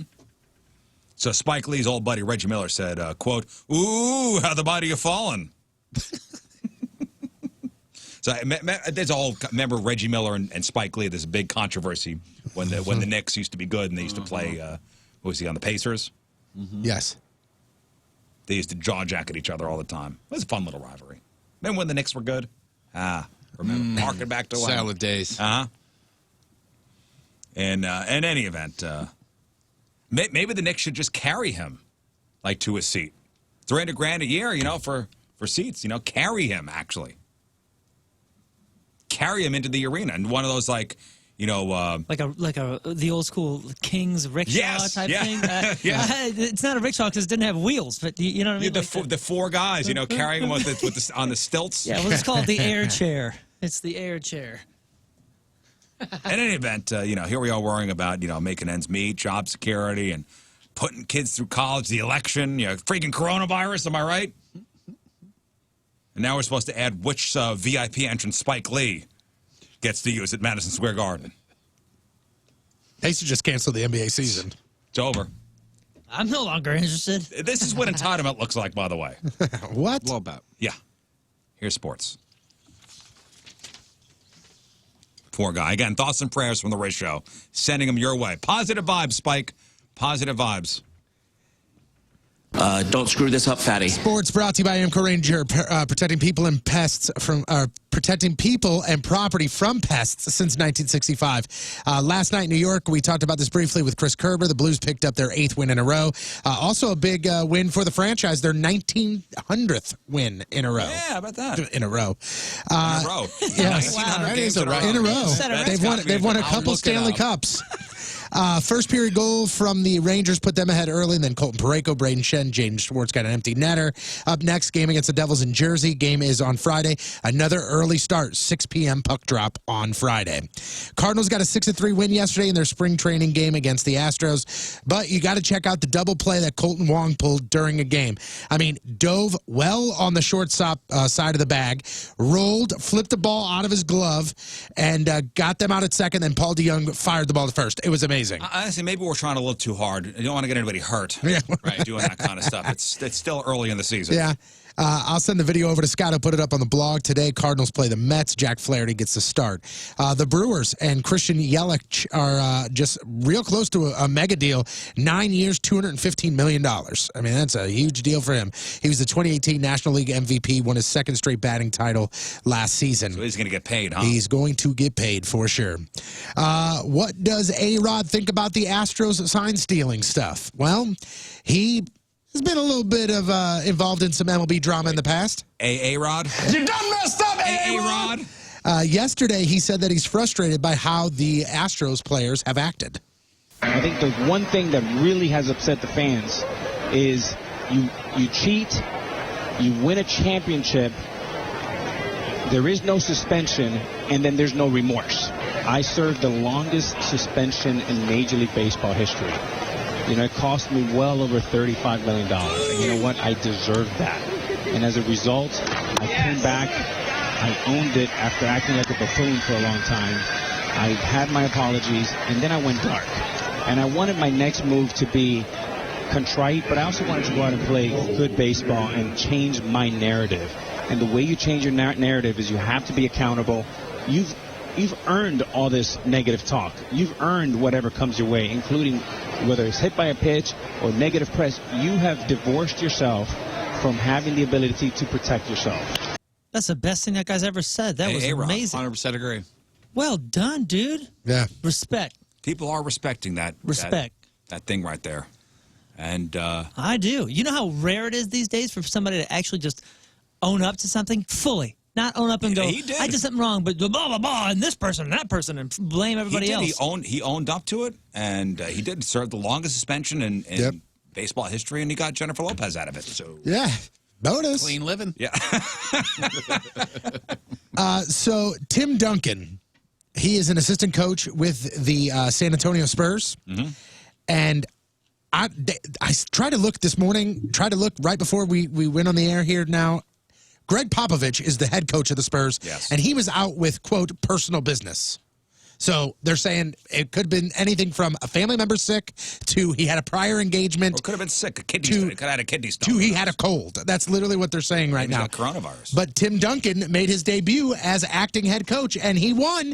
And now people are talking, can Tim Duncan be the next big NBA star to be a head coach? And he said, I don't like being in the big boy chair. That's it. Retiring 1-0, huh? He said, I had other assistant coaches making calls, and I was just kind of there standing and screaming at people. So eventually down the road, he said he might have some interest in it. But he said, I had a whole bunch of other people that were helping me out. The last big, Doc Rivers. I got, Jason Kidd.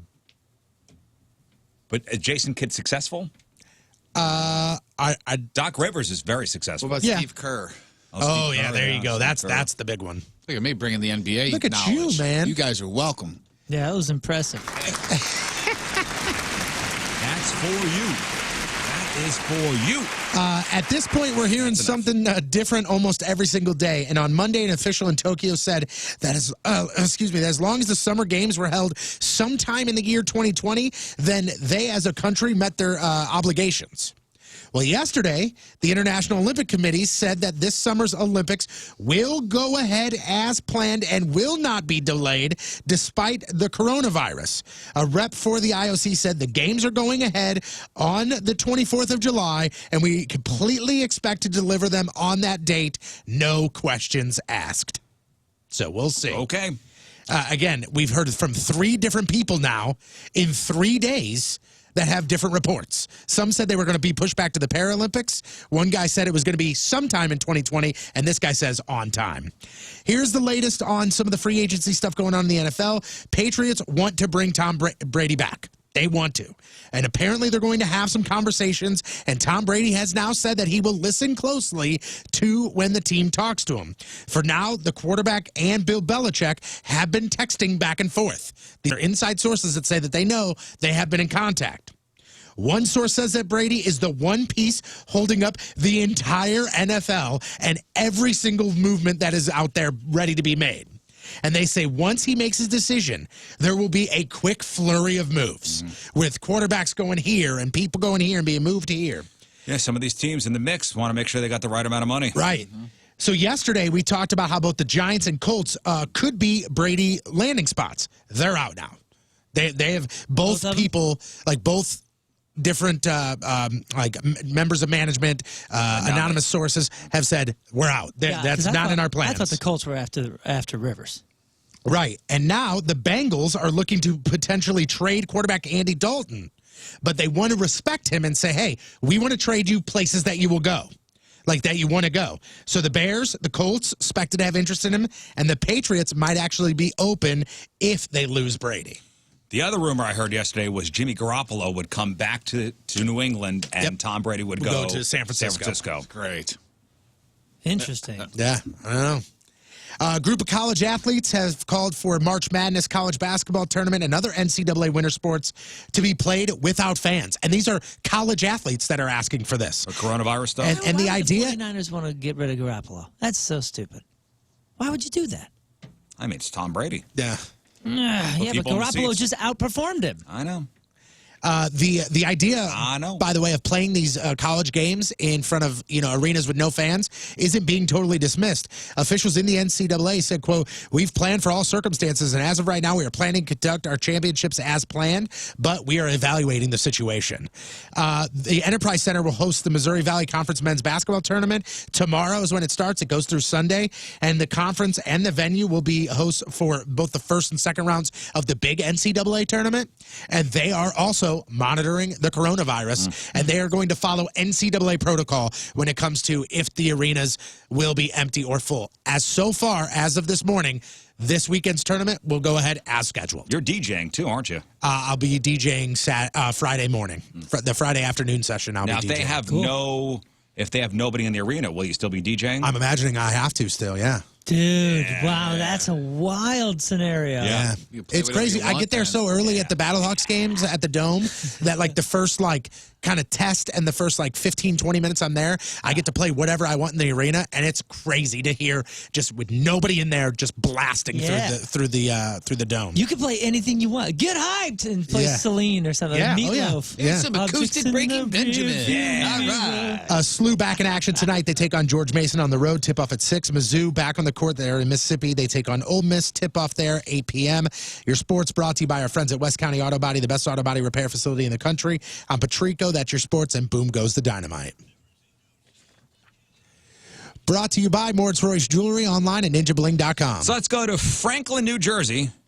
Somebody called the cops on Monday night about a woman driving with 2 flat tires. Turned out to be a 44-year-old woman named Sheila Celentano. And she was driving drunk, and she was driving barefoot. And when the cops tried to arrest her, she ran away. Then, quote, karate kicked both of them in the chest. She was so drunk that they called an ambulance, and Sheila kicked the EMT also in the stomach. Here's a twist. Back in 2018, Sheila also arrested, and she also karate kicked those cops. Okay. She was hit with several charges this time around, including driving while intoxicated, aggravated assault to an officer, and aggravated assault at an EMT. And you know, ironically, what was playing on the radio when she got pulled over? If it was everybody was a kung fu fight. I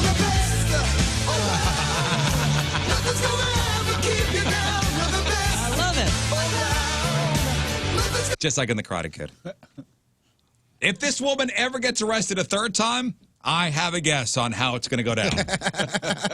So congratulations from Franklin, New Jersey, Sheila Celentano. You are today's Headline Hoosh.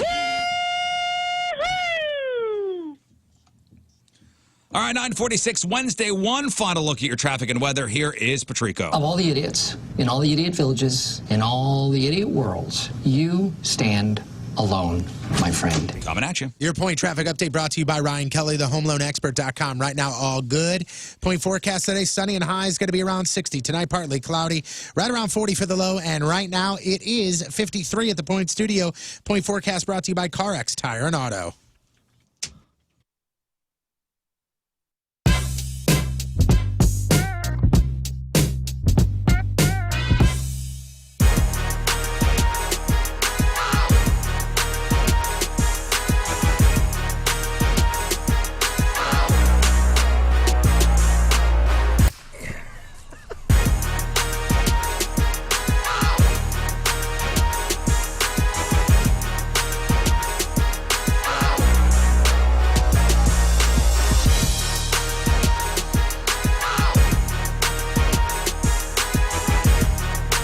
This is the one that you need to hear to stop making excuses for yourself. Get over to Mentality Health. They make it easy for you. You got Chesterfield location and a South County location for you to get in there. Talk to them. Talk to the doc.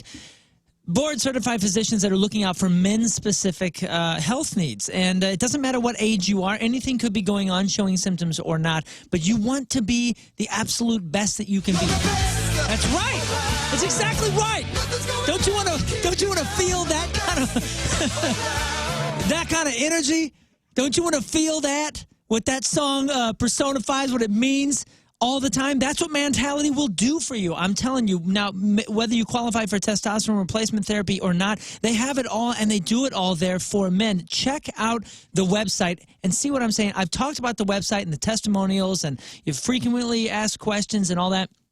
They even have ebooks on there about normal testosterone, what testosterone is, 10 mistakes that we commonly make when it comes to testosterone, and a power eating ebook is all right there. It talks about weight loss and testosterone preservation techniques. So get over there, find out exactly what's happening to you, and if you're wondering what the rest of your life is going to look like, get in there today. Change it. Stop making excuses. Make sure you're at 100%. Like I said, you may have symptoms, you may not.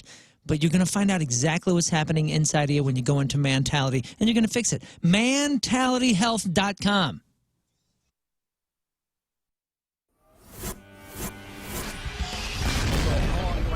Until all the condiments are until we deemed necessary. Oh, really? Me being me as well? Well, I would think it was, sufficient covering. Okay, I'm just asking. Patrico, do you want a super soaker? Eventually, yes. Ooh. What do you think of that? They're ringing the bell for you. All right, here we go. Jeff Burton about to serve out his real or fake punishment, the human hot dog. You ready? Get in the bun. Let's get these sides up. Get the mustard on me first. Can I get a pillow or something? What's that?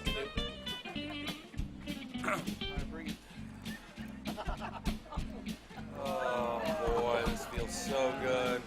Why does this feel familiar? I'm going on your head. I'm going on. There it is. There we go. All right, let's get some. Let's get some ketchup on this. Boy, that ha-ha sounded real familiar over there.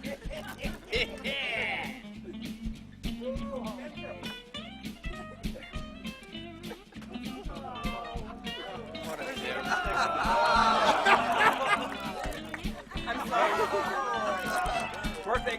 Birthday girl, get in there with the mayo, please. Oh no.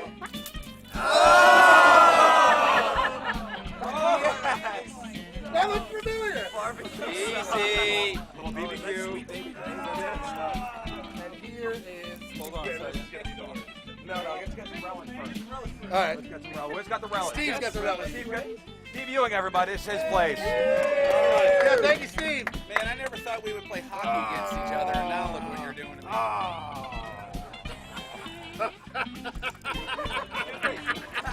Shut it! Hey, get in there with some ketchup. Get some ketchup. Uncle Jeff needs some ketchup. Yes, he does. There you go. Not so much. He's got enough on the page. And now, the final piece. This is why you don't gamble. I'm not putting that in my mouth. This is my Riz's orders. This is my Riz's orders. With this? Ready? Yeah, I knew.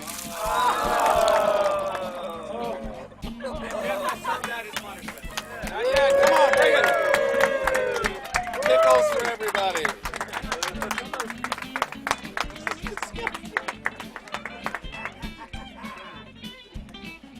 Anybody want to taste my pickle? Right there in the beard. So you three. Two more. Anybody want to eat a pickle for a t-shirt? There's one. There's five right there. Yeah.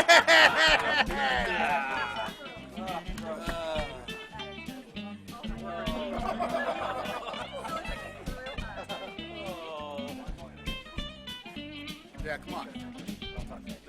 To Patricia's where fun and fantasy meet, for helping us with King Scott's Bachelor Party Tour. Yes, they were a proud sponsor, and I know a lot of Riz Show listeners went over to Patricia's to get our dear King Scott some supplies. And I know a couple listeners, lovely women, picked me up a penis-shaped lollipop and just filmed me eating it. It's creepy. But anyway, it was delicious.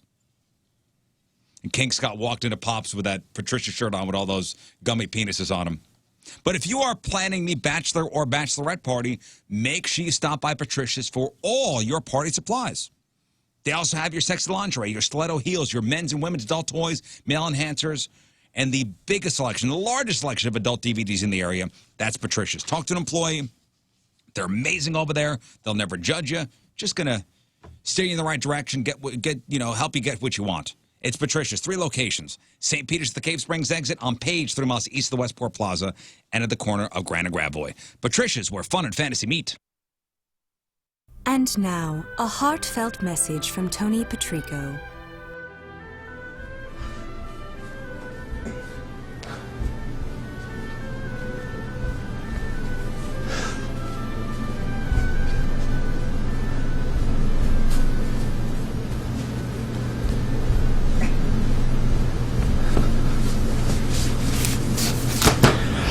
that was a heartfelt message from Tony Patrico.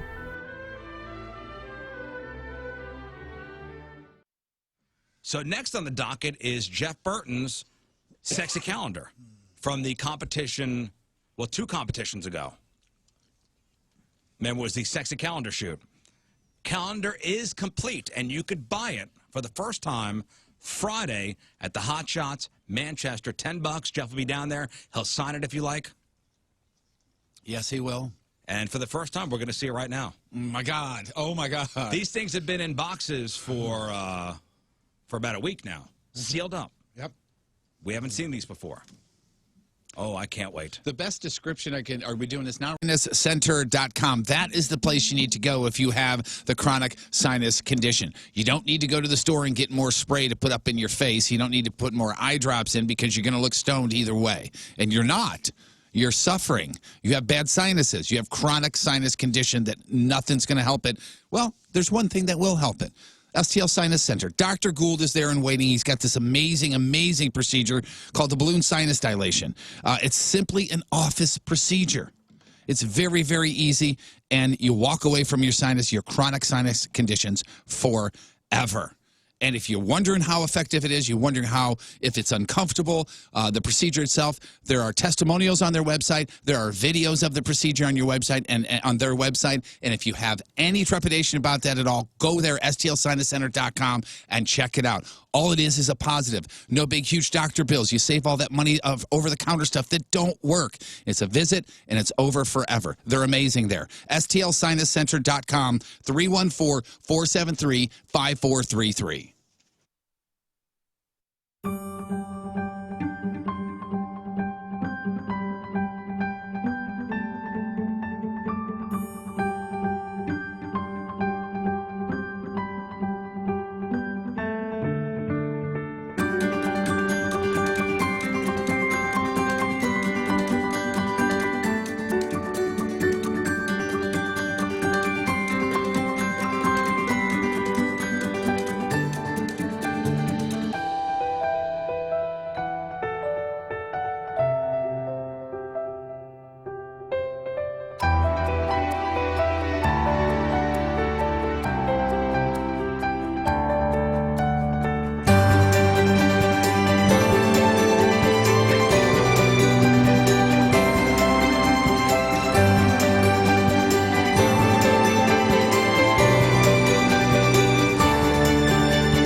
And welcome back to America's favorite cooking show, The Skinny Guinea. On The Skinny Guinea, with me as always, is the Fat Guinea, Tony. Hey, hi. And my other assistant, Creepster Jeff. Hello.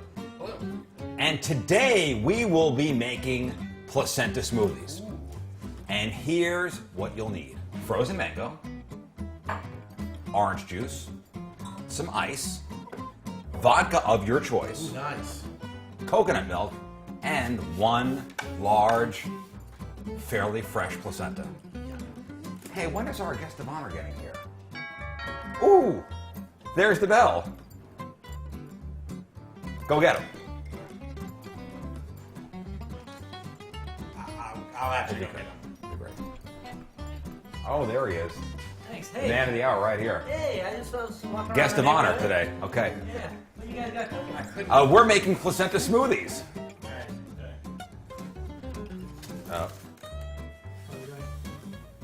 Come on in here. Oh, God.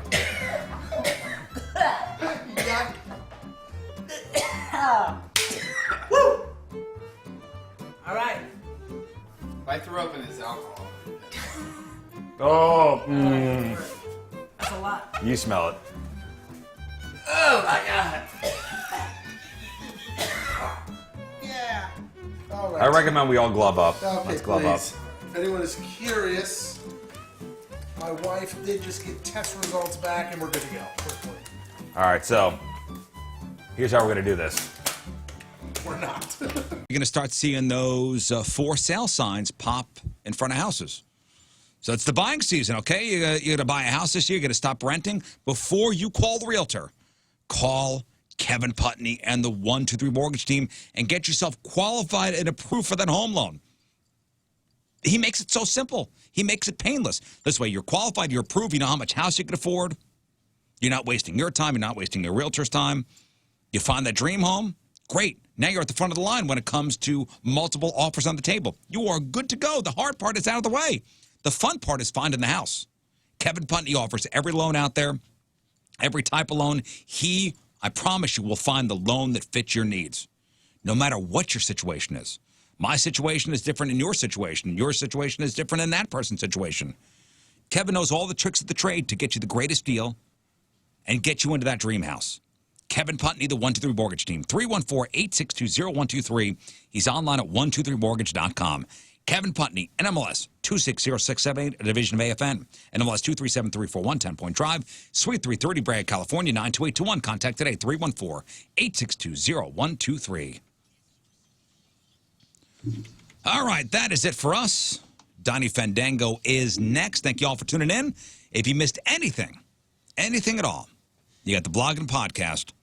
It's all there for you at 1057thepoint.com/Riz. Moon, what do we got? Well, not only that, we also have our social media at Riz Show. Make sure you check out the Instagram, go to the stories, and then hit live, because then you are going to just to see the entire video of our Good or Gross game, Just which consume it. also included the fire jelly beans, and a few of us had to deal with that more than once. Yeah, deal with one of those. So check out the social media at Riz Show, Twitter, Facebook, Instagram, whatever else you have out there. Riz News, crap on celebrities, sports, headline hoosh, everything we covered today on the blog, including Chris Kerber. We had a phenomenal phone call with him, and then we learned that he's a Tina Turner and a space enthusiast, which would have made a fantastic podcast title. But instead, it was already named We're Back to Flashing.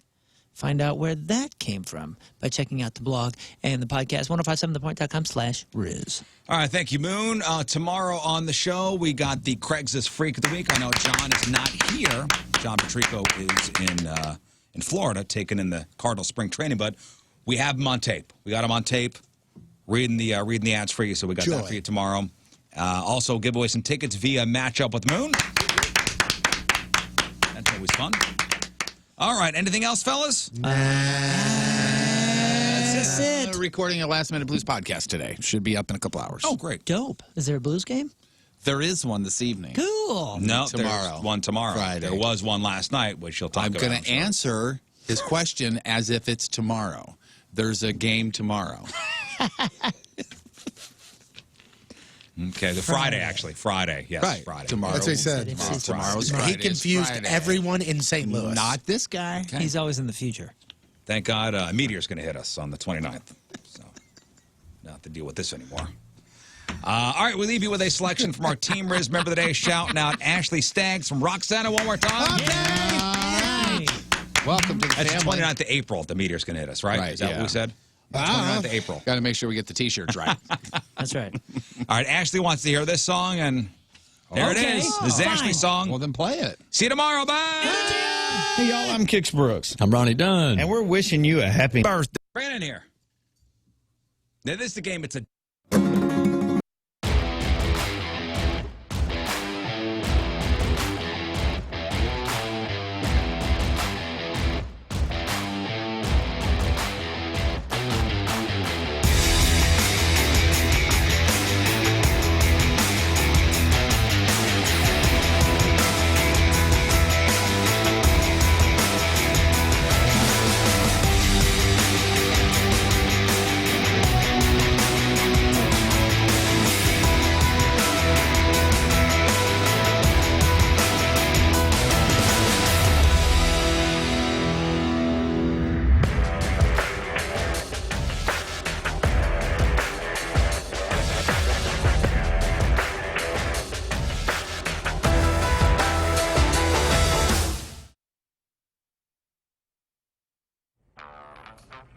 Oh, hey, just sitting here checking out all my awards. You know, there are many ways to reach us in the Point Studio. You could call us, you could social media us, I think you could even fax us. But there's a new way. It's called Mic Drop. Yes, download the Point app, click the Mic Drop feature, talk into your phone, and your message goes right to us.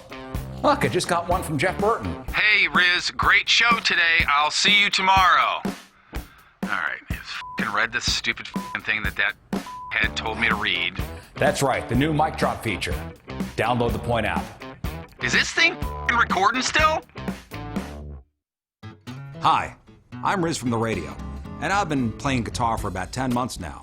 And that means I'm ready to teach you how to play guitar too. Are you ready to learn some fine licks? Well, I want you to take classes at the Rizzuto of Fine Music. In no time, I can get you playing like this.